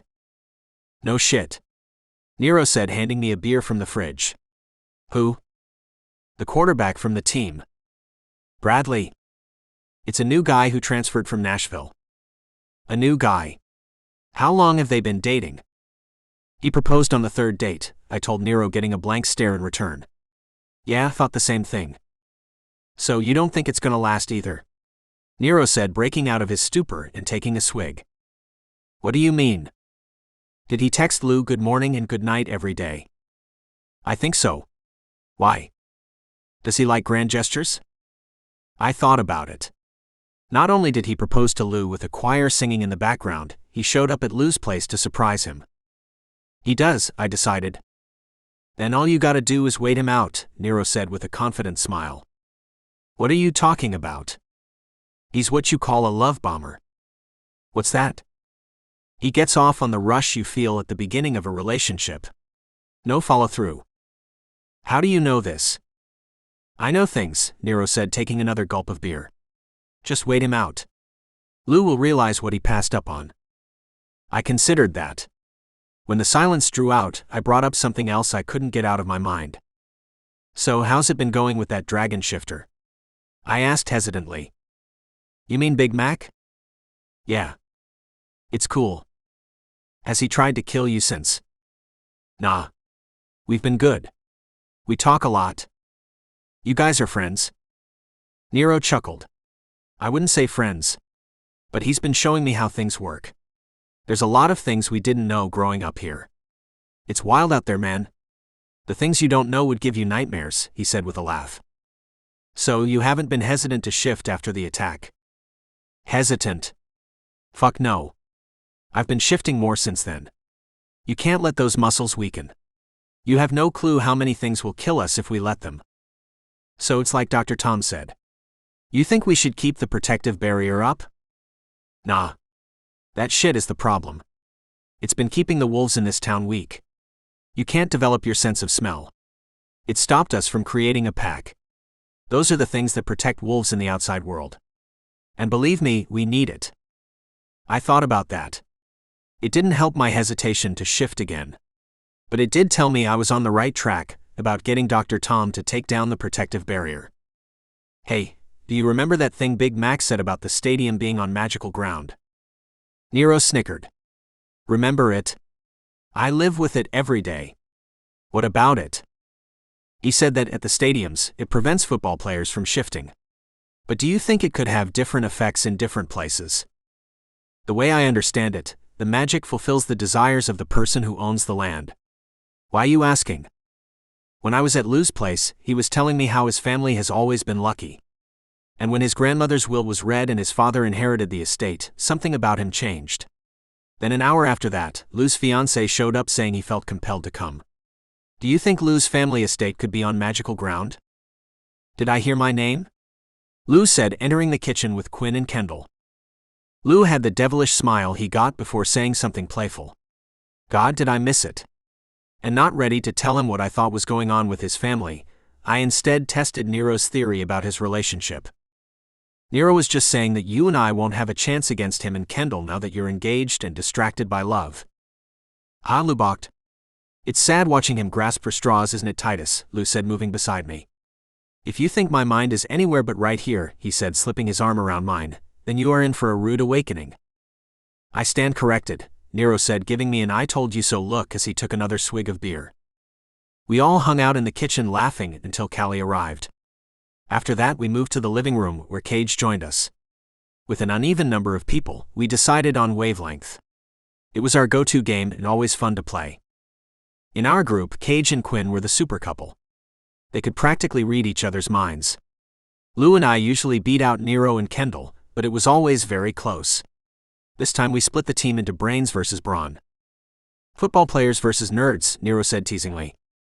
So what you're saying is you want to lose badly, his boyfriend replied. That does sound like what you're saying, I added. They're gonna murder us. See? Even your teammate agrees, Kendall said with a smile. It's going to be hard to watch, Lou joined in. I said football players versus nerds, and that's what we're doing. And we're gonna win. I hissed like I had been burned. I said we're gonna win. Nero insisted. We lost 10 points to 2. Nero sulked for the rest of the night while Kendall gloated for his entire team. Lou wasn't much better, but he at least gave me a hug claiming that he felt sad for us. I took it, enjoying feeling his body on mine. For the rest of the night, Lou didn't pass up an opportunity to touch me. Every time he did, I was turned on more. Could Nero have been right? Did Say get off on the rush of new love and grand gestures? Could he and Lou already be drifting apart? We played games and drank until late into the night. It felt great to pretend like nothing had changed between Lou and me, but I knew things had. And when I could no longer shake the thought of joining him in his bed, I announced I was headed home. What are you talking about? Nero replied. We haven't even gone for our run yet. Yeah, are you sure you want to go? The night's still young, Lou said, looking at me like he had when we were naked at the lake. I stared at him, needing to kiss him again. I should go before I do something bad, I told the group. Like what? Lou asked me with a flirtatious smile. What was he doing? He had to know what I was referring to. Whether his fiancé was a love bomber or not, he was still engaged. A good guy respected that. I laughed and said, I'm gonna go. I'll walk you out, Lou said, taking my hand. I looked around. Everyone was staring. They all knew the situation between us. More importantly, Lou knew it. So when we got to my truck and he placed his chest inches from mine and looked up into my eyes, I needed to know what was going on. What are you doing, Lou? Walking you to your car, he said with a smile. I'm trying to be good here, I said, feeling my resistance slipping away. What if I don't want you to be good? Lou, you're engaged. Am I? Yes? Then you should tell Say, because it would probably be news to him. I chuckled uncomfortably. Nero might have been right. If he was, I didn't know what to do about it. What was my responsibility to Lou as someone who cared about him? I should go, I said, peeling myself off of him. I think you had a few too many drinks. As I opened my truck door. He and I haven't done what we have, Lou said desperately. I froze. What? You know what we did on the beach? Yeah. He and I haven't gotten that far, he said, looking down. He was telling me that they hadn't had sex. He had always said he was waiting for the right guy. But after breaking his rule with me, I had assumed that he would go even further with his fiancée. Why not? Because he's not you, he said, not looking at me. If he was trying to make me feel uncomfortable, it had worked. How was I supposed to respond to that? I laughed. I have to go. I didn't look at Lou again until my door was closed and I was about to start my truck. He looked devastated. Why? He was the one who had chosen Say over me. I had told him how I felt. We had had sex. And then he tossed me out as soon as I got inconvenient. He didn't get to look heartbroken as I respected his choice. Good night, Lou said meekly. Night, I told him before pulling away. Driving home, I whipped back and forth from wishing I hadn't left to being pissed as hell. He didn't get to do that to me. I wasn't going to take that from him. He chose Say. He sent me home. If he was now having regrets, then too bad. You make your bed, you lie in it. It took everything in me to force the situation out of my mind. So instead of tossing and turning all night thinking about the things I would do to Lou if I got him naked again, I thought about what I would say at the town meeting. It was in a few hours and I didn't feel prepared. I had wanted it and had arranged it. But what was I gonna say? Some people didn't want to incorporate our town and remove the protective barrier. Dr. Tom, the leader of the Phi, would be representing their side. But the Fays weren't the only ones against it. My human mother was too, which made no sense. Humans had nothing to fear from joining the outside world. When I had asked my mother about it, she explained her position by saying that things were good the way they were. But they weren't. The reason I hadn't explored my feelings for guys growing up was because I didn't feel like there was any room for it. I was supposed to act like everyone else and not rock the boat. If I had had one example of someone my age making another choice, things would have been different. Meeting Quinn and Cage the day they came to town was a revelation for me, for a lot of reasons. They were two guys who loved each other and weren't scared to show it. It changed everything. I'm guessing it did the same for Nero and Callie. The people of this town needed that type of exposure. We needed examples of other ways of thinking. But how did I convince everyone else of change when they were happy with the way things were, or scared of what change might bring? My speech had the chance to improve the lives of so many people. What the hell was I gonna say? Chapter 9. Lou.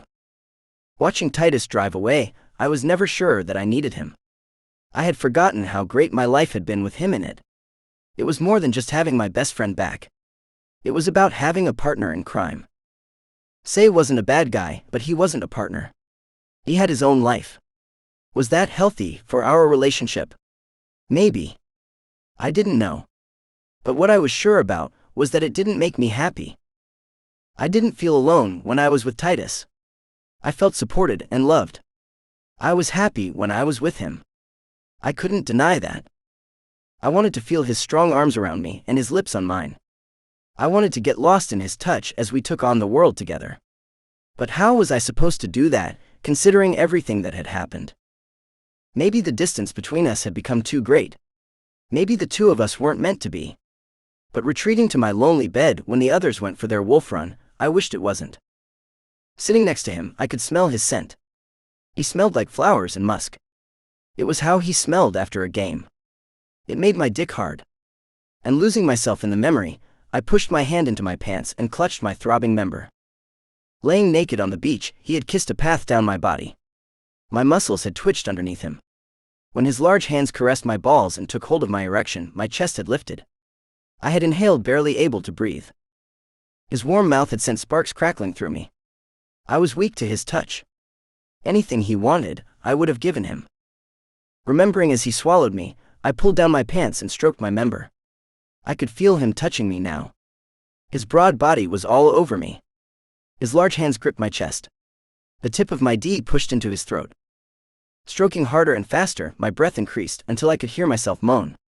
I couldn't help it. The thought of Titus was overwhelming. And when my toes curled and an itch shot from my inner thigh and tightened my balls, I exploded, letting out a yelp as I did. Out of breath, my mind swirled.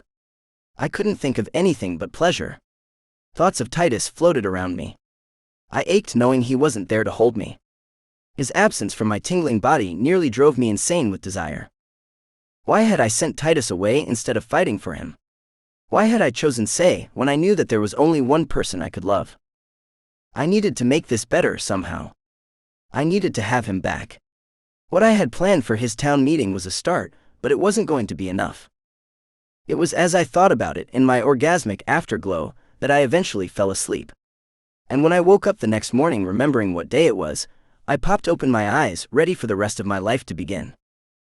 Getting out of bed, I rushed to my travel bag, double-checking that everything was still there. It was.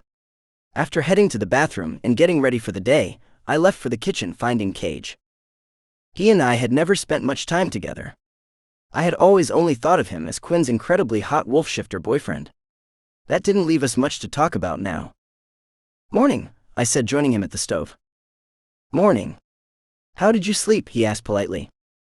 "Sleep? What's this sleep thing you speak of?" Cage chuckled. "You not sleep well? Was the bed not comfortable?" "Oh no," I said, reassuring him by resting my hand on his shoulder. "Oh. I said, suddenly distracted by how hard his muscles were. Are you squeezing my boyfriend's shoulder? Quinn asked from behind me. I turned around, finding Quinn looking at me strangely. Quinn. Fine, you caught me. This is exactly what it looks like, and now I'm in love with your boyfriend. Sorry, not sorry. Quinn stared at me tensely for a second and then shrugged and walked to us. You'll have to fight every girl and half the guys at the high school he coaches at. But if you win, give me a call, he said, brushing past me and kissing his man good morning. Well, I'm not going to go through all of that, I said, retreating to a stool at the kitchen island. Speaking of fighting for your man, Quinn began, you and Titus looked pretty cozy last night. I smiled. Didn't we? So, are you going to be doing anything about it, or was it just for show? For show?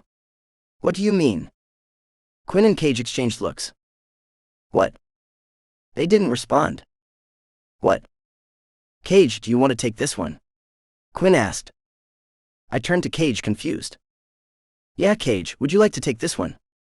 I asked, not sure I liked where this was going. I was half expecting Cage to back down. For some reason, he didn't.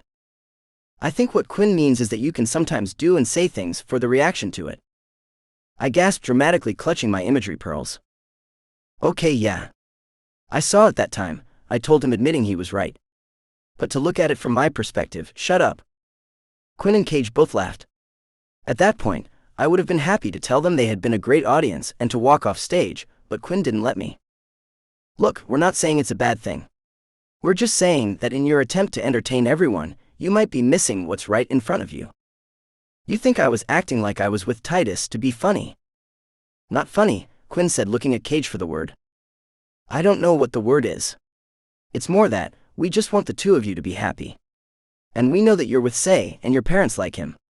But we also know how Titus feels about you. Then you act like the way you acted last night, and we just think that Titus is a great guy, and you two work together. But if you're not serious about being with Titus, maybe you should. Quinn looked at Cage. Stop leading him on. I asked Quinn. Maybe. So shit or get off the pot. I confirmed. We just think Titus really cares about you, and I cut Quinn off. Maybe I care about him too. Maybe I spent all last night trying to figure out how we could be together, and that's why I couldn't sleep. Did you? Quinn asked. I stared at them. You two don't know how lucky you are. They both gave an uncomfortable smile and put their arms around each other. I'm serious. You don't know how hard it is to find what you two have and then have it. You don't think I see how great Titus and I are together. Don't you think I've always seen it? It's not that simple. Isn't it though? Quinn asked delicately. No, it's not. Some of us didn't grow up with parents who loved us and wanted nothing more than for us to be happy. Some of us didn't grow up feeling like we had a choice about how our life could go. You're right, Cage said. Some of us didn't. I was raised by a dragon shifter who stole me from a hospital and made me feel that the only thing that gave me value was how I performed on a football field. Remembering Cage's story, I quickly backed down. I didn't mean you, Cage. Quinn added, and my mother hated me so much that she tried to kill me, causing my well-meaning father to forbid me from being who I was or from going after what I wanted. Quinn, I didn't mean you either. No. You did. You meant the both of us, Cage countered. And that's okay. Sometimes we forget that others have gone through hard times too. But Quinn and I both got through it. It wasn't easy, but we chose to believe that what we wanted was as important as what people wanted for us. And because we did, we now have the privilege of being told that we don't understand how hard other people have it. Cage, I didn't mean it like that. I'm not blaming you, Lou. I'm not trying to make you feel bad. I'm trying to tell you that there's a way past the obstacles you see now. You just have to make the choice and deal with the consequences. And the consequences could mean that you lose things and people you care about. But it also means a chance at true happiness. You just have to make the choice. You making breakfast, bro? Nero said, entering the kitchen not wearing a shirt. His eyes bounced between the three of us. Am I interrupting something? No, I told him. Cage was just telling me how important it is that I make a choice about breakfast. Pancakes or waffles? Like anyone could ever choose. Pancakes. Pancakes. Waffles, Nero said, completing the responses. I stared silenced. Monsters! I exclaimed, before dramatically exiting the kitchen. And yeah, I saw it that time too. Cage wasn't wrong. Neither was Quinn. What exactly was my plan today? Yes, I wanted to be with Titus. I wanted it more than I had wanted anything. But if I got him, would I choose him? I hadn't before. And what had changed since then? Shit or get off of the pot. That was what Cage had said. Why was it so hard? Titus was everything I wanted in a man and a partner. He loved me and showed it. And I never had a better time than when I was with him. So why was this even a question? Titus. I choose Titus. I'm sure of it, I told myself, finally realizing what I truly wanted. So what do I do now? What was I supposed to do now? Not only was Titus about to make the most important speech in the history of his town, but I had come here with a plan. I was going to find Titus's brother. I re-entered the kitchen, to find everyone sitting around the kitchen island. In front of them were stacks of waffles and pancakes. After all of that talk about making a choice, you made both? I feel betrayed, I said, getting a laugh from Cage and Quinn. Are you going to join us or not? Quinn asked. Fine. If you insist, I said, taking the remaining opening seat and reaching for the waffles. Enjoying breakfast with everyone, it was 10:30 before we left the table and got ready for the town meeting. It was being held at the high school gym, and would be going on for most of the day. Someone named Dr. Sonia had suggested that the organizers turn it into a kind of fair. So there would be someone there selling pastries, Titus's new business would have a table introducing itself to the town, and I asked if I could get a spot as well. I had considered running the idea by Titus, but had decided against it. Instead, I told Quinn, who told Cage. And as the town's emerging alpha wolf, Cage vouched for me and made all of the arrangements. With my travel bag in hand, we packed into the trucks and headed to the event. As we got closer, I got more nervous. Was I doing the right thing? Would Titus appreciate what I was doing? Would finding his brother help Titus? I was sure it would.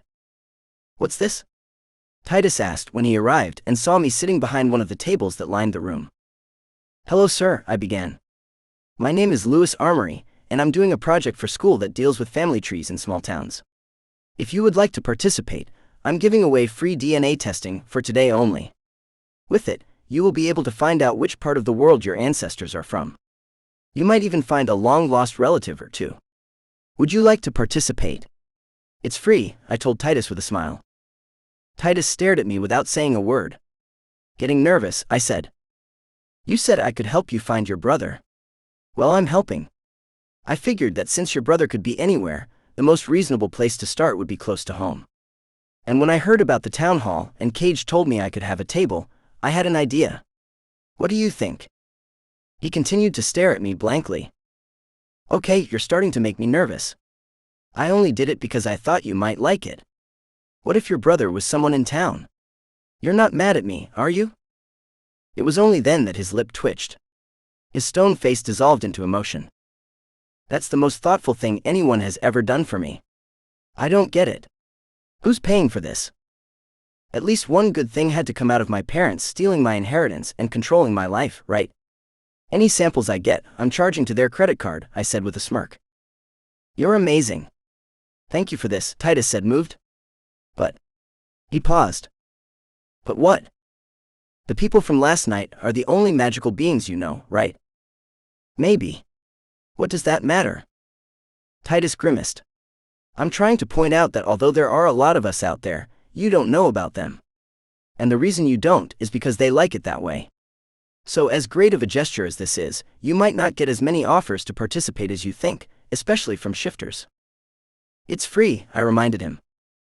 So is a poke in the eye, but no one's gonna line up for it, he said with a sad smile. But what you did here, he tightened his lips. Really?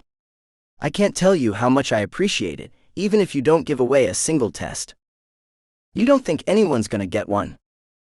Titus shook his head, trying to erase what he said. Who knows? Maybe I'm wrong. Maybe you'll have a line out the door. All I'm saying is that I can't tell you how much it means to me that you've done this. Thank you. I blushed hearing everything I wanted to hear. So, Cage said you have a table here as well. Which one is it? I asked him. Titus turned and pointed at the table with the beautiful black guy behind it. You're selling hot guys? I'll take one, I joked. Titus laughed. That's Claude, my business partner. Oh, that's Claude.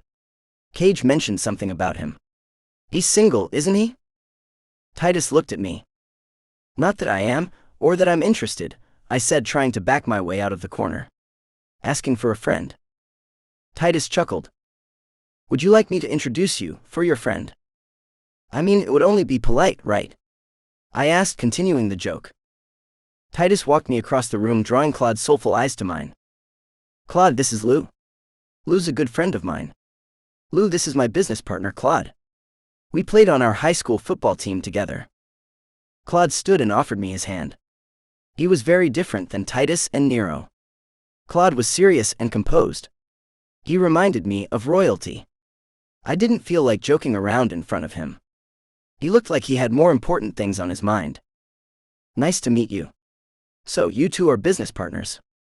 What's the business? I knew bits and pieces of what the two were planning, but Claude walked me through all of it in detail. They were going to sell adventure tours focused on the water passageways and falls surrounding the town. It was a seasonal business that would allow Titus to continue attending school. And it sounded like a pretty great idea. So, how did you two meet? Claude asked the both of us. I told him in detail, even mentioning that Titus had met my parents. I could hear myself making Titus sound like my boyfriend.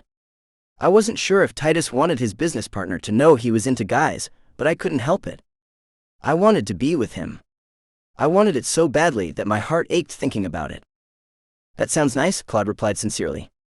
Then maybe we'll be seeing more of each other when the season starts. Has Titus given you the tour yet? The tour? I asked Titus. I had to come up with where I would take people if they signed up. When they sign up, Claude corrected. Oh, I want to go, I said enthusiastically. Really? Because it's a lot of walking through the woods with a canoe, Titus clarified. That sounds like fun. Does it? You never struck me as the roughing it type. What do you mean? I could be rough. You just have to ask, I said flirtatiously. Titus's eyes flicked up to Claude, who laughed. There you go. He likes it rough, Claude joked. Yeah, don't tease me, I said, looking into Titus's eyes. I knew I shouldn't have been flirting with Titus in front of his business partner while surrounded by all of his small-town friends, but I couldn't stop myself. It was all I could do to bottle up what I felt for him. Still, Titus wasn't out. I didn't know if he was attracted to guys who weren't me. I didn't know how he felt about me now. Maybe I was supposed to be his secret. Maybe what I had done had sent him running back to women, and he never wanted to think about a man again. I'm joking, I added, regretting what I said. I should go back to my table. What are you doing over there? I'm offering free DNA tests for a school project. Only you will see the results, and they won't be testing for any special traits, I said, turning to Titus to see if I was reassuring him correctly. When Titus didn't react, I returned my attention to Claude. You should get one. Oh, interesting. Maybe I'll stop by later, he said, flashing a brilliant smile. Claude was Titus's business partner, so there was no way I would do it, but the old me would have asked him out. There was something about him that told me he would be open to it. But that was the old me. The only one the new me wanted was Titus, and I might have again screwed things up with him by exposing him like I had. I'll walk you back, Titus said, joining me as I returned to my table. I'm sorry about that, I told him, feeling bad. About what? Making those jokes. Why would you apologize for that? I know I can be a bit of a show. A show? Yeah.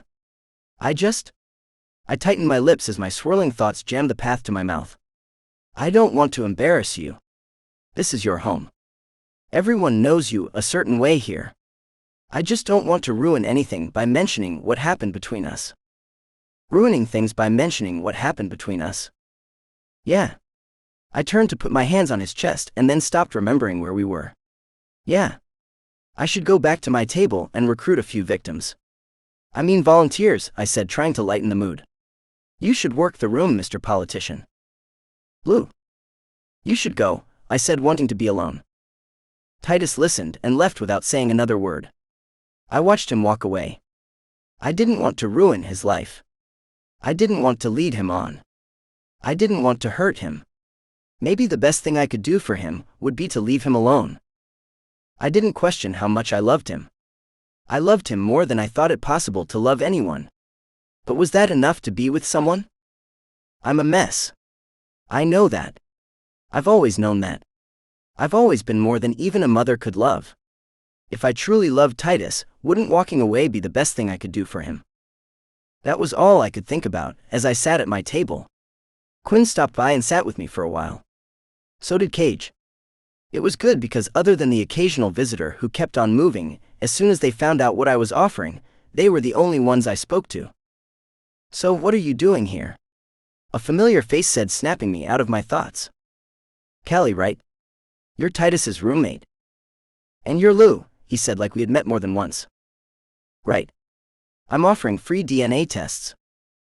He looked confused. Why are you doing that? I was about to go into my story about it being a school project, and then stopped myself. How close are you and Titus? We talk, Callie said casually. Did he tell you that he has a brother? Callie looked at me blankly. Maybe. I couldn't tell if Callie was being coy or hiding the fact that Titus hadn't told him. I was also too in my head right now to figure it out. Anyway, he does, and I had the idea to offer free DNA tests to figure out who it is. Cool, he said casually. When he didn't immediately run off, I felt a glimmer of hope. Did you want to take a test? It's free. What would I have to do? You just spit in one of these tubes, I said, picking up one and showing it to him. That's it. Yeah. And then you fill out a form. They'll send you the results in a few weeks. That's cool.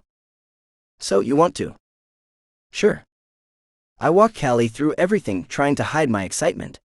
I figured that him taking the test wouldn't help me find Titus's brother, but his willingness gave me hope that others might want to as well. Packing away his sample, I returned to things with a little more enthusiasm. I had a few more participants after him, but not many. The only other one who was even close to our age was Claude, who came over as promised. Claude was another guy who had no shot at being Titus's brother, but at least today wasn't going to be a complete waste. Although Titus looked over a few times as he worked the room, he didn't come back to me. I understood. I had told him to go, for the second time. Why would he return? When the time came for the meeting to begin, the room was full. A fair-skinned, 50-something woman with a slight Jamaican accent gathered people's attention. Hello. Your attention, please, she said, quieting everyone. Thank you for coming. As you know, we are here to discuss something important for the future of our town. One of our impressive young community members has proposed that we open ourselves up to the outside world, and we are here to listen to both sides of the debate. I was thinking that I would have each of them make their argument, and then if you have any questions for them, you can find them later as they circle about. Sound good? The crowd mumbled, and the woman continued. Presenting the argument for why we shouldn't will be Dr. Tom. You all know him. Most of you have removed your pants for him, so he needs no introduction. Dr. Tom, she said, calling him forward. Everyone clapped. As the round-bellied, bearded Latino man talked about magical threats, I watched Titus. He wasn't paying attention. He looked like he was going over notes in his head. He looked nervous, and all I wanted was to wrap my arms around him, letting him know everything would be all right. When it came time for him to speak, he stepped in front of the crowd and glanced over at me. I wish I had time to give him a thumbs up, but he looked away too quickly. Mine was just the first eyes he looked into. As he stood there not saying a word, he scanned the room. It was only when heads began to bend towards each other to whisper that he spoke. You have to forgive me, I'm not the speaker that Dr. Tom is. He's been a leader of this community for a long time, not just for the Phi. For all of us. I think we should give him another hand for that. Titus led the group in applause. Dr. Tom held up his hand in acknowledgement. As all of you know, I am a wolf shifter. And I'll admit, when I first suggested that we remove the protective barrier, I had no idea what it meant. I was just thinking of how it would benefit me and other wolves. I didn't understand that there were real threats out there. There are legitimate reasons to be concerned. That's not the case now. I've spent some time beyond the barrier. There are dangers. A few months ago, Nero and I were running for our lives from a dragon shifter. Luckily, it turned out that he was one of the good ones. And that's my point. There are good ones. There are dangers in opening yourself up. But there's good too. A few years ago, 2 people wandered into our town looking for long-lost relatives. One of them was the only wolf shifter known to the human world. You might think that the rest of the planet knowing about him might be what inspired me, but it wasn't. It was his enthusiasm for learning. He inspired me to reach for more. And I wasn't the only one. It was because we welcomed people from outside of our community that I discovered new passions. I found love because of them. I'm in love because of them. And if welcoming 2 strangers into our lives could have such a dramatic effect on my life, what could welcoming the world to our town do for you? Couldn't that outweigh any danger that comes with it? And when we do get a little bad with the good, couldn't we overcome it together?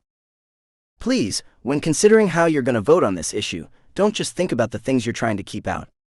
Consider the things you might let into your life. I fell in love with the greatest guy I first could imagine because a couple of strangers showed me what was possible. Consider what you might discover is possible if we opened our doors and let the outside world in. Consider what you might love. Thank you. Hanging on his every word, it wasn't until he ended his speech that I felt the tears rolling down my cheeks. There was no doubt that he was talking about me. I wanted to run to him and kiss him. I couldn't though. Not because I wouldn't let myself, but because the audience had swarmed him in adoration. I wasn't the only one in tears. He had moved the crowd. I never felt prouder of him in my life. And never was it clearer what I had to do. Waiting as he addressed everyone's many questions, eventually, he made his way to me. We both stared at each other, not sure what to say. Any chance you caught my speech? Titus eventually said with a smile. Here and there, I said as my face tingled with warmth. You mentioned something about liking it rough. Any interest in taking my tour in the morning? My member got hard as his body heat swallowed me. Yeah, I replied, barely able to speak. I'll pick you up at 8. Be ready, Titus said before leaving me for a group of adoring fans. When Quinn came to collect me, he gave me a knowing look. He also knew who Titus was referring to in his speech. Everyone in our group did. Should I ask Titus if he wants to come over tonight? I'm meeting him at 8 a.m. He's going to take me on one of his adventure tours, I said, feeling my face turn red. Okay, Quinn said, smiling back. Then I guess it'll be an early night. Getting the same look from Cage and Nero when we met up with them, I felt so much pressure. Titus had professed his love for me in front of everyone. What more could he have done? I had never felt more special in my life. After an early dinner, and not a lot of conversation, I headed to bed, leaving the 2 couples to have fun without me. I had a date in the morning, and I couldn't be more excited. That didn't make falling asleep easy, but it eventually happened. Awake before my alarm sounded, I was dressed and waiting for Titus at 8. Hearing his truck pull up, I hurried outside. There was a large yellow plastic canoe in his bed.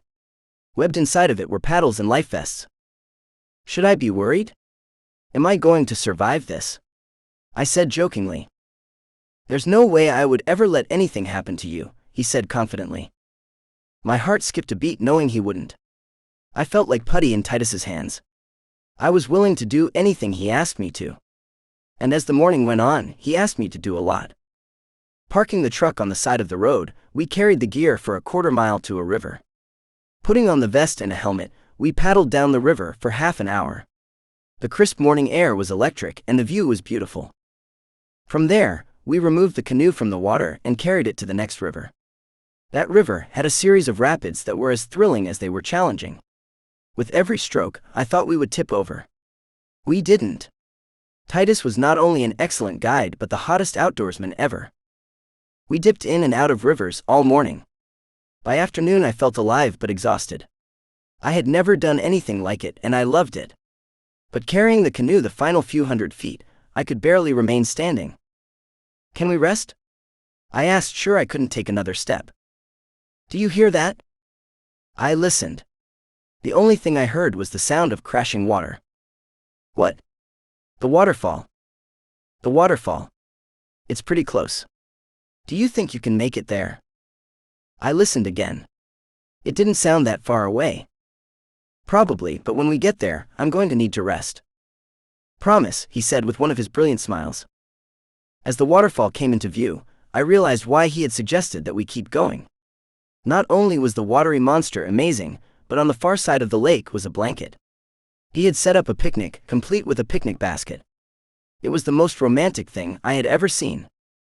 "Are you going to do this for all of your tours?" I asked, setting the canoe down and walking over. "No, this one's special," he said with a confident smile. "Champagne. Champagne. What are we celebrating?" I said, relaxing my weary muscles on the red and white plaid. "We're celebrating you," he said, retrieving a bottle of champagne from the basket and filling 2 glasses. "Me? What are you talking about?" "I mean that we're celebrating you," he said, handing me a glass. "It's not my birthday or anything." "It doesn't have to be your birthday. Every day I'm with you is a reason to celebrate. Cheers." I smiled, feeling good. We then both took sips and relaxed. "I think my body's dead," I told him, sinking further onto the blanket. "Did I work you too hard? You said you liked it rough." I chuckled. "I did. And you did." "Ah," Titus said with mock sympathy. I laughed. "Shut up." Titus sat up. "Here. Give me that," he said, referring to my glass. I gulped the remainder of the champagne and handed it to him. He looked at me amused and then moved towards me. "Roll over," he said, ordering me onto my stomach. I complied. "What are you doing?" I asked, open to anything. "I'm gonna give you a massage." "Yes, please," I said with a smile. With my head turned to the side, I watched as Titus climbed on top of me. He sat on my ass and pushed his large hands across my back. His 2 hands spanned the whole thing at once. I felt small in his grasp. The feeling took my breath away. "How's that?" he asked. I couldn't answer. "Do you want me to stop?" "No," I chirped, terrified he would. "No," I repeated, calmer. "It feels good." Titus's fingertips pushed into my muscles, relaxing them. My thoughts swirled, bathed in the sensation. Losing myself, I felt his hands find the bottom of my shirt. His fingers touched my... Hi, it's the author again. Yep, there are more spicy things happening in the story. Just as a reminder, if you're in the US or UK and have never had an Audible account, you can get the version of the audiobook with all the spicy bits and the premium narration on Audible for free with a free trial by using the links in the description of this video. And if you're not eligible for the free trial because of where you live, you can get access to the same version of the audiobook by clicking on the join button and becoming a member of this YouTube channel. As a member, you will not only get access to this audiobook, but every audiobook previously uploaded, and the cost of membership is less than the price of this book on Audible. By the way, the spicy bits are so worth it. Enjoy the story. Never had I imagined that anything could feel so good. My emotions were all over the place. It was overwhelming. My world tumbled behind my closed eyelids.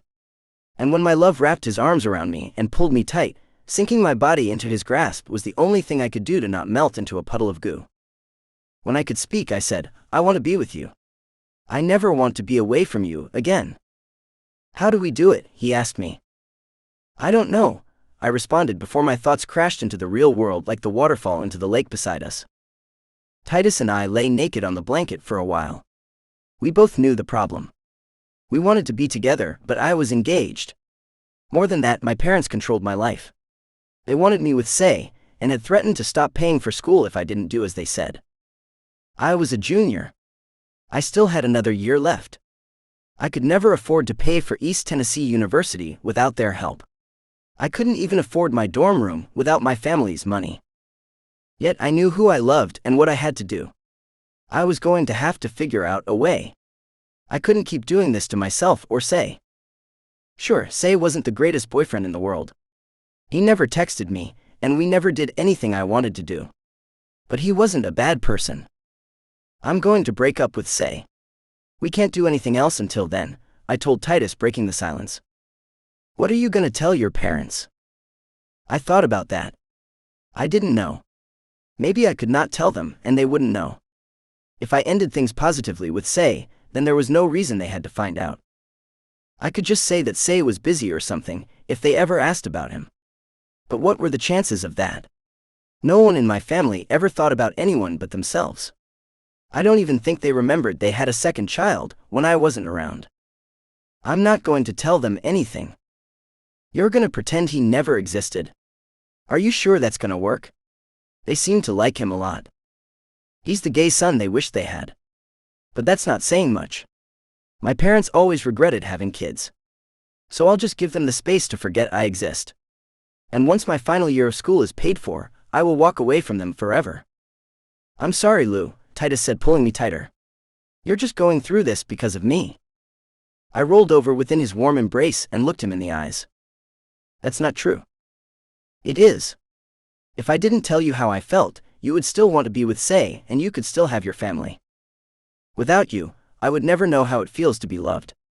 Do you know how much that means to me? There have been times I've been so lonely, I could barely get out of bed. You rescued me from that. It wasn't Say or even Quinn. It was you. You pulled me out of that. Don't be sorry for anything you do. Because without you, where would I be? I asked with tears streaming down the side of my face. Titus held me tighter. I wasn't sure he understood how much he meant to me, but if I got my way, I would have a lifetime to explain it to him. For now, I would have to show him by ending things with Say. Eventually, the two of us let each other go and got dressed. I watched Titus as he did. This was the first time I could just stare at his nakedness. The man was beautiful. His body was even more godlike than when he danced for me at the estate. It had to be because of football. Did running up and down the field also explain his incredibly tight ass? What about his amazingly beautiful member that swung in front of him, taunting me? Nope. We couldn't do anything else until I ended things with Say. I wanted to drop down in front of him and feed that monster into my mouth. I wanted to feel its ridges and veins with my tongue. What are you thinking about? He asked me when he turned around and saw my rising member. All of the things I'm going to do to you when you're officially mine. I'm yours now. I've always been yours, he said with a smile. It was weird getting rock hard as he watched. As a guy, you spend your life trying to hide erections. As a gay guy living in a straight world, getting caught with a bulge in your pants was even worse. But having Titus see me, all of me as I was the greatest feeling I had ever had. Do you want some help with that? Titus asked, referring to my brick-hard member. No. That's okay, I told him, snapping out of it and getting dressed. I turned to him. But ask me again later, I said, blushing. Dressed, Titus packed the blanket into the picnic basket, dropped the basket into the canoe and called me over. Together we lifted it and everything in it above our heads. As we walked, all I could think of was holding his hand. Maybe that wasn't all I could think about, but it was the one thing I thought I could have. Completing the loop, we arrived back at the truck. Strapping the equipment into the bed, we got in and pulled away. The drive back to town was silent. I, for one, didn't know what to say. At one point he lowered his hand close to me on the seat between us. My heart thumped seeing it. Shifting to place my hand near his, I looked out the windshield. There was a lump in my throat knowing his hand was right there. I moved mine closer, needing him. Where was his? All I wanted was a touch. When something tickled my finger, it was electric. Warmth washed through me. I wanted more. I ached for so much more, but when he tried to put his hand on mine, I pulled it away. Not a lot, but enough. That was when he again found my hand and latched our pinkies. We drove like that until we pulled up to Quinn's place. Are you coming in? I asked, not letting go of his hand. I should probably go. I didn't know what to say. I wanted him to stay. I never wanted to be apart from him again. But I couldn't be selfish. He had a lot going on. I would have to wait. Okay. Staring for a moment, I let go of him. It hurt knowing he was leaving. Peeling away, I opened the door. I couldn't do it. Rushing back towards him, I pushed my lips against his. A warm wave washed through me. It would have to be enough. Soon though. And for the rest of our lives. How was the tour? Nero asked me when I found the group drinking in the living room. A+, I told them. I recommend the ending. Titus asked me to invest, Nero told the group. I'm thinking about it. Quinn looked confused. Why didn't he ask me? Maybe he didn't want some city slicker coming in and ruining our fair town, Nero joked. City slicker? You know, with your New York money, he teased. He wanted someone who could appreciate the value of the experience. It was definitely a valuable experience, I told them. That's good to hear. Then he's got my money, Nero declared. It looks like this town is moving up in the world. And we're doing it homegrown style, he said, pleased with himself. Nero looked around at everyone. He was surrounded by Quinn, Cage, Kendall, and me. None of us were from here. Frustrated, he got up. Mama, he yelled. You didn't hear me, but I just said that this town is doing it homegrown style. He left in search of her. Mama. We all looked at each other and laughed. Quinn stared at me. So it was good, he asked, knowing there was more. It was very good, I confirmed. He responded with a smile and cozied up to Cage. I couldn't wait to join this group as part of a couple. These people were my family, not the people who raised me.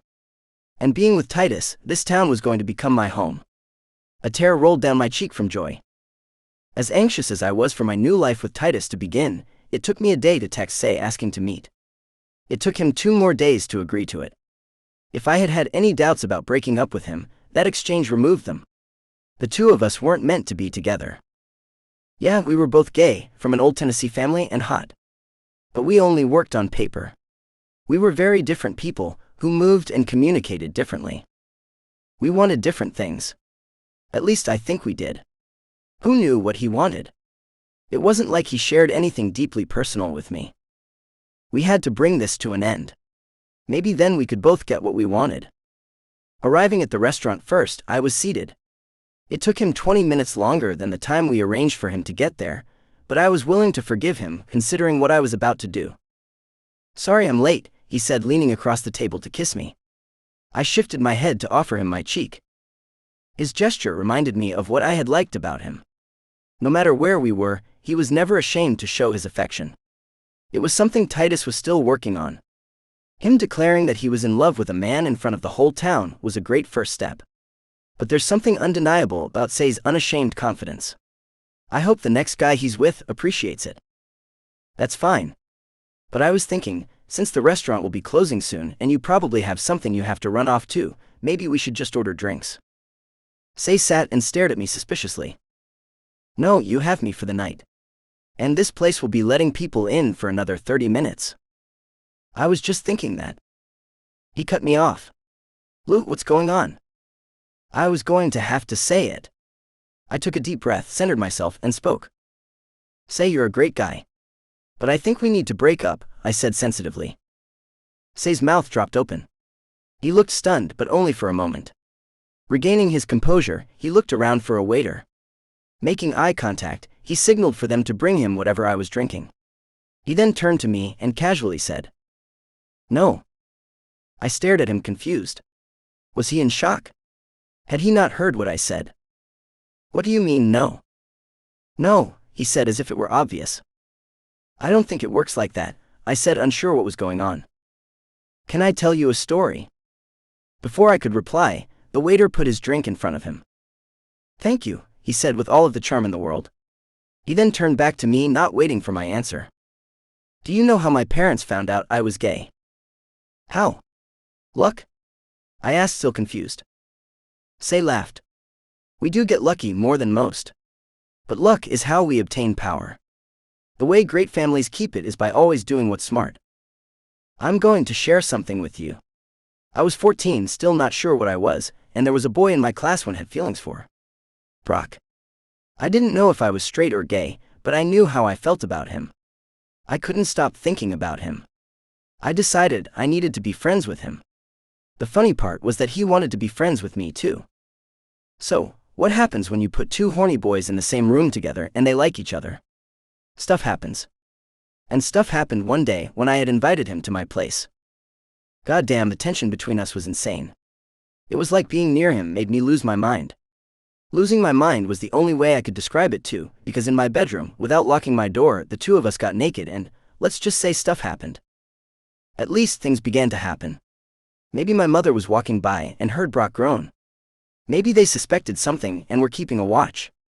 But when my mother opened the door to find me naked with my member working its way into Brock's ass, I didn't have to come out to them, Say said with a chuckle. And I guess I should have been grateful, because after my mother told my father, neither of them tried to pretend it was anything but what it was. Their son was gay, and they accepted it. Although accept might be too strong of a word. They tolerated it. But I could see how they truly felt about it every time they looked at me. They didn't despise me. They were just disappointed. It was like their dream died the day they discovered what I was. It wasn't like I could blame them. You know what it's like to be a part of a family like ours. You are a part of society. There are parties and responsibilities. And now that they had a gay son, I wouldn't be able to play the role I was born to play. After 200 years, the power our family wielded would come to an end. I, of course, didn't care anything about that. At the time, all I cared about was finishing what my mother interrupted. Once I did that, and a lot more, I started to care about other things. Things like the shift I felt from my parents. It was like, because I was gay, they didn't have a use for me anymore. I was dead to them. I wanted to get their love back. It felt gone forever. And that was when I started hearing about a boy from a prominent Tennessee family who was also gay. I looked him up online and he was cute. It gave me an idea. What if I could still have everything I deserved? What if I could have my birthright as if I were straight? That was when I decided to transfer to East Tennessee and find you. I thought convincing you to go out with me was going to be the hard part. But you asked me out. Gotta say, that was unexpected, he said, raising his glass to me with a smile. And meeting you, I knew exactly who you were. I knew what you wanted. You wanted to feel loved. We had that in common. I knew how you would respond to grand gestures, so I gave you one. And it only took 2 dates for you to agree to marry me. Amazing. We were meant to be together, Lou, he said with a confident smile and a lift of his glass. I stared at him stunned. If given 1,000 years, I would never have guessed any of that. It was disturbing. As creepy as all that sounds, say, I don't love you, I told him delicately. Is it the texting? He asked casually. It's the texting. I just get wrapped up in stuff. But I get it. I'll do better, he said, taking a relaxed sip of his wine. I looked at Say, confused. I'm not sure you understand what's going on. I'm breaking up with you. I'm not going to marry you. Yes, you are. I'm pretty sure I'm not. But you will. The ridiculousness of this situation finally hit me, and I laughed. Say laughed with me. Would you like me to tell you why you will? That would be entertaining, I told him. It's because, like me, you desperately need your parents' approval. Heat burned across my face. No need to be ashamed of it. I'm right there with you. And like me, there's only one path you can take to get it. I'm that path and you know it. Being with me will give you the only thing you've truly wanted your whole life. That's why you're going to choose me, he said with a smug smile. I thought about it. His words were scalpels peeling my skin from my body. I was exposed. I can't deny what you said, I admitted. My family's approval was the only thing I've ever wanted. It was. You know what the greatest thing is about finally being loved? It makes up for all of the love you didn't get when you needed it most, I said, realizing that I was finally free. The smile on Say's face disappeared. When I saw that, I smiled. Titus. Titus, I told him. Say leaned back in his chair and released a slow, deep breath. This would have been so much easier if you just saw it the way I did. Well, we can't always get what we want, I said, feeling good. I'm glad you said that because you're right. But here's the thing, I always do. As I watched, something sinister entered Say's eyes. It sent a chill down my spine. I didn't want this. But it seems you've given me no choice. What, Say? Did you know that Titus is paying for school mostly with a state grant? It's to help less privileged kids pay for college. I didn't know anything about it, but it was explained to me by a family friend who's in charge of the program. Terror washed through me. No, Say. Wouldn't it be a shame if he lost the grant that allowed him to attend East Tennessee? It would certainly be a bummer for our football season. You wouldn't. I would, and more. In fact, did you know that the town he's from is applying to become incorporated? They want to self-govern. Isn't that adorable? They're growing up. And do you know whose name is on the petition? Titus's. A different family friend told me that. You wouldn't, I said, horrified. Didn't you hear what the stakes are for me? Of course I would ensure his petition isn't approved. It would be so easy. What you really should be worried about is the hard thing. Do you know what eminent domain is? Oh, say, I said, feeling my heart break. Eminent domain is the right a state has to acquire land from its owners in the name of progress. No, say. You see, for decades, the state of Tennessee has been wanting to build a freeway. But where? That's a decision being made by another family friend. Funny thing, I ran into him recently. When I did, I suggested a route. It missed every populated area but one. And the place it cut through didn't even appear on a map.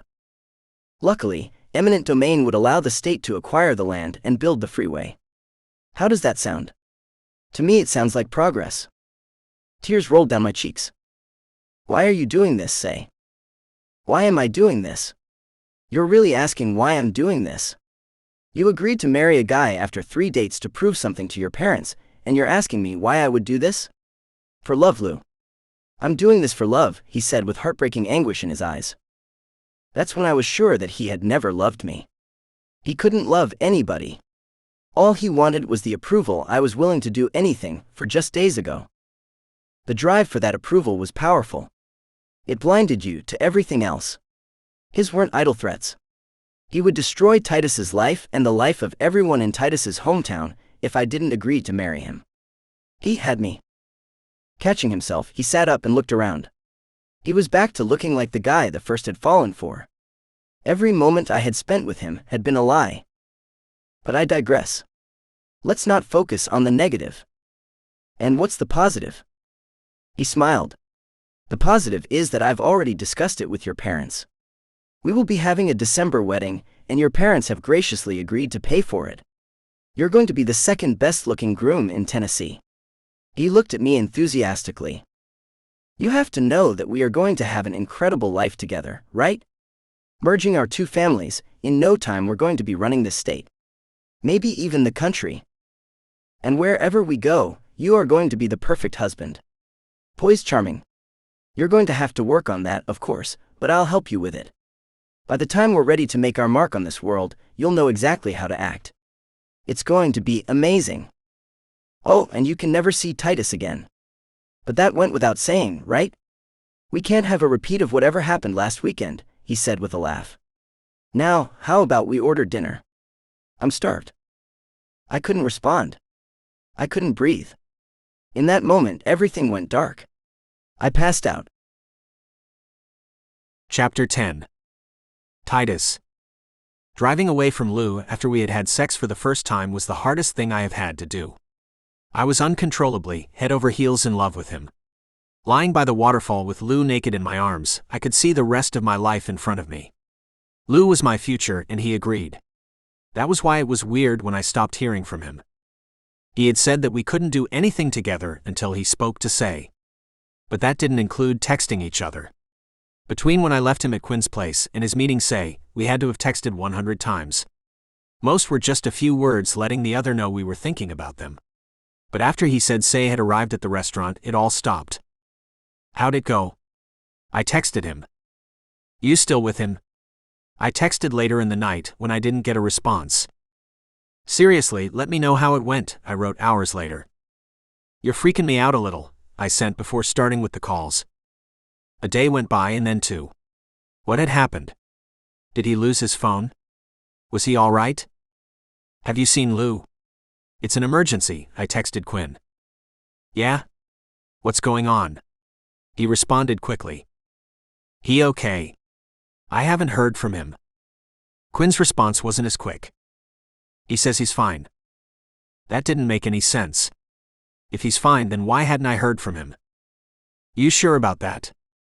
Quinn sent me a shrug emoji. I'll keep asking to see if I can get any more out of him. Let me know if you do. Something up?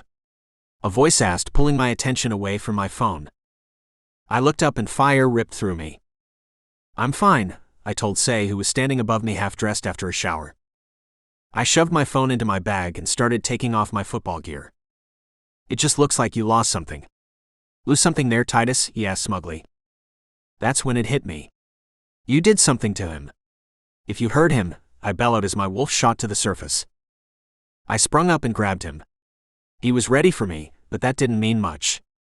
I was bigger and strong than him. What surprised me was how much he fought back when we both knew he didn't have a chance. By the time teammates pulled me off of him, I had pounded him pretty good. That still hadn't stopped him. He was a man possessed. That was fine with me though, because I wasn't done. I'll kill you. You hear me? Hurt him and I'll kill you. A crowd had gathered. Hurt him? The man I love. Say said, not backing down. You don't know what love is. He doesn't love you. And yet he's agreed to spend the rest of his life with me. What, you thought you could sneak in and take him from me? I love him. You hear me? You think you can sneak in and take him away from me, his fiancé? You will never have him. Is that true? One of my teammates asked. He was one of the guys who sang when Say had proposed. Not cool, another guy said. I looked at them both. You all don't get it. I love him and he loves me. I pointed at Say. He was meaning to break up with him and this one did something to him. You can't snake a teammate's girl even if it's a guy, another teammate said. You should get out of here, Titus. Take a walk, the first guy said. I looked at everyone surrounding me. You don't understand. We love each other. I've loved him from the moment I met him. Take a walk, Titus. The guy demanded. I was willing to fight the whole team for him if I had to. But I knew that wasn't going to help me figure out what was going on with Lou. Instead, I ripped off my shoulder pads, threw them into my locker, and grabbed my bag. Knowing where I needed to go, I headed across campus to Lou's dorm. I had to see him. Something was going on and I needed to talk to him. I had to know he was all right. Slipping into the building as someone exited, I bounded the stairs 2 at a time. In front of his door, I banged on it. Lou, this is Titus. Are you all right? I need to know if you're all right. Lou. I shouted before the door opened. Quinn? Lou here. I need to see him, I said desperately. He's here, he said, blocking the door. Quinn, what's going on? Quinn looked away. He's here, but he doesn't want to see you. What? What are you talking about? I need to see him. Something's not right, I explained desperately. Quinn looked heartbroken as he squeezed out and closed the door behind him. What are you doing? Taking my arm, he pulled me back towards the stairs to talk in private. Titus, he doesn't want to see you. What? Why? Because he said it's over between you two, Quinn said sadly. Over? What are you talking about? He went to the restaurant to break up with Say. He was doing it so that we could be together. I don't know what to tell you, Titus. He told me it's over between you and him and he's not changing his mind. No. I won't accept it. If he wants to end things after everything we've done, what we've been through together, then he's gonna have to tell me himself, I said, trying to push past Quinn. Titus, stop. Stop. Quinn insisted. You can't see him, he yelled. Yeah? Try and stop me, I said furiously. Rage bubbled within me. I didn't care who was around. I was going to shift and make Lou talk to me. I clenched my fist, ready to turn, and nothing. I tried again, allowing the anger to feed my wolf. Yet I didn't shift. What was going on? You can't do this, Titus. If he doesn't want to see you, you can't force yourself on him. I wasn't trying to force myself on him, I said, deflating. I was trying to talk to him. But he doesn't want to talk to you. Quinn caught himself. Pain appeared in his eyes. He doesn't want to talk to you, he said sympathetically. Why not? I said, realizing what was happening. I don't know. This isn't fair. So now what? Am I not invited to game nights anymore? Am I not supposed to talk to you or Cage? He's moving out, Quinn said, heartbroken. What? I said, shocked. Why? I don't know. Where's he moving to? I don't know. I looked around, lost, before finding Quinn again. But I love him. And he loves me. I know he does. Sometimes it takes more than love, Quinn said with tears in his eyes. I'm sorry, he said before we both fell into each other's arms. Why? Why had he disappeared? The possibilities tortured me. As the weeks followed, I could barely think of anything else. It affected every part of my life. I lost my edge on the football field. I rarely attended classes. And worse than all of that, I couldn't shift. Was Nero right? Had not shifting weakened my muscles, making it impossible to do it now? Was there something else going on? I hadn't even tried to since the dragon shifter attack. Why not? It didn't take me long to figure it out. I was scared. Of what though? Was it of being attacked by another dragon? Had my fear began after the attack? Or did it start after I found out Lou was engaged? Was I terrified of losing Lou? Luckily, the speech I gave at the town meeting was enough to give removing the barrier and incorporation a life of its own. Others began volunteering their time to the cause. I didn't have to be the one doing everything anymore. Dr. Tom even agreed to take down the barrier if we incorporated. So once we held the vote and the town approved the proposal, we submitted the paperwork to the state. Claude handled that. When that was done, all that was left was to wait for the state's decision, and their response had been encouraging. Their letter to us had said that our petition would be evaluated at the beginning of the new year. That was a lot sooner than any of us would have guessed. Considering we had followed the state's requirements exactly, there was no reason why our petition wouldn't go through. I only wish I could have felt our victory.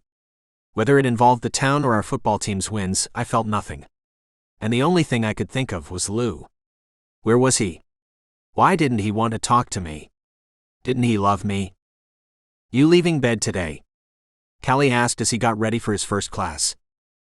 Probably not, I told him, rolling over. Okay, this is ridiculous. I've had it, he said with a fire I'd never seen before. What? Are you gonna leave me too? I could feel Callie staring at me. I had my eyes closed. But if I had to guess, I would say he was looking at me with his mouth hanging open, offended. Did I care? I didn't care about anything. What was the point in caring? It would just break your heart in the end. If I let myself care again, Hey, I yelled when I felt his hands wrap around my ankles and pull. Hey. I shouted as he pulled me off of the bed, and I hit the ground with a thud. I opened my eyes and stared at him. He stood with my ankles in his hands, staring back. What are you doing?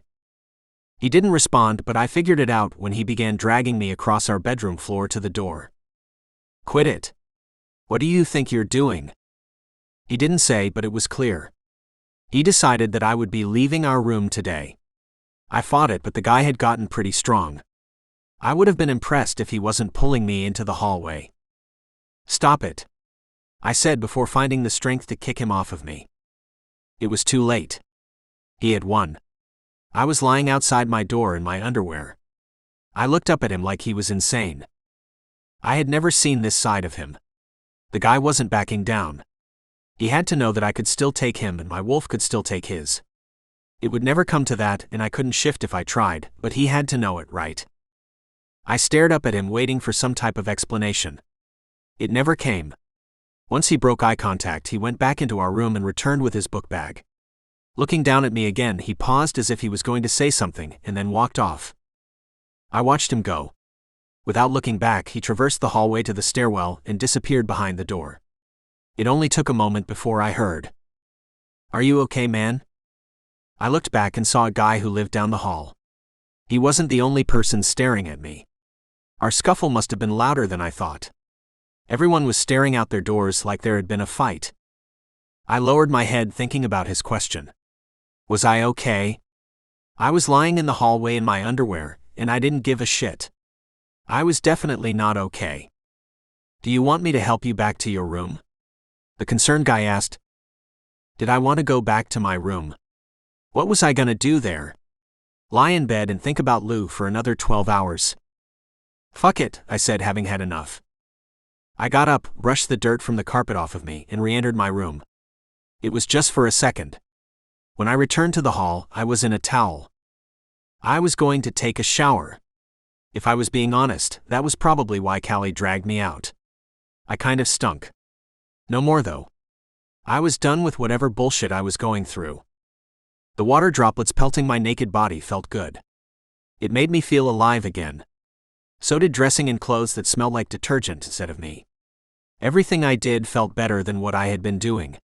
And bundling up before entering the crisp winter air, I headed for the cafeteria to get something to eat. The longer I was out of bed, the more life returned to me. What had I been thinking over the past few weeks?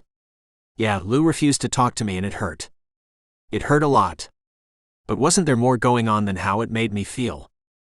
Lou had also moved out of the place he had lived for 2.5 years. He had been living with one of his best friends. Why would someone do that? And where did he go? Did he move in with Say? That wouldn't make sense. Why would he do that? That was it. Instead of wallowing in self-pity, I needed to ask myself why he would do that. I thought about it as I shoveled a fork full of pancakes into my mouth. Why would he do that? I said aloud. He and I had had sex. It was his first time and not from a lack of opportunities. He had chosen to share that moment with me. We had talked about starting our life together. He had texted me at the restaurant saying that Say had arrived and then had ghosted me. What happened between him and Say that had changed everything? Lou's in trouble, I said as it hit me like a lightning bolt. Lou's in trouble, I repeated as it slowly set in. Flinging my chair aside, I shot up and ran like my life depended on it. He did, didn't it?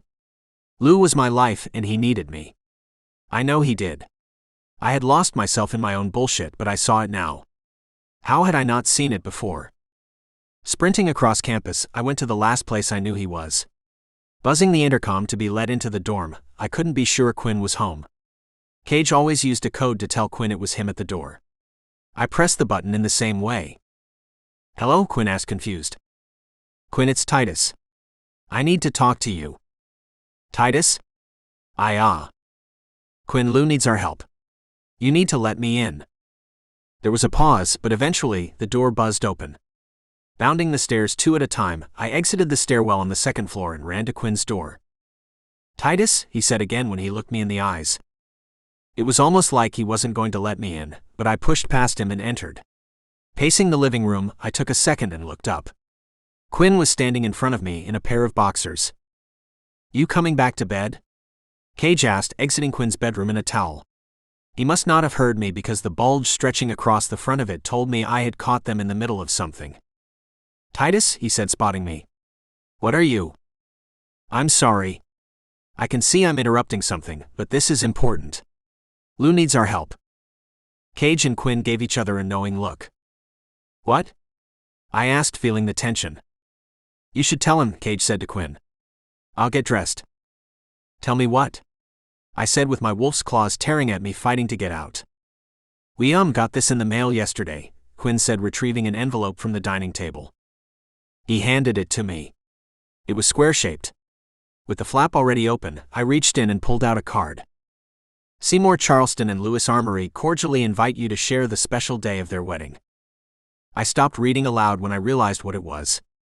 I looked at the date. It's in less than 2 weeks, I said, shocked. I'm so sorry, Quinn said. No, this isn't right. Something's wrong. Quinn opened his mouth to speak but didn't. Quinn, you can't tell me you think everything's fine. When was the last time you spoke to him? Pain washed across his face. The day he moved out. I was shocked. And that didn't tip you off that something was wrong? Quinn shrugged, defeated. Do you even know if he's been to class? I don't know. He hasn't been texting me back. I looked at him, convinced. And does that seem like everything is right with Lou? I mean, even a little, I emphasized. Cage's rumbling growl drew my attention as he exited the bedroom dressed. He looked like he was about to shift. Cage was our Pax Alpha. It had an effect on me I couldn't control. When he saw me back off, he said, "We're as concerned about him as you are." Are you? I asked, gathering myself. Because it doesn't seem like you've done anything about it.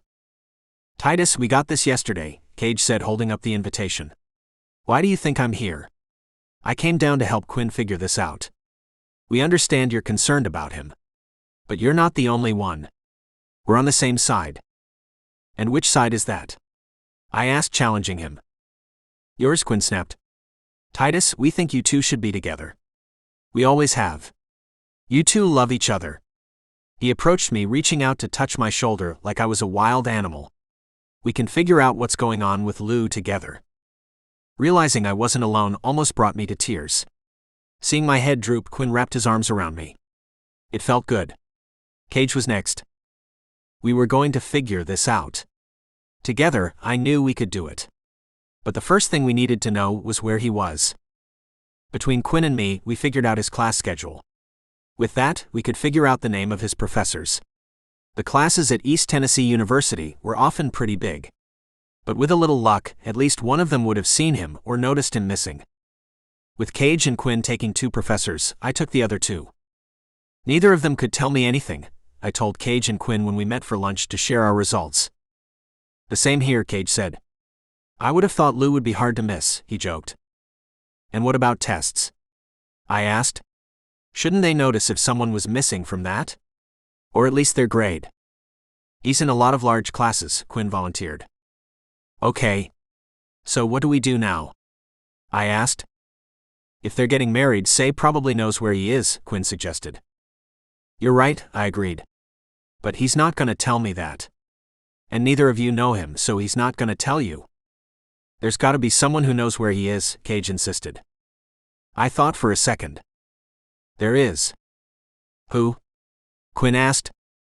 Did you see where they're having the wedding? I didn't recognize it. I did. It's at his family's estate. I stayed there with him the weekend they read his grandmother's will. Do you think they know? Lou's probably involved with the wedding planning, right?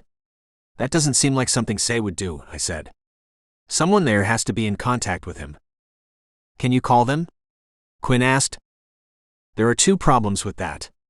1, I don't have their number. And 2, they love Say and really hate me. I wouldn't be surprised if they were behind their shotgun wedding just to keep us apart. So you agree that Lou might be pregnant? Quinn asked. I stared at him confused for a second and then laughed. We all did. He's probably not pregnant, I assured them. Unless your family has invented something I don't know about, I told Quinn. No, that's still impossible as far as I know, Quinn conceded. So how are we going to ask Lou's family where he is? Cage asked. And if we can talk to him, Quinn added. I'll go there, I told them after some thought. You said they hated you, Cage reminded me. They do. But what other choice do we have? I could suggest trying to beat it out of Say, but something tells me that he would die before giving Lou up. He loves him? Quinn asked. Didn't you tell me that sometimes it isn't about love? What could it be about? Cage asked. None of us had an answer. Deciding I would drive to the estate in the morning, I left them and attempted to continue my day. I had a class that I attended, and as evening approached, the team had practice. After my fight with Say, there weren't many people who were still talking to me. I couldn't blame them. From the outside, it looked like I was the bad guy. I would have thought the same thing if I was them. As far as they knew, Lou was Say's fiancé. A few of them were there the day he proposed. I was the asshole who cheated with Lou. I was the homewrecker as far as they were concerned. And now I wasn't even making up for it with my play on the field. There was one person who knew the truth, though. I kept my eye on him from the moment he arrived. If he gave the slightest indication that he was hurting Lou, no one would be able to stop what I would do to him. He never dropped his charm. Not a hair was out of place. He almost made me believe that I was the crazy one. After all, how could someone as perfect as Say be doing anything wrong? Say was the proud-out gay man who had proposed to the guy he loved while playing a sport that didn't accept him. Who was I but the closet case sneaking behind people's backs? Say was the hero while I was the villain. I was sure that Lou's family would see me the same way. His mother had told Quinn to make me go away. I was nothing to them. They probably saw me as less than nothing. Hell, they had stolen their own son's inheritance. If they were willing to do that to him, what would they do to the country bumpkin showing up at their door trying to stop their wedding? I couldn't think about that. Someone in that family had to know where he was. I was going to get it out of them. I didn't know how, but I would. Although I had seen him at practice, it wasn't until I returned to our room that Callie and I spoke. Hey, he said, unable to meet my eyes. Hey. Sorry, he said, saying it all. No. Thank you, I told him. He looked up at me and smiled. Retreating to our beds, he popped in his earbuds, and we both lost ourselves in thought. The next morning, it was me who woke Callie up. Where are you going? To find Lou, I told him, determined. Do you need me to go with you? I'm good. Thanks though. Callie nodded and rolled over. If I had asked him, I was sure he would have gone with me. And maybe I should have. With at least one wolf who could still shift, I wouldn't have to worry about his family making me disappear. I wondered if they would be capable of that. There was clearly something else going on with Lou's family. I was starting to believe that magic was involved. But if there was, what was it, and how could Lou not know about it? A lot of things flashed through my mind as I drove the 2 hours to the place where Lou and my romance had begun. As badly as the weekend had ended, it held some great memories. I couldn't help but smile, remembering him chanting for me to strip. It was very Lou-like. What wasn't was when he kissed me. Having his lips on mine was the most incredible experience of my life, that is until I saw him naked. Damn, was he beautiful. I had never seen anything like him. And when I kissed, it trailed down his body and took him into my mouth. Adjusting my hardening member within the folds of my jeans, I shifted my thoughts to what I would say to his family when I got there. Who was most likely to answer the door? It probably wouldn't be Chris, though I had the best shot at getting him to help me. There was a moment that weekend when it seemed that he didn't hate me. It ended quickly, but wasn't it the most I could hope for? Driving the narrow tree-lined road to the estate, I slowed down. I knew what I wanted, but I still didn't know what I was going to say. I couldn't tell them the truth, which was that I was in love with their son and needed to rescue him from people like them. They might not like that. I was going to have to lie. I needed to come up with something they would care about. Maybe I had to find Lou because there were puppies that needed to be turned into a fur coat. They would connect with that, wouldn't they? Pulling into the large circular brick driveway, I parked my truck to the side. Taking a deep breath, I steadied myself and got out. Searching for my wolf, I could feel him. He was there, just out of reach. This was going to be a disaster. But what choice did I have? Lou needed me. I had to try everything. Approaching the door, my heart thumped. My knees were weak as I reached up to the doorbell. I rang it. What would I do when they tried to throw me out? Would I insist on staying? Would I demand that they tell me where he is? What was I going to do to find the man I loved? What would I do to rescue Lou? I said, seeing the gorgeous face I hadn't seen in far too long. Oh my God, Lou. Surprise, excitement, and panic washed across his face. He threw his arms around me. I gripped him, pulling him tight. Before I could get enough, he pushed me away. You need to get out of here, he insisted. I'm not going anywhere without you. Knowing I wouldn't, he looked behind him and came outside, closing the door. You don't understand. You have to go. Then you're coming with me. Frustrated and rushed, he gripped my bicep and led me back to my truck. I told you, I'm not leaving without you. I'm coming with you. Let's just get out of here. Hearing he was going with me took my breath away. I had done it. I found Lou and was bringing him back. Hurrying into my truck, he hid below the dashboard. Go. Quick. Before they see you. Starting the truck, I did what I was told. Quickly pulling back onto the feeder road to the estate, I looked down at my guy. I had missed him so much. I couldn't believe that I had him back. There's a road to your left coming up. Turn there, drive in for a bit and park. Shouldn't we just get out of here? I'm not going with you. I'm only here to talk. My heart sank. I prayed it wasn't true. He was right there. He couldn't blame me if I was rescuing him from a horrible fate. I could just keep driving. I could have, but I didn't. Making the left and pulling as far off the road as I could, I shut off the truck. Lou slowly left the floor and sat close to the door. He couldn't look at me. My heart ached realizing that he wasn't coming home. It took a while for either of us to speak. What happened, Lou? Why'd you leave? I left because I had to. What does that mean? You didn't have to do anything. You went there to break up with him. We had said we would figure everything else out, didn't we? There are some things we can't figure our way out of. Like what? What could make you leave school and your friends? You left me and you didn't even say goodbye. I couldn't. Why not? Because if I saw you, I wouldn't be able to go, he said with tears pooling in his eyes. Then you should have stayed. I couldn't. Tell me why. Tell me how you could do that to us. Explain to me how you could so easily break my heart. I love you. And I love you, Lou said in an explosion that sent tears streaming down his face. I did it because I love you. You love me? I asked, having heard it for the first time. I do. I love you with all of my heart. From when I wake up to the second I fall asleep, all I think about is you. You're the one who's always been there and who I know will never give up on me. You're the man I want to spend the rest of my life with, Titus.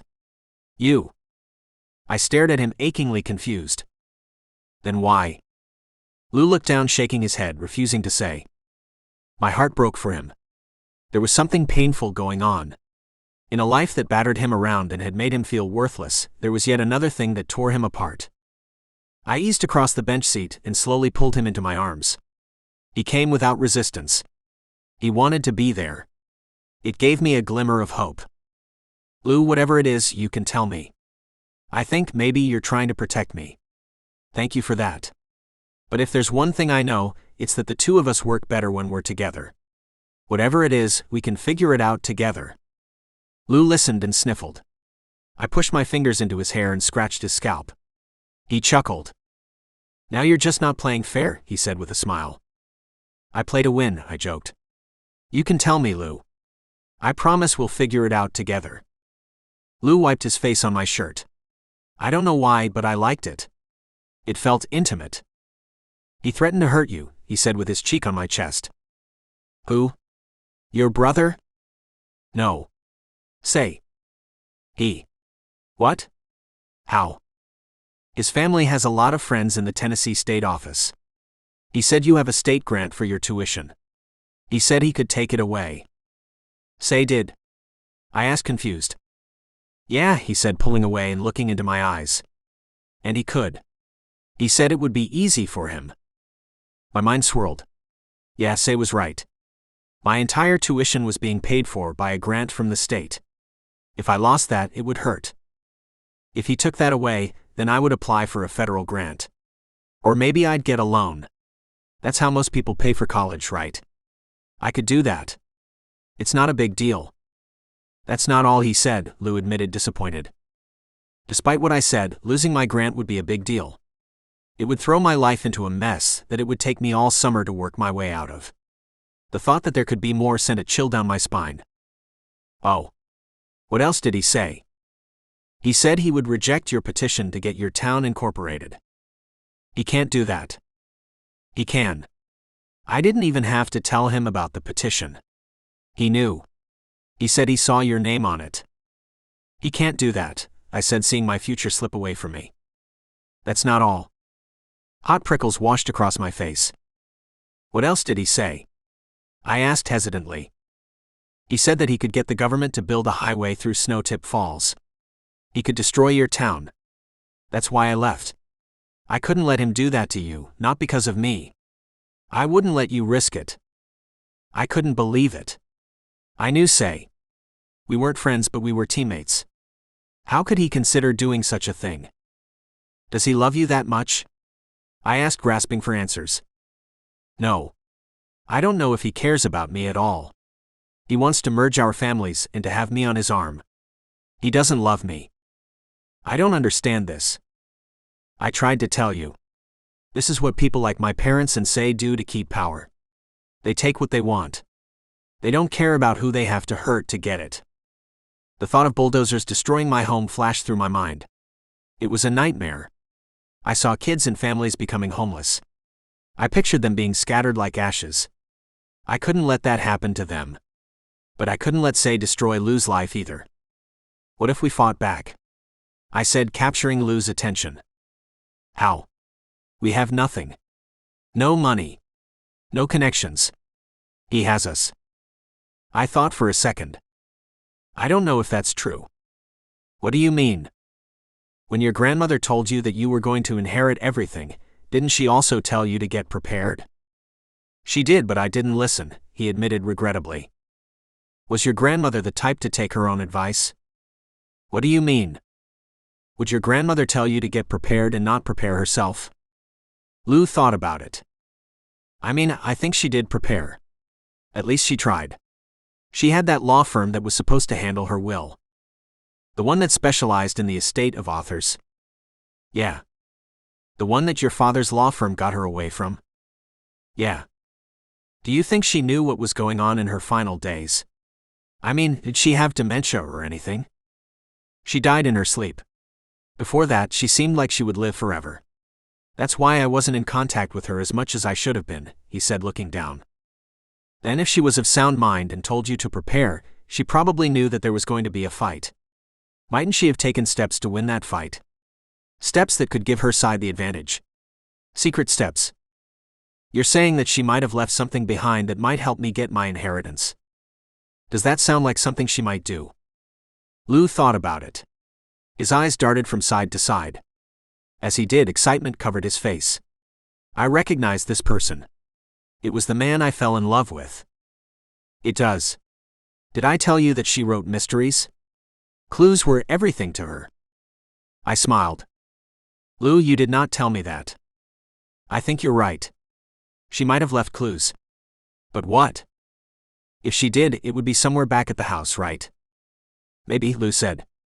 I can't imagine where else she would have left it. Then we need to get back there. We?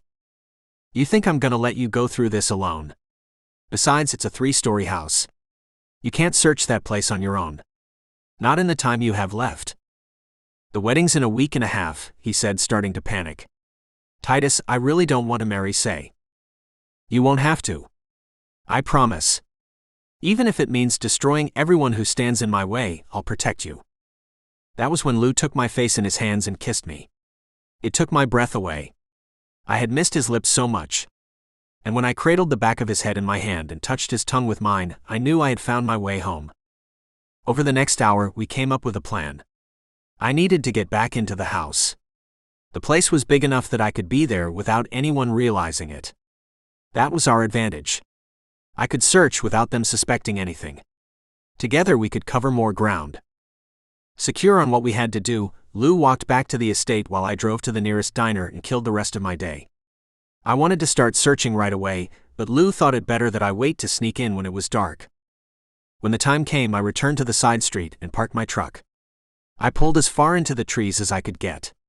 Although anyone who went looking for it would see it, people driving by wouldn't. After that, I jogged to the grounds I remembered so well. It helped that the place was lit up like a Christmas tree. Seeing where I was going made it easy to navigate. But having to run from shadow to shadow definitely exposed me more than what was safe. What would Lou's father do if he saw a stranger running across their lawn? I wasn't sure what type of magic he had, if any. And I still wasn't sure when or if I should tell Lou what I suspected. But in either case, his father seemed like a shot first, ask questions later type of guy. And if he wasn't, Lou's brother was. With my wolf perched just below the surface, I readied myself and ran from one pool of shadows to the other.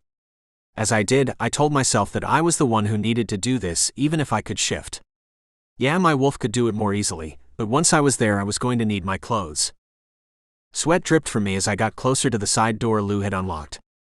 And when I got there without hearing an alarm or gunshot, I knew my real challenge would begin.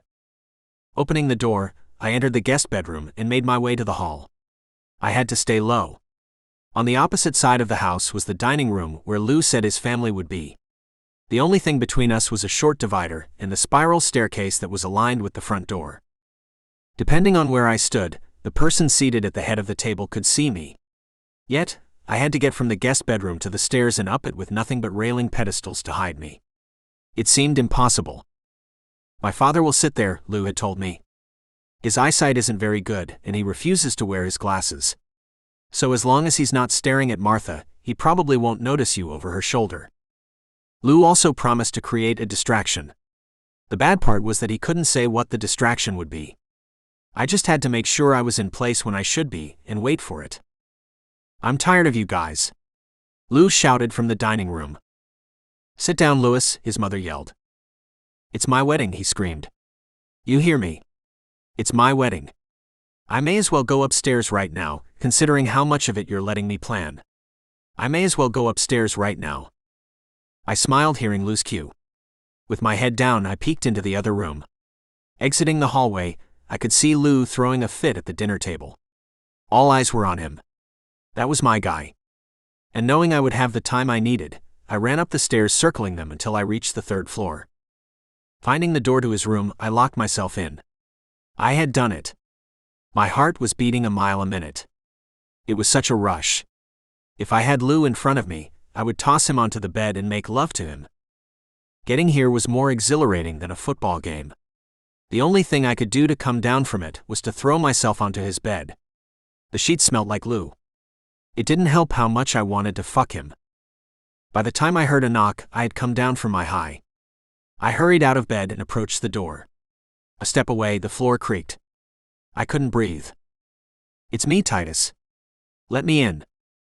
Recognizing Lou's delicate whisper, I unlocked the door and stepped back. He slipped in carrying a plate of food. When he was past the door, he locked it behind him. "I brought you some food. I told them I was going to eat my dinner in my room," Lou said with a laugh. "I heard you in there. You really care about planning your wedding," I joked. Lou smiled. "What got them was that yesterday I yelled at them about how much I didn't care what they planned.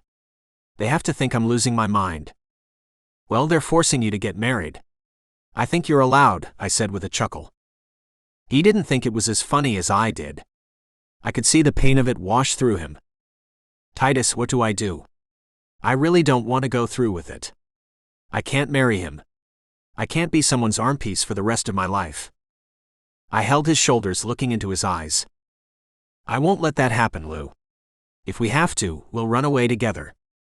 I'm not going to let anyone hurt you." "And I can't let anyone hurt you," Lou said sincerely. "Then I guess we're gonna have to find this clue to protect each other." "I guess we will," Lou said, finding comfort in my eyes. After giving me a few minutes to eat, we got started. If she left me a clue, wouldn't it make sense for her to leave it in my bedroom? Lou suggested, gesturing to the endless supply of boxes that filled the other half of the attic. "That would make sense," I agreed, overwhelmed by the task. "I guess we should get started." "It would help to know what we're looking for," Lou admitted. "You knew her. What type of clues would she plan in her books?" "Jade amulets. Portraits that have been painted on top of the pictures of murderers." I slowed hearing that. Do you think your parents killed your grandmother?" I asked, unsure how else to say it. Lou looked at me defeated. "I keep asking myself that. Nothing about the way she died made sense. And anytime I ask them about it, they say that she's dead and I should move on." "Parents of the year," I said. Lou gave a sad chuckle. "That's them. So what do you think doesn't make sense about her death?" Lou grabbed a box, put it on the floor in front of the door, and went through it. I did the same. "I know my parents are heartless. But why didn't they invite me to the funeral? Even if they don't care about me, they care about what people think. They should have wanted me there. The only thing they care about is us looking like the perfect family. In perfect families, grandsons don't miss their grandmother's funeral. Maybe they were trying to hide something they knew you would catch. Maybe. But what? And I know my parents are monsters, but I have a hard time picturing them killing anyone. My father wouldn't have the balls for it. And my mother wouldn't dirty her hands with something like that. Maybe they got your brother to do it. He looks like the type who would enjoy plucking the wings off of things. But killing her would put him even further under my parents' thumb. He would want that as much as I would. Then maybe no one killed her. What other reasons would they have for not telling you that your grandmother died until after the funeral?" "Maybe that's when they changed the will," Lou said, sitting up in thought. "So they didn't tell you she died because they needed time to arrange things?" "Yeah." "How long do you think it takes to change a will?" Lou considered it. "Well, it's not just changing the will. They would have had to switch law firms." "How long would that take?"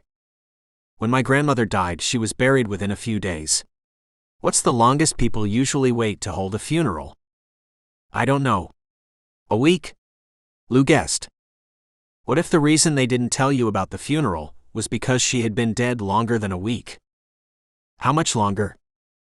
"How much longer would they need? When was the last time you spoke to her before she died?" "I don't know." 2 months before? What if she was dead for 2 months? Wouldn't that be illegal? If they didn't report her death, it might be, I guessed. And what if they didn't invite you to the funeral because they thought you might ask too many questions? Like, how long ago did she die? Or why did it take so long to tell people? Would that mean there's a record of it somewhere? Like, where did they keep the body after they found her dead? Don't they need a funeral home? Or maybe they kept her here. Like on ice or something. We need to find out. That would give us more answers than looking for a needle in a haystack, Lou said, slamming down a stack of papers. I looked at the seemingly endless number of boxes in front of us. Maybe, but I don't think we should stop. Both of our lives depend on it. Conceding, Lou and I continued through boxes for the rest of the night. We didn't stop until neither of us could see straight. Besides an endless collection of travel magazines, there were publishing contracts and story notes for her books. There were even a few boxes of Christmas decorations. If his grandmother had left a clue in any of them, she hadn't made it easy to find. That didn't make sense to me. If she had left something for him, she would have put it somewhere he would find it. Too exhausted to open another box, the two of us retreated to the bed. He climbed into my arms. I had missed this so much. I never wanted to let him go. He fell asleep a lot sooner than I did. But once I did, I was out until the sun shone in through the window. "Morning," I said when I found Lou awake and staring at me. "I don't want to lose you," he told me with a sad look in his eyes. "You're not gonna lose me. I told you we're gonna figure this out. Once we do, we're gonna be together forever," I said with a smile. My words did nothing to raise his spirits. "I'm gonna need to help my mother with wedding planning today. It was what I fought for last night. If I change my mind now, they might suspect something's up." "I understand. I'll keep looking up here," I agreed, fighting the urge to poke my eyes out at the thought of the monotony. "Okay. I'll bring you something to eat," he said, getting out of bed. "Oh, and if you use the bathroom, don't flush the toilet. The pipes are old in this place. If they hear the rattling and I'm not here, they might come looking for you." "Then I'll try not to do anything that might need flushing," I joked. "You do that. So how does a breakfast burrito sound? All the fixins?" I looked at him, wondering if he was joking. "Kidding. I'll bring you something light. No fiber." "Right," I said, having another reason to dread my day without him. Lou was gone for a while and returned with a plate of fried eggs, hash browns, and a croissant. It was filling enough. And when I was done eating, I returned to the endless supply of boxes. Nothing had changed from the night before. Each box contained a small piece from Lou's grandmother's interesting life. She clearly loved two things: traveling and her books. The two seemed to overlap. But none of it revealed the clue Lou and I hoped she had left. After a lot of hours and getting halfway through the boxes, I began to consider that she hadn't left a clue for Lou to find. Maybe this was all a wild goose chase. Even if she had left something in one of the boxes, how was I supposed to recognize it? In that case, how was Lou supposed to? I paused, considering that. If his grandmother had left a clue for him, how would he recognize it? If she intended for him to find something, she wouldn't have buried it, would she? She wouldn't have. At the same time, she wouldn't want anyone else to stumble upon it. If a clue was out there, it had to be hidden somewhere personal. Maybe there was somewhere the two of them went together. Didn't Lou say that some of his best childhood memories involved heading into town? Could she have left it there? No. That would be too hard. And anyone could have stumbled upon it. If there was a clue, it had to be in this house. Or at least on this estate. It had to be somewhere that Lou might think to look. Where would a mystery author leave a clue for her favorite grandson? In a book. She would leave a clue in a book. It wasn't in this mountain of boxes, it was in her library. Scrambling to my feet, I worked my way through the stacks to the bedroom door. Pressing my ear onto it, I listened for footsteps. It was quiet. Lou had said that his family never came up here. I had to rely on that. So, unlocking the door and slowly pushing it open, I eased my head out. No one. At least not standing outside the door. Opening the door further, I checked the halls. Nothing. Slipping out and closing the door behind me, I looked over the railing. The second-floor balcony and the space around the first floor's stairs were empty. Moving as quietly as I could, I circled the balcony on my floor, keeping an eye on everything below me as I did. The door to the library was closed.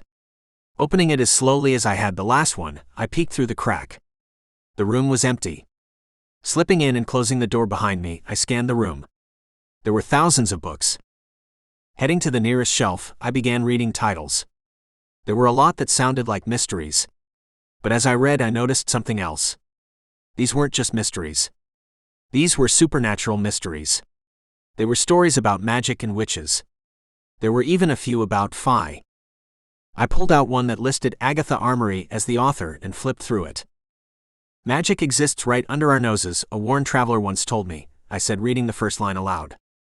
I put it back and pulled another. Returning that, I pulled another.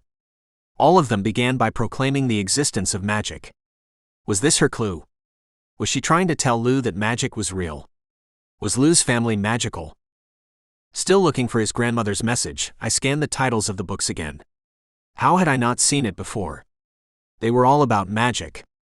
As extraordinary as that was, it meant that no individual book stood out. She might have left Lou a message written within a book's text. But which one? And how would she have gotten her to open it? It was as I thought about what all of this meant that I saw a book that Lou had told me about, The Velveteen Rabbit. It was the book she had read to him when he was a child. If he were feeling nostalgic, wouldn't that be something he might pick up? Hadn't he already picked it up thinking about her? I made a move to cross the room when a creak sent terror cutting through me. The sound was coming from the hallway's aging wooden floor. There was someone outside the door heading this way. Abandoning my path, I spun around looking for a way to get out. Finding none, I looked for a place to hide. There were bookshelves and a desk. That was it. I could hide under the shallow desk, or I could. There was a gap. It was between two of the standing bookshelves. It was where two perpendicular walls met each other. There wasn't much of a space between them, but I could get in. It offered me a shadow to hide in. But if someone looked in that direction, they would see me. It wasn't great, but I had no choice. If I didn't try, I was going to be discovered. I needed to at least try. Compressing my chest against the bookshelves' rounded edges, my body filled the gap. The shelves rocked back into place. I didn't have time to consider if all of me was in. It had to be. The door was opening. As I watched, a distracted man with gray hair entered and retrieved a book from a shelf. Mindlessly resting it on the empty desk, he patted his pockets. As he did, something amazing happened. His reading glasses emerged through the desk. It was as if they were in a lower drawer and had floated to the surface. Looking down and finding them, the man put them on. When he closed his eyes, the book silently opened, flipping its pages. Peering down again, the man froze. He didn't remember opening the book. But as quickly as the inquiry entered his mind, it slipped away. Without another thought, he sat and grabbed the book. With my mouth hanging open, I stared at him, blown away. He was doing magic and didn't realize it. Why not? Was this how Lou's ancestors got their luck?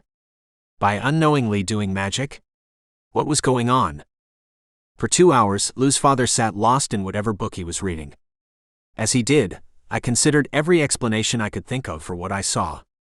When I was sure I had my answer, I turned my attention to the book I had reached for. Now that it was on my mind, the children's book was all I could see. During every moment that passed, I expected Lou's father to see it too. How could he not retrieve that one next? I was sure the secret to everything was in it. And as I thought about it, my stomach growled. Shit. I thought, bracing myself for the man's reaction. He didn't budge. Could he hear it? How loud had it been? Sure, it had been a long time since breakfast, but it couldn't have been that long. Of all times, why now? When would my stomach growl again? I didn't have to wait long. With a tightening of my gut, my intestines rumbled, echoing the sound of my doom. He didn't have to be a wolf to hear that one. Snapped from his reading, he looked up. If he turned, he would see me. Trapped, there would be nothing I could do. And with uncontrolled magic, there was no telling what he would do. About to turn my way, he quickly spun back to the window. I heard it too. It was a car pulling into the driveway. That prompted him to get up and return the book to the shelf. Without a word, he walked to the door and left. I fell onto the wall of my tomb and closed my eyes. My heart beat louder than my growling stomach could ever be. I had made it. I was free. Pulling out from between the shelves, I crossed the room and retrieved the book that had haunted me. Exhausted by standing as long as I did, I fell into the desk chair. It was warm. I didn't care. Opening the book, I found an inscription. As I read it, the door flung open behind me. Titus, what are you doing in here? Anyone could come in and see you, Lou said, entering and locking the door behind him. How long has this been here? How long has what been here? He said, coming over. This, I said, showing him. He took the book and examined the inside front cover. To the new park preserve, dig deep in the bramble. Always be prepared. Agatha Armory. Lou continued staring at the text. Is that your grandmother's handwriting? I think so, he said, unsure. What do you think that means? I don't know. If she were trying to leave you a message, wouldn't this be the book she would leave it in? Lou flipped it over and looked at the cover. Would she? It's something you would pick up to remember her, but it wouldn't hold meaning for anyone else. Maybe. So, do you remember there being an inscription when you were a kid? It's been 10 years, he said, reading the note again. Be prepared. Isn't that what she told you? That you should be prepared? It is. Then what would to the new park preserve mean? It's gotta mean something. The lake, Lou squeaked. What about the lake? I once told her that it was so beautiful that I thought everyone should get to enjoy it. You said you wanted to make it a state park, I said, remembering. And that's what I said to my grandmother. But she said that it was on private property, so it couldn't be a park. It had to be a preserve, I said, finishing his thought. Right, he said, turning to me. This is it. And it says, to the new park preserve. She's telling you to go to the lake. This is your clue. I said excitedly. What else does it say? Lou read, dig deep in the bramble. He looked at me. Bramble is a bush. She's telling us to dig deep under the bush. This is real, Lou said, stunned. She left me a clue. Getting emotional, Lou bit his lip. He tried to stop himself from crying, but he couldn't. My heart broke for him. Wrapping my arms around him, he leaned into my embrace. She didn't forget about me. She loved me, he said with a painful release. I hadn't realized how much what his parents had done had affected him until now. They had stolen more than just his inheritance. They had stolen his connection to the only person who truly cared for him. She was the only person Lou thought he could count on growing up, and the one thing she had promised him they had erased. If he couldn't trust her, who could he? What about his life could he hold on to as truth? How was I supposed to tell him what I had seen? Lou, there's something I need to tell you. He pulled away and looked up at me. What? I don't think it was just the money that your parents took from you. What do you mean? I think this estate might be on magical ground. What's that? He asked, confused. I looked away, searching for the right words.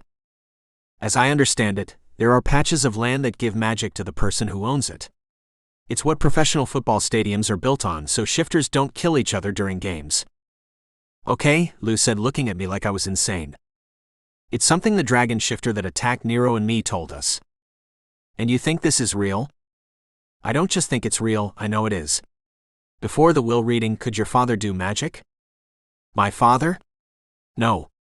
And he can't do magic now. He can. He just doesn't know it. I've seen it. You saw Frank do magic? He asked, stunned. Yeah. I think that's why your grandmother wanted you to inherit everything. She was trying to pass along her magic to you. So you're saying my grandma Aggie could do magic too? Think about it. Didn't you once tell me that she seemed to know things other people didn't? Probably. But. And didn't you say that for generations your family has believed that it's lucky? Sure, but that's just people making excuses for their actions. What if it's not? What if from the time they acquired this land, they had experienced things they can't explain?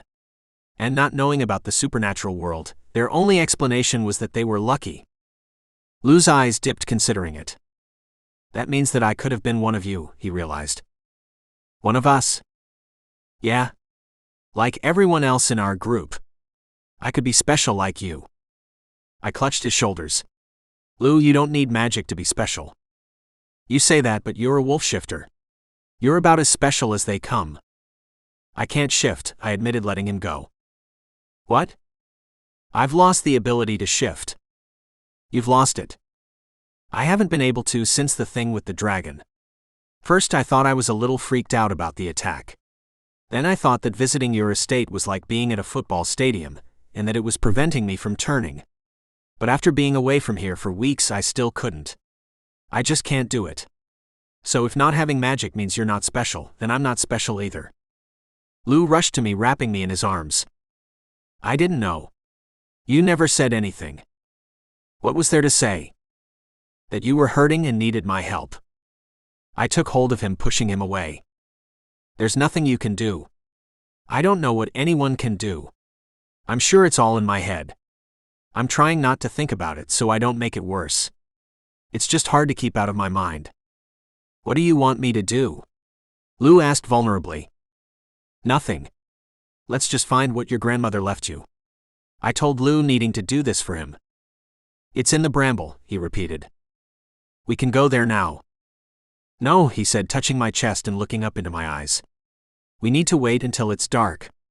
If we cross the lawn now, anyone looking at the backyard would see us. We can go after dinner. Maybe after everyone has gone to bed, he said, planning. He withdrew from his thoughts when my stomach growled again. He looked at me. You must be starved. I think my stomach just likes living on the edge, I joked. What do you mean? He asked, confused. Nothing. Yeah, I could use something to eat. I'll get you a snack. But maybe you should return to my room. It's the one place that no one in this house will visit. I'll go back. Leaving and returning with the thickest sandwich I've ever seen in my life, I ate it without question and then washed it down with soda. Well, that's a start, I joked. How much do you eat? A little more than you, I said, again having the strength to smile. Lou kept the food coming until I couldn't eat another bite. When he left for dinner, all I could do was stretch out in the bed. When he returned, it was with a slice of pie. You do know how to feed a man, I said, amused by it. You don't want it. You're gonna lose your fingers if you try and take it from me, I joked. Wait. Where's the topping? You want topping? He said, sitting next to me on the bed. Got any? He cut a piece of pie off and fed it to me. When the fork was free, he kissed me on the lips. That's the best topping I ever had. There's more where that came from, he said, kissing my cheek and ear as I continued to chew. When the pie was gone, I pulled him onto the bed and rolled him onto his back. Kissing his face everywhere but on his lips, I slid my hand up his shirt. My God, did Elle love touching his naked flesh. I could have held him all night. Sliding my hands across his chest, I almost did. It wasn't until I moved my hand to the bulge in his pants that he reminded me of our plan. We can probably leave now. I can think of a few other things I would prefer to be doing, I said, gripping his hard member. With a nervous laugh, he moved my hand away. What's wrong? I asked, wanting to put my hand back. It's just that. What? I'm engaged, he said hesitantly. I stopped and looked at him, confused. You're only engaged because he's blackmailing you. I know. So what's the problem? You don't owe him anything. I know, he said, racked with guilt. I rolled off of him. I don't want you to stop, though. Well, I don't want to do anything that makes you feel uncomfortable. I don't know why I'm like this, he said, disappointed. It's because you're a special guy. That's why I love you. I love you too, he said with a smile. Staring into my eyes, he sat up and kissed me. I love you, he said. And I will always love you. We'll stop him. I promise. Lou curled into my arms. And when we do, I'm yours forever. Kissing him one more time, he climbed out of my arms. When I got up, his eyes dipped. There was no way to hide how hard I was. He blushed. It just made me want him more. Pushing my uncontrollable lust for him aside, we made our way to the door and into the hall. Taking a quick detour to get Grandma's emergency flashlight, we descended the stairs and snuck out the back sliding glass doors. The lights are on motion sensors after 10 p.m. As long as we don't get too close to them, we should be fine. Some of the lights were easy to avoid. Some were not. I held his hand as we walked. Even in the dark, I wondered if someone looking out their window could see us. The full moon made it a bright night. But making it to the end of the property, we entered the trees. You know, this has to be the most romantic caper ever, I suggested. Caper? What would you call it? What we're doing isn't a crime. There's nothing illegal. But it definitely feels dangerous. I'd call it righting a wrong, Lou said, determined. So it's more of a superhero thing? You're so right. I can see that now. Lou laughed. I liked hearing him laugh. Following the path we had months ago, We heard the water falling onto the pool before we saw it. Standing above it on the spot Lou had once jumped from, he shined the flashlight on the plants below. "Dig deep in the bramble," he repeated. "Brambles are bushes with thorns, right?" "Yeah, like..." Lou turned to me in realization. "Like what?" "Look for a raspberry bush. When I was a kid, my grandmother and I used to pick wild berries. She used to joke that raspberries were the brambliest bramble of them all. We made a joke about it." "Did you ever pick berries around here?" "No," Lou said, confused. Heading down, the two of us spread out, searching the brush on either side of the beach that stuck out of the pool like a tongue. "Ouch," I said when something scratched my arm. "You said they have thorns, right? Did you find one?" I shined my phone's light at the sea of green leaves in front of me. "It's a raspberry bush," Lou declared. "The brambliest bramble of them all." She said to dig deep. "Did you two have a joke about that?" "No. I think she just wants us to dig deep. There were never any raspberry bushes when I came here as a kid. This isn't even the type of place bushes like this grow. I think she might have planted it here." "You think she buried something under it?" "Maybe. How do we dig it up?" I reached down, getting a handful of thorns. Moving the branches around with my shoe, I found where the stem disappeared into the dirt. Stepping on it, I bent it all back. When that didn't release the roots, I took off my shirt. Wrapping it around my hand, I took hold of the stem and pulled. The beam from Lou's flashlight left the ground and shined on me. The roots were deep. I was going to have to give it my all if I was going to pull it up. So, repositioning myself over it, I squatted and pulled at it like a medicine ball at the gym. Every muscle in my body tensed. "Wow," Lou said under his breath. Right after he said it, the bush let go of its grip on the earth and I fell on my ass. "Ah!" I yelped when I landed on the thorns. Lou burst out laughing. "Are you all right?" "I feel like Wild E. Coyote." "Beep beep." I looked up at him. He was smirking, amused. Reaching out his hand, I took it. Standing up, I turned around. "Is there anything attached to me?" Lou slowly placed his hand on my ass and caressed it. The pain I had felt quickly turned to pleasure. He explored every inch of it, squeezing a little as he did. "Everything looks good here." When he eventually removed his hand, I turned around. Staring at him, all I wanted to do was strip him down and make love to him on the sand like we once had. I knew I couldn't. We were on a mission. "So what do you see down there?" I said, pointing. He took his longing eyes off of me and shined the flashlight at the hole I had made. "I think it's your turn," I told him. He looked back and handed me the light. Getting on his knees, he dug with his hands. With the soil loosened from the uprooting, he got deep fast. "Wait, there's something down here." "What is it?" "I don't know. It's hard and big." I kneeled next to him and helped. With anticipation rattling through us both, we found the edges of whatever it was. Pushing our hands down the side of it and finding the bottom, I counted to 3. With a yank, the box was free and we lifted it to the surface. It was lighter than either of us expected. "Do you recognize this?" I asked once it sat between us. "No." "How does it open?" I pushed my hand over it. It was the size of a small microwave oven. "I think it's rubber." "Rubber?" "Yeah. Like one of those containers you store leftovers in." Lou reached down, exploring it with me. "You're right. So it's probably vacuum sealed.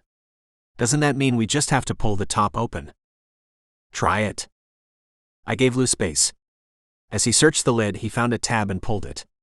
It didn't release on his first attempt. But digging all of his fingers into it, he popped it open. It was his turn to land on his ass. I shined the light into the box. Neither of us expected what we found. "It's a video camera." "I know this camera," Lou said. "This was my grandmother's. She got it as a Christmas gift about a decade ago. For a while, she was recording everything. She couldn't believe how small it was," Lou said with a nostalgic smile. Lou took it from the box. "What's in that?" I said, seeing a sandwich-sized rubber container. Lou took it out and handed it to me. I gave him the flashlight to free my hands. Opening it with a pop, I found a small videotape. "I think it's for that," I said, handing it to Lou. Fidgeting with it, Lou pressed the power button. After a series of flashes and some buzzing, it turned on. There's still juice in it. He opened the flip-out screen. It's still half-charged. She couldn't have buried it that long ago. With our hearts thumping, Lou loaded the tape and moved so both of us could see. An old, sprightly-looking woman appeared on the screen. "Grandma Aggie," Lou said with heartbreak. She steadied herself in front of the camera and spoke. "I, Agatha Armory, being of completely sound mind and body, hereby leave the entirety of my estate, including my properties, books, and all of my holdings to my grandson, Louis Armory. This is not a decision I'm taking lightly. Nor is it one where my mind will change. If a will appears saying anything otherwise, know that it is fraudulent." The old woman paused and looked down. When she looked back up, her demeanor was softer. "Louis, if you are the one who has found this, then it means my plan didn't work. It had been a long shot, but I had hoped," she said, disappointed. "Anyway, there's something you need to know. It's what I have wanted to tell you since I looked into your gorgeous eyes for the first time. And it's that magic is real. Not just that. There are creatures that exist that will make you question everything. You think your friend Quinn is special? Well, he's not the only one. You are special. I've been wanting to tell you that your whole life. I couldn't though. Sometimes telling you the ending ruins the magic, literally. For generations, our family has lived on top of something amazing. It's known by different things in different cultures. The people who lived here before us referred to it as sacred land. They shared its magic among their community, not allowing any one person to gain too much. But that's not how it is supposed to be. What I have learned from a lifetime of research is that the land is magic because of what lives within it. You can think of it as a creature made of magic, and it's looking for a home. It is drawn into a person who feels ownership over the land with one requirement. They must be in love. The magic craves to be a part of love. I have always wanted that for you. You would be the first person in the many generations of our family to know what being in love feels like. When I started to learn how all of this works, I told your father. Remember how I said telling someone might ruin the magic? Or maybe like every one of our descendants, he was incapable of love. In either case, he chose to marry your mother, someone as hungry for power as he was. I suspect they put you on those horrible pills to keep the magic for themselves. They saw what I saw in you. You are so wonderful and full of love. How could the magic not be drawn to you once you took possession of the land? You, Louis, are the only one capable of giving our family's magic a home. All you have to do is believe this land belongs to you and find love. I hope I didn't push you too hard in that direction, she said with a chuckle. I just wanted it so bad for you. But Lou, no matter what happens, know that you are the best of us. There is only one person I trust with the future of this family, and it is you. I love you. And wherever it is I end up, I will miss you. The old woman then leaned toward the camera. The image turned to static. I looked over at Lou. He was drowning in tears. When he looked up at me, he didn't have to say what he was thinking. I could see the love and adoration all over his face. I pulled him to me, wrapping my arms around him. I miss her. She misses you too. Why didn't she tell me any of this? It sounds like she told your father, and look how that turned out. What do I do? Turning to wrap his arms around me, I pulled him into my arms. I knew I just needed to be there for him right now, and I was. But eventually, when his wave of sorrow passed, he pulled away.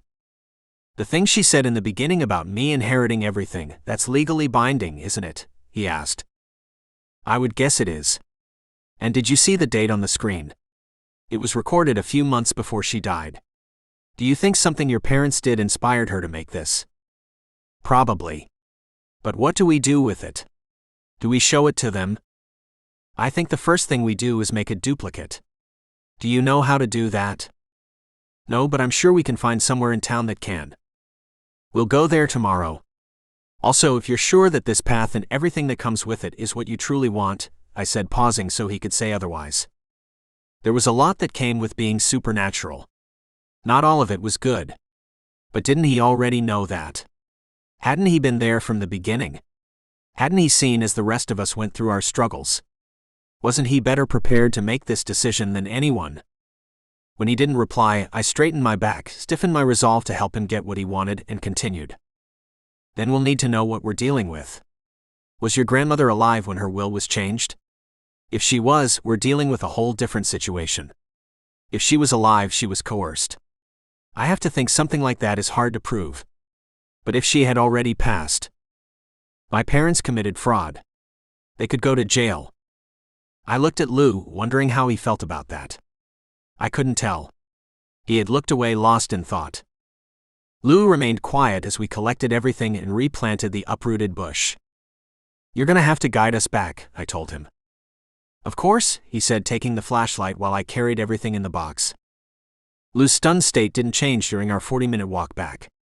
Re-entering the estate's lawn, he seemed less concerned about getting caught. Something in him had changed. He seemed less scared. I liked the way confidence looked on him.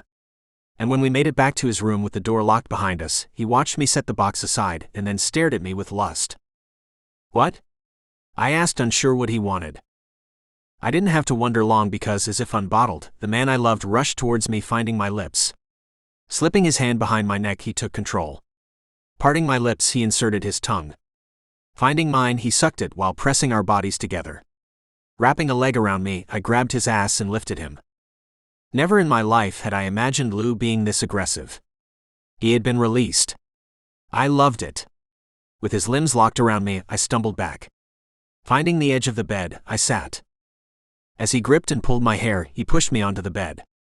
I complied, loving every moment of it. And when I was sprawled under him, helpless to his will, he straddled my hips and found my hard. Hi, it's the author. Yeah, there are more spicy bits. There are a lot of them in this story.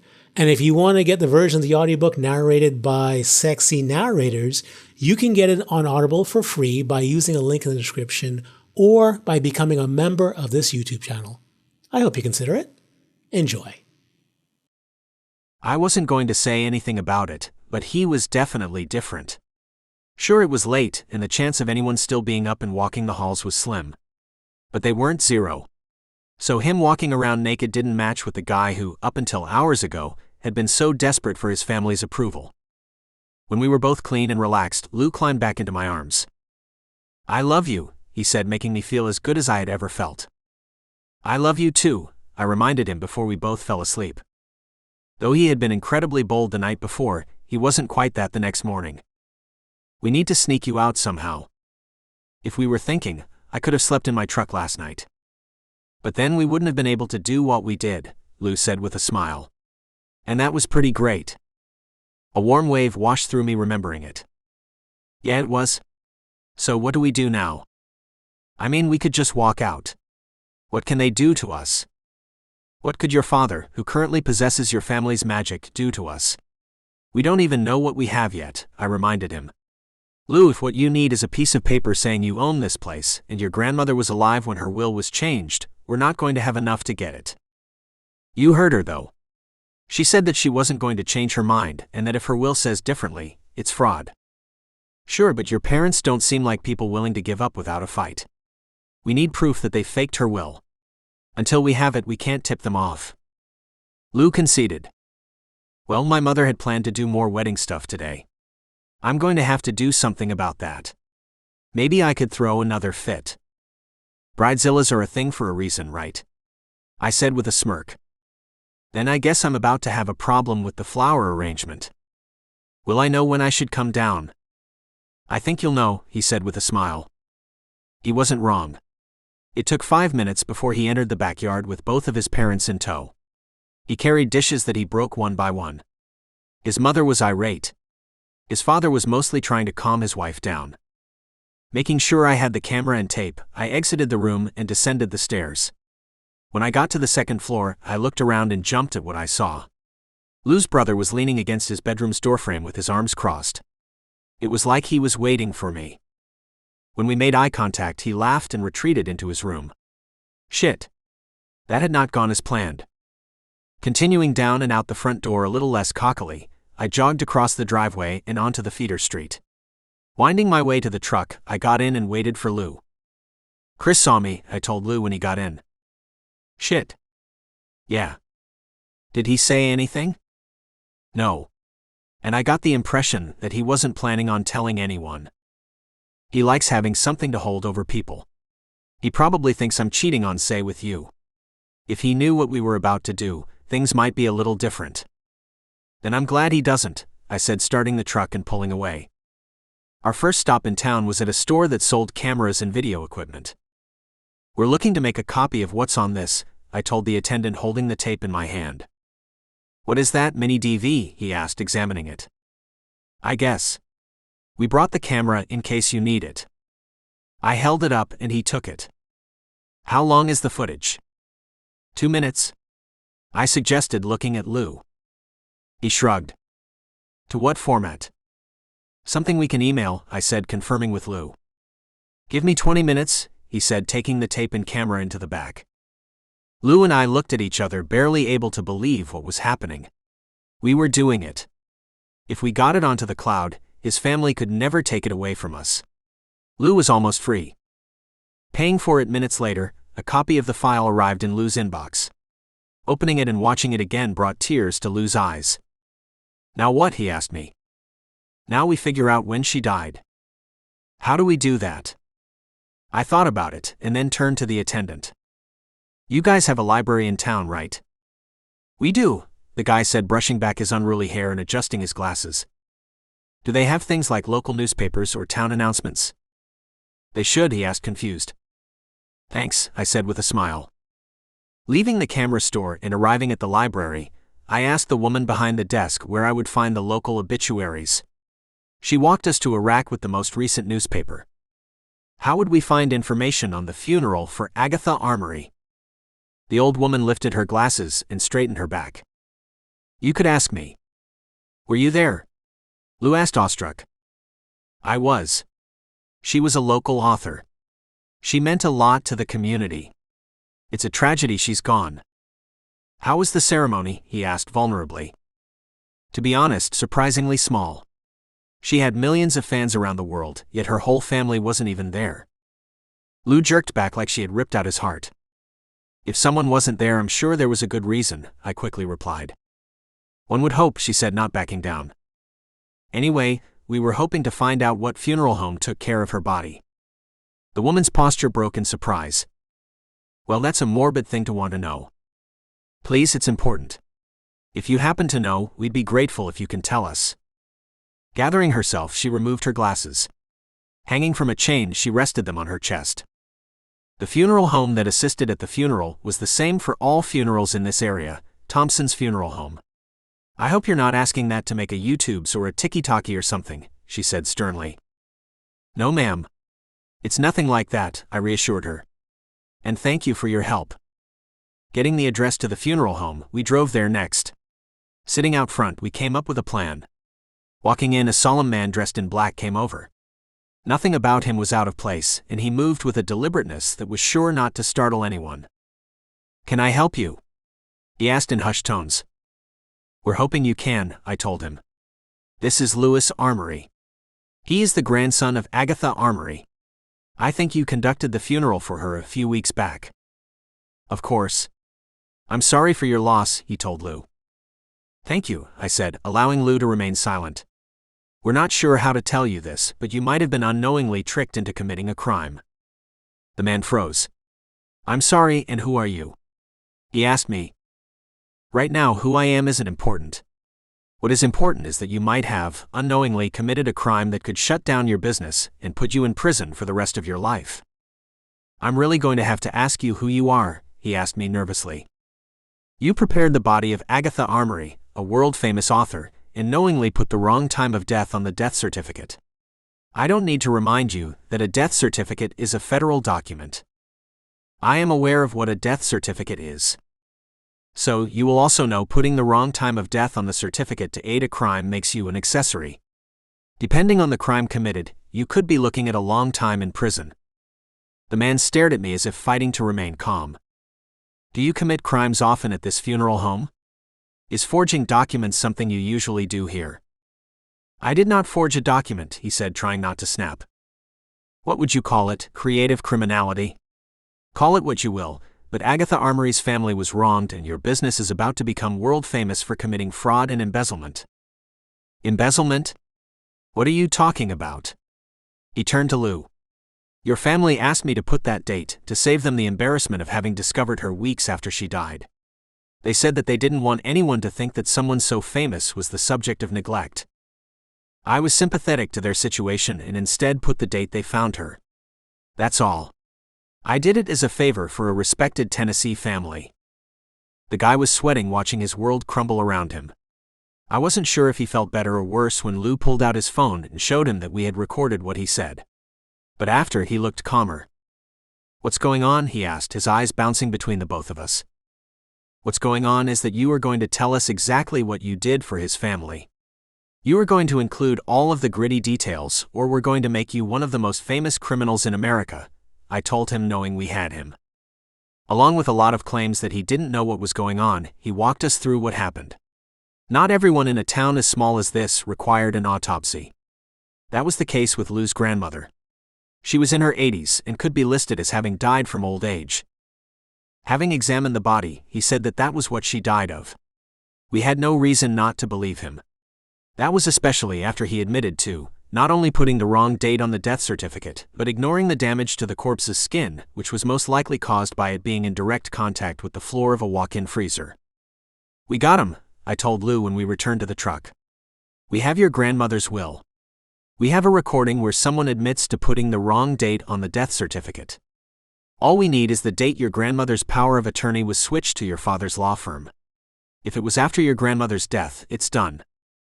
I stared at Lou. I expected him to be a little more excited than he was. "What's the matter, Lou? You've won. You know you've won." I was kind of expecting something magical to be happening about now. Or at least for you to be happier. Even if I can prove what my parents did and inherit my family's magic, how does that change things with Say? "What do you mean? Weren't your parents pressuring you to marry him? You'll have your inheritance and you'll wield the magic. They won't have anything to make you go through with it. But Say still will. He still could take away your scholarship. He could still destroy your hometown. Me gaining magic won't affect that. Will it?" It slowly dawned on me that he was right. I wasn't Phi, so I couldn't be sure about anything, but I did know that magic had limitations. If it didn't, Dr. Tom wouldn't have needed a barrier spell to protect us. Lou and I had done what felt like Mission Impossible by proving his parents had changed his grandmother's will, but we hadn't affected Lou's fate. He was still trapped into marrying the guy blackmailing him, and we still couldn't be together. "What do we do, Titus?" I wasn't sure what we could do. But I knew what I had to do. I had to drop Lou back at his estate. We had been gone a long time. Unless we were planning on confronting his family tonight, he had to keep playing along. "What do you mean you're not coming back with me?" Lou asked when we approached the estate's driveway. "We found what we were looking for. We've done all we can here.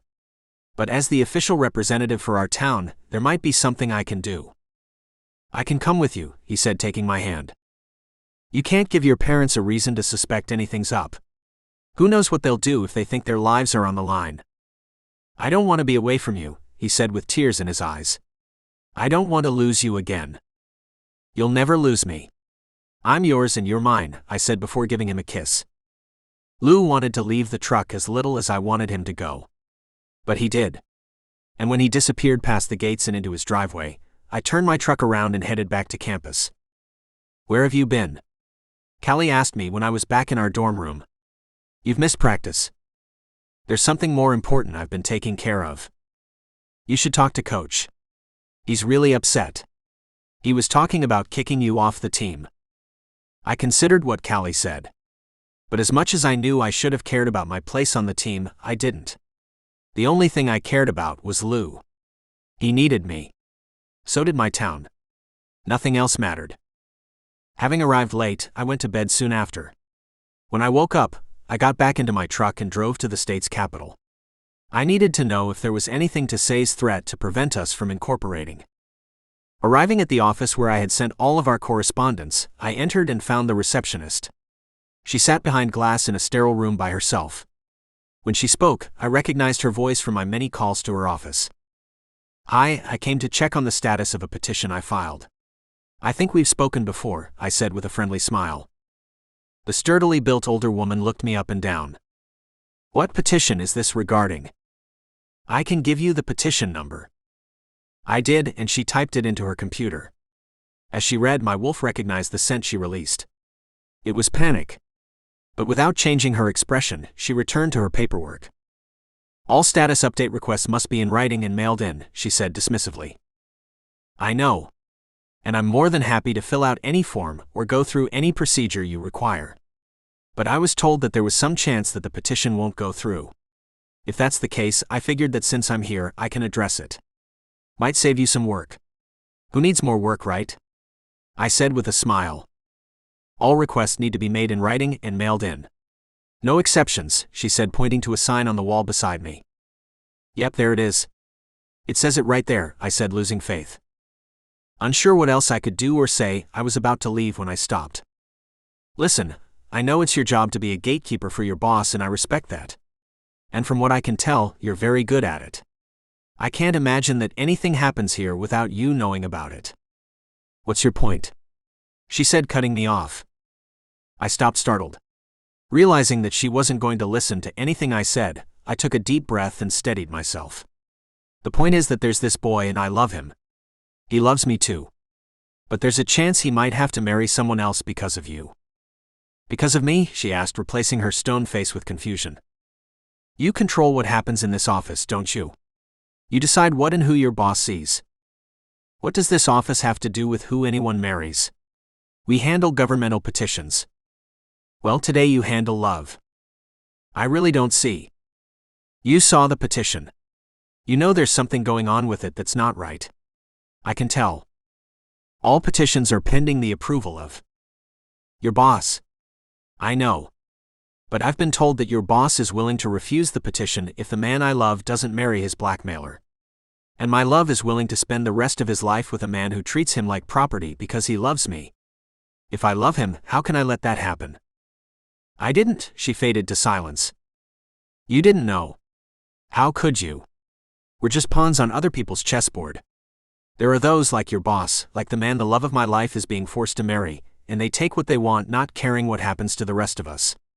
Maybe they rob us of opportunities. Maybe they send us off to die in wars that only benefit them. We're nothing to them. What's the term? Cannon fodder? But we have goals and ambitions just like them. We love and feel lose like they do. We feel the harsh sting of loneliness on long dark nights and ache to have the touch of a loved one. And when we don't have it, our heart breaks like theirs. I stopped and thought about what I was saying. It was hopeless. There always were and will always be those who make people like me their puppets. No one cared. And they especially didn't care about two guys in love. You know what? I'm sorry I bothered you, I said, realizing I had failed Lou. I'll go. Stepping towards the door, I heard about your petition. I turned. Yes? We received it. I returned to the window. And? There has been some question about its legitimacy. I don't understand. I submitted everything exactly as it was asked for. It's the signatures on the petition. There's been a suggestion that they aren't real. They're all real. Who's suggesting otherwise? I don't know. Maybe it's one of the folks you talked about, the ones who play games with the lives of good people. Then what do I do? There's not much you can do. So you're telling me to just wait and see what happens? Unless you're willing to prove that every signature on the petition and every vote cast in your town is real, there might not be anything you can do about it. I have to prove they're real? If you can do it in a way that no one can dispute, they'll have no choice but to grant your town incorporation. And all of the protections that go along with it, like preventing it from being torn down to make room for a highway? I guess. An idea flashed through me like the current to a light bulb. Okay, thank you, I said, rushing out. Pulling my phone from my pocket, I called Lou. What is it? What did you find? He asked me in a hushed tone. The answer. I know how you can fix this. How's that? He asked with building excitement. You have to get married. Chapter 11. Lou. I stared down the aisle, looking at the people seated on either side. They were all looking back at me. I waited for the music cue before I moved. When I heard it, it was time to begin. I looked ahead at Say. He stood at an altar set up feet away from the pool. Behind him were the priest, enough flowers to choke a bee, and a video screen. I stepped forward. There was a rhythm to the walk. I had practiced it. Falling into step with what Say and my parents had wanted, I followed the white silk cloth laid on the grass and approached my fiancé. This was it.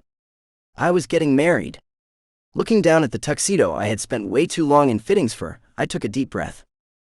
Dearly beloved, we are gathered here today to celebrate the joining of Seymour Charleston and Lewis Armory in holy marriage, the priest began.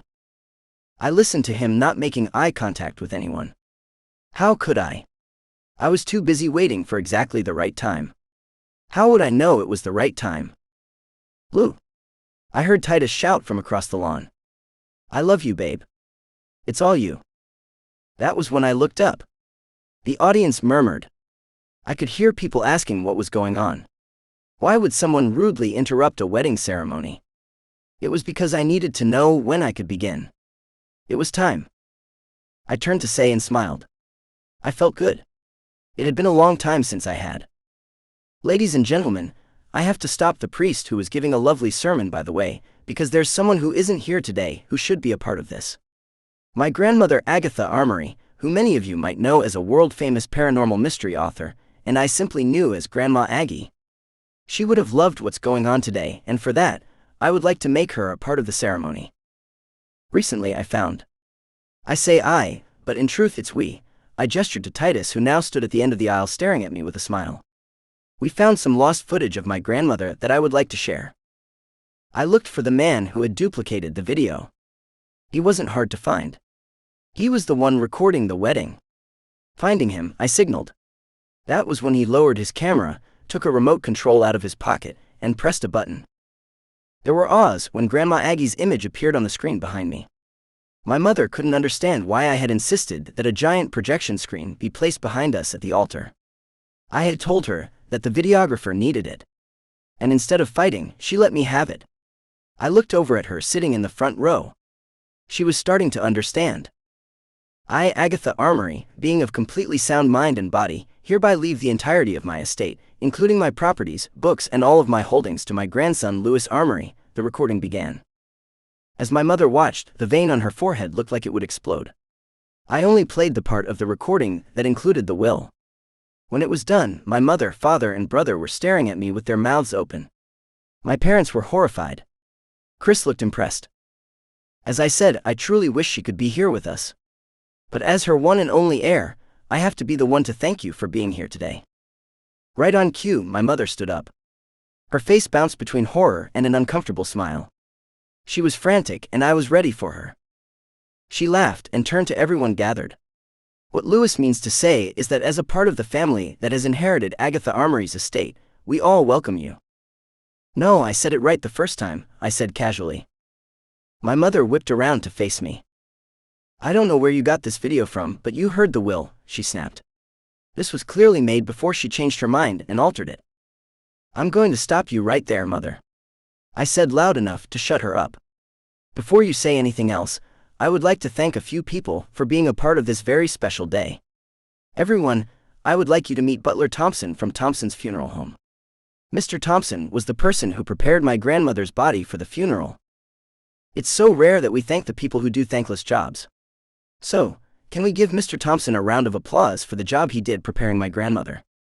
Mr. Thompson, please stand up. I started the applause. Titus joined in, and quickly everyone was clapping. When it died down, I looked back at my mother, who had a look of terror on her face. It made me smile. I met Mr. Thompson about a week ago when I visited him, asking about my grandmother's funeral. I wasn't able to attend. And what was that thing you mentioned to me about the death certificate? I asked, gesturing to him. I said that, he began under his breath.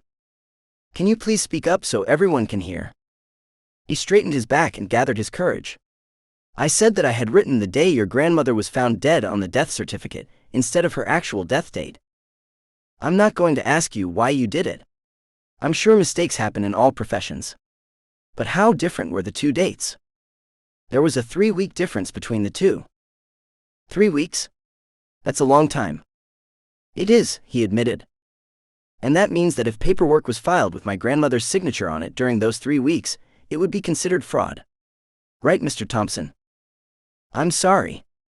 I'm not a legal expert. I would know nothing about that, he replied sheepishly. I guess you're right. You wouldn't. Luckily, another person I would like to thank for being here is Anthony Dean. He is the lawyer at the firm my grandmother hired to execute her will and manage her estate after her passing. Can you stand, Mr. Dean? A round mid-50s man stood up. His balding head shined in the sun. Mr. Dean, as a lawyer, is it your expert opinion that any documents filed with my grandmother's signature on them after she died would be considered fraud? Indeed. Whether it was signed before their passing or not, she must be alive to file that paperwork. It's a law that prevents bad faith actors from claiming they stumbled upon documents that were created by illegal means. Illegal means? I asked. Yes. To file manufactured documents after a person's death would be illegal. And I imagine it would come with quite a bit of jail time. That I do not know, Mr. Dean said confidently. I guess you wouldn't. Luckily, the last person I would like to thank for coming is Sheriff Bradley McGee and his lovely wife. Can everyone kindly give Sheriff McGee a round of applause for keeping our town safe and being here today? I gestured for him to stand as the guests applauded. When they stopped, I spoke. So, Sheriff McGee, can you answer that question? How much jail time does a person get for illegally filing paperwork after someone's died? And since I know it's a broad question, we'll narrow it down and say that the paperwork was filed to steal a rather large inheritance.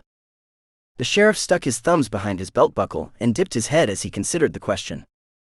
It would of course be up to the judge. And I'm not an expert on white-collar crimes. We don't get a lot of that around here, he said with a practiced smile. I'm sure. But if you were willing to oblige a groom on his wedding day, how long would you guess? 10 years. Maybe 7 with good behavior, he nodded, agreeing with himself. That's a lot of time in jail, I acknowledged. It is. But as I said, we tend not to have a lot of crimes like that in this town. Most of the time, they are misunderstandings that can be cleared up and easily corrected. That's good to know. Thank you for that, Sheriff McGee. And again, thank you for coming. I turned back to my mother and father. Both were ghostly white. Chris was doing his best not to laugh his head off. So, Mother, was there something you were going to say? Wasn't it something about Grandma Aggie? She looked at me in terror. No. There was nothing, she said, backing down and returning to her seat. I had won, and she knew it. Impressive, Say whispered, grabbing my attention. I guess I won't be marrying into a wealthy family. I'll be marrying one of the richest guys in Tennessee, he said with a slimy smirk. I was about to reply when I turned back to the audience. I'm so sorry. I almost forgot. There are a couple of others I wanted to thank.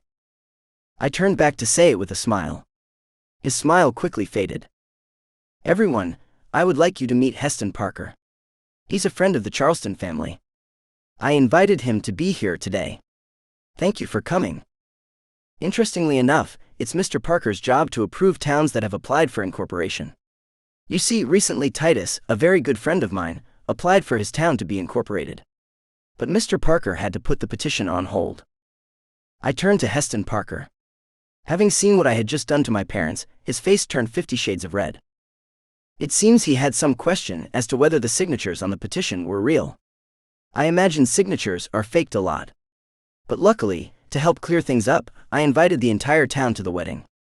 Titus, can you show them all in? I said, turning to my love. Titus beamed, watching me.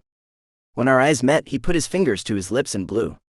That was when an endless stream of people crossed from the other side of the house into the backyard.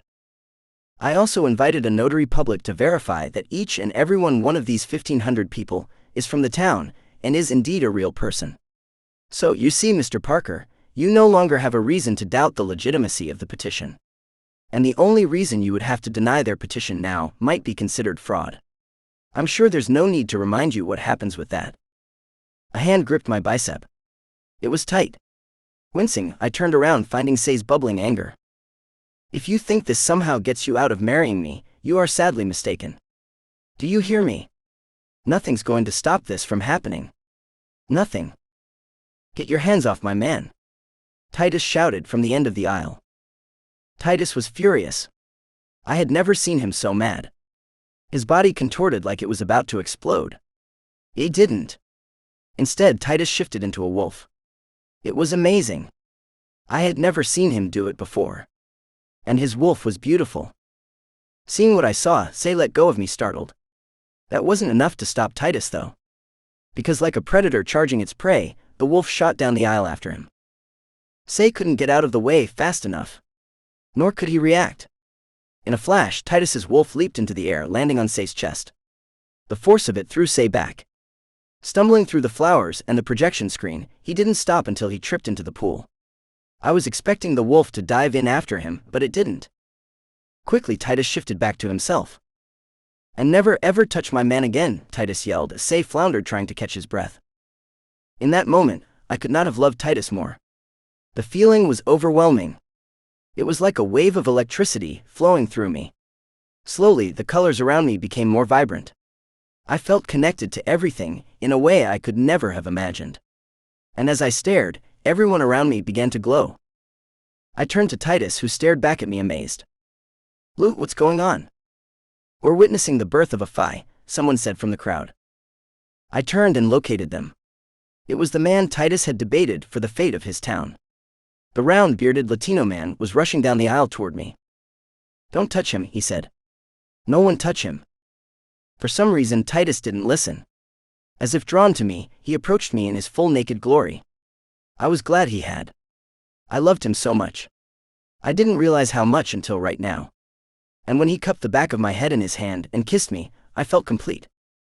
As we kissed, the brilliant light surrounding everything faded. I still felt a power I couldn't have imagined, but it no longer felt like it would spill out, drowning everyone. When Titus released my lips, I stared into his eyes. "I love you," he said tenderly. "I love you too. I always will," I told him, meaning it more than I had meant anything in my life. Everything felt perfect. That was until I left Titus's eyes and looked back at the crowd gathered. They were stunned. They had just seen a man turn into a wolf and back again, and whatever it was that happened to me. The crowd murmured. "This is not good," Titus said, looking back at everyone. "It's not," Dr. Tom said as he approached us at the altar. "What can we do, Doc?" Titus asked. "Well, you can start by putting on some pants. That's half of what they're staring at." Titus looked down, seeing his healthy endowment swinging in the breeze. "Right," he said before jogging to where he had left his clothes. "And as for this crowd," Dr. Tom said before turning to look at them. "What about them? We can't allow them to leave here remembering what they saw. Our kind aren't ready for that type of exposure yet. What are you suggesting we do?" I asked, wondering how cold-hearted he was. He turned to me. "I don't have the power to do this, but I think you might." "To do what?" "To make them forget." "What?" "Your power, it's more than I have ever seen. I think you can make them all forget." "What if I can't?" "Then your life and the lives of everyone you care about, including Titus, will suffer." "Is that really the way you want your life with him to begin? With suffering?" I considered that. I didn't have to think about it long. "What do I do?" I asked him. "Just wish it. That's it. Be clear about what you want." "But yeah, I think you can do it." I turned my attention to the crowd. I was about to do what Dr. Tom had told me to do, but I stopped. "What's wrong?" he asked me. I turned to him. "Were you planning on releasing the protective barrier that surrounds your town? You said that you would. But were you actually going to?" Dr. Tom looked at me stunned. "You weren't planning to. You were going to alter it, to make people think that you did." He stammered. "I'm not sure how I know, but I do." "You don't know all of the things that are out there," he protested. "Either you live up to the promise you made, Titus, or everyone here walks away with the memory of what they've seen, and your protective barrier won't mean much. You're new to this. You don't know. Make good on your promise to Titus. Do it, or whatever happens will be on your head." We both turned as Titus jogged back to us and the crowd began to flee the scene. "Choose now." I insisted. "Fine. I promise. Just do it." Knowing he was telling the truth, I turned to the crowd and did what he said. I wished that everyone not from the Titus's town forget the magic they had seen. As far as they could remember, Titus had charged Say like a defensive linebacker charging a quarterback. They weren't even going to remember what Titus looked like naked. Their loss. When it was done, everyone looked back at me confused. They knew that there was something missing from their memories, but they couldn't tell what. The spell wasn't perfect, but it was my first one. Did you make them all forget? Titus asked, replacing Dr. Tom by my side. I gave the doctor a knowing look as he left. I did. At least the part about you, and me, Titus chuckled. I do. So what do you say? Do you want to live happily ever after with me? I do. That was when he again pulled my lips to his. We kissed. Titus's brother revealed. Titus. Returning to campus after everything that had happened on Lou's wedding day, I felt incredible. Free from Say and his parents' grasp, Lou was mine. He was my best friend and I loved him. More than that, my baby had become a Phi. Who saw that coming? Quinn, who had come to lend moral support at the wedding, allowed Lou to move back in with him. I was happy about that because now that our relationship had become physical, we were going to need somewhere on campus we could be together. It was great spending an extra few days after the wedding at his estate to make sure all of the deeds were transferred, but we had to return to school. I had to see if I was still on the football team after missing more than a few practices. And Lou needed to catch up after missing weeks of classes. Stopping at my dorm to pick up a change of clothes, he and I were anxious to get to his place. Our celebratory sex had been non-stop since his parents had left the estate stripped of magic and with their tails between their legs. But I couldn't wait to celebrate his return to campus. I was planning on doing it like a birthday, naked and in someone. Exhausted but still exhilarated by everything that had happened, we entered my room finding Callie. He was lying on his bed when I unlocked the door. As soon as I stepped inside, he charged towards me, stopping an arm's length away. Hey, I said, stepping around him and inviting Lou in. Hey, he said, looking at me wild-eyed. How was the drive? I looked at him confused. Callie wasn't known for initiating small talk. He was more likely to snare at you and then ignore you than ask about the weather. It was fine. What's going on? What makes you think something's going on? I stared at him as I collected my clothes. Okay, now you're freaking me out, I said, ignoring him. Lou, on the other hand, squinted as he looked at him. You have news? Lou asked, beginning to hone his powers. Callie blushed and looked away bashfully. You do, Lou confirmed. Oh, seriously? You break a new record during the last game? I asked, getting excited. Nah. And coach is pretty pissed at you, by the way. You think he'll understand why I've been gone if I come clean with him?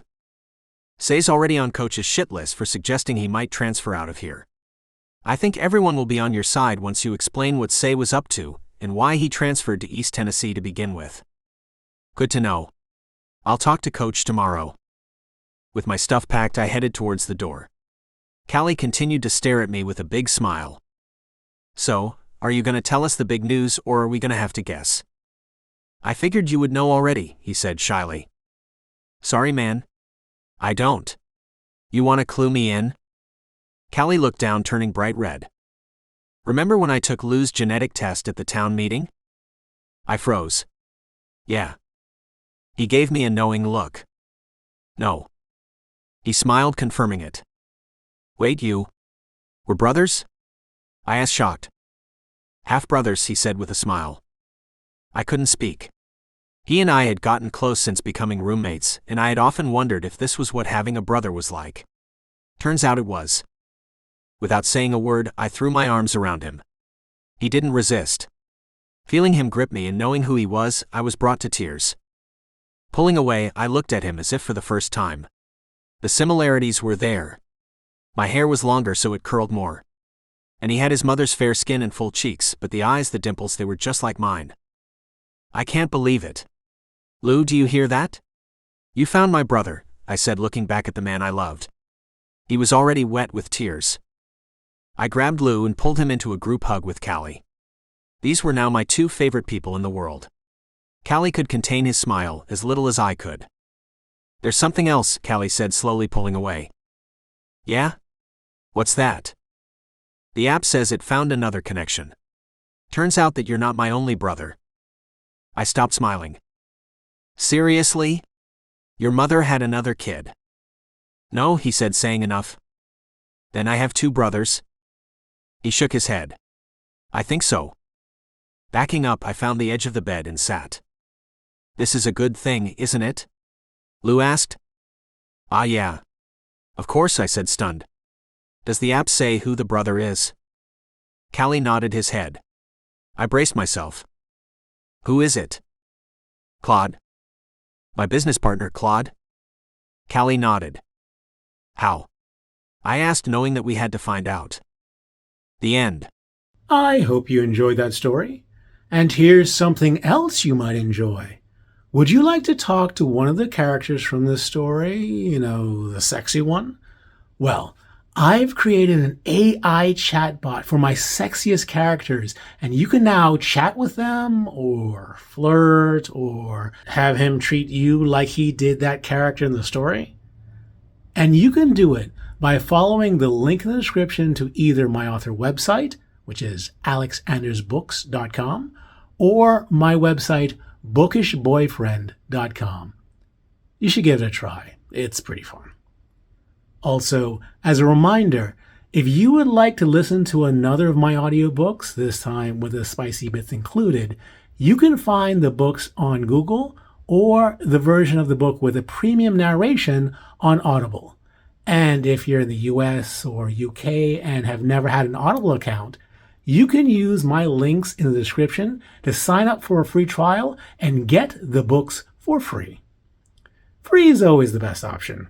But if you're not eligible for the free trial because of where you live or because you already have an Audible account, then by far the best option is to become a member of this YouTube channel.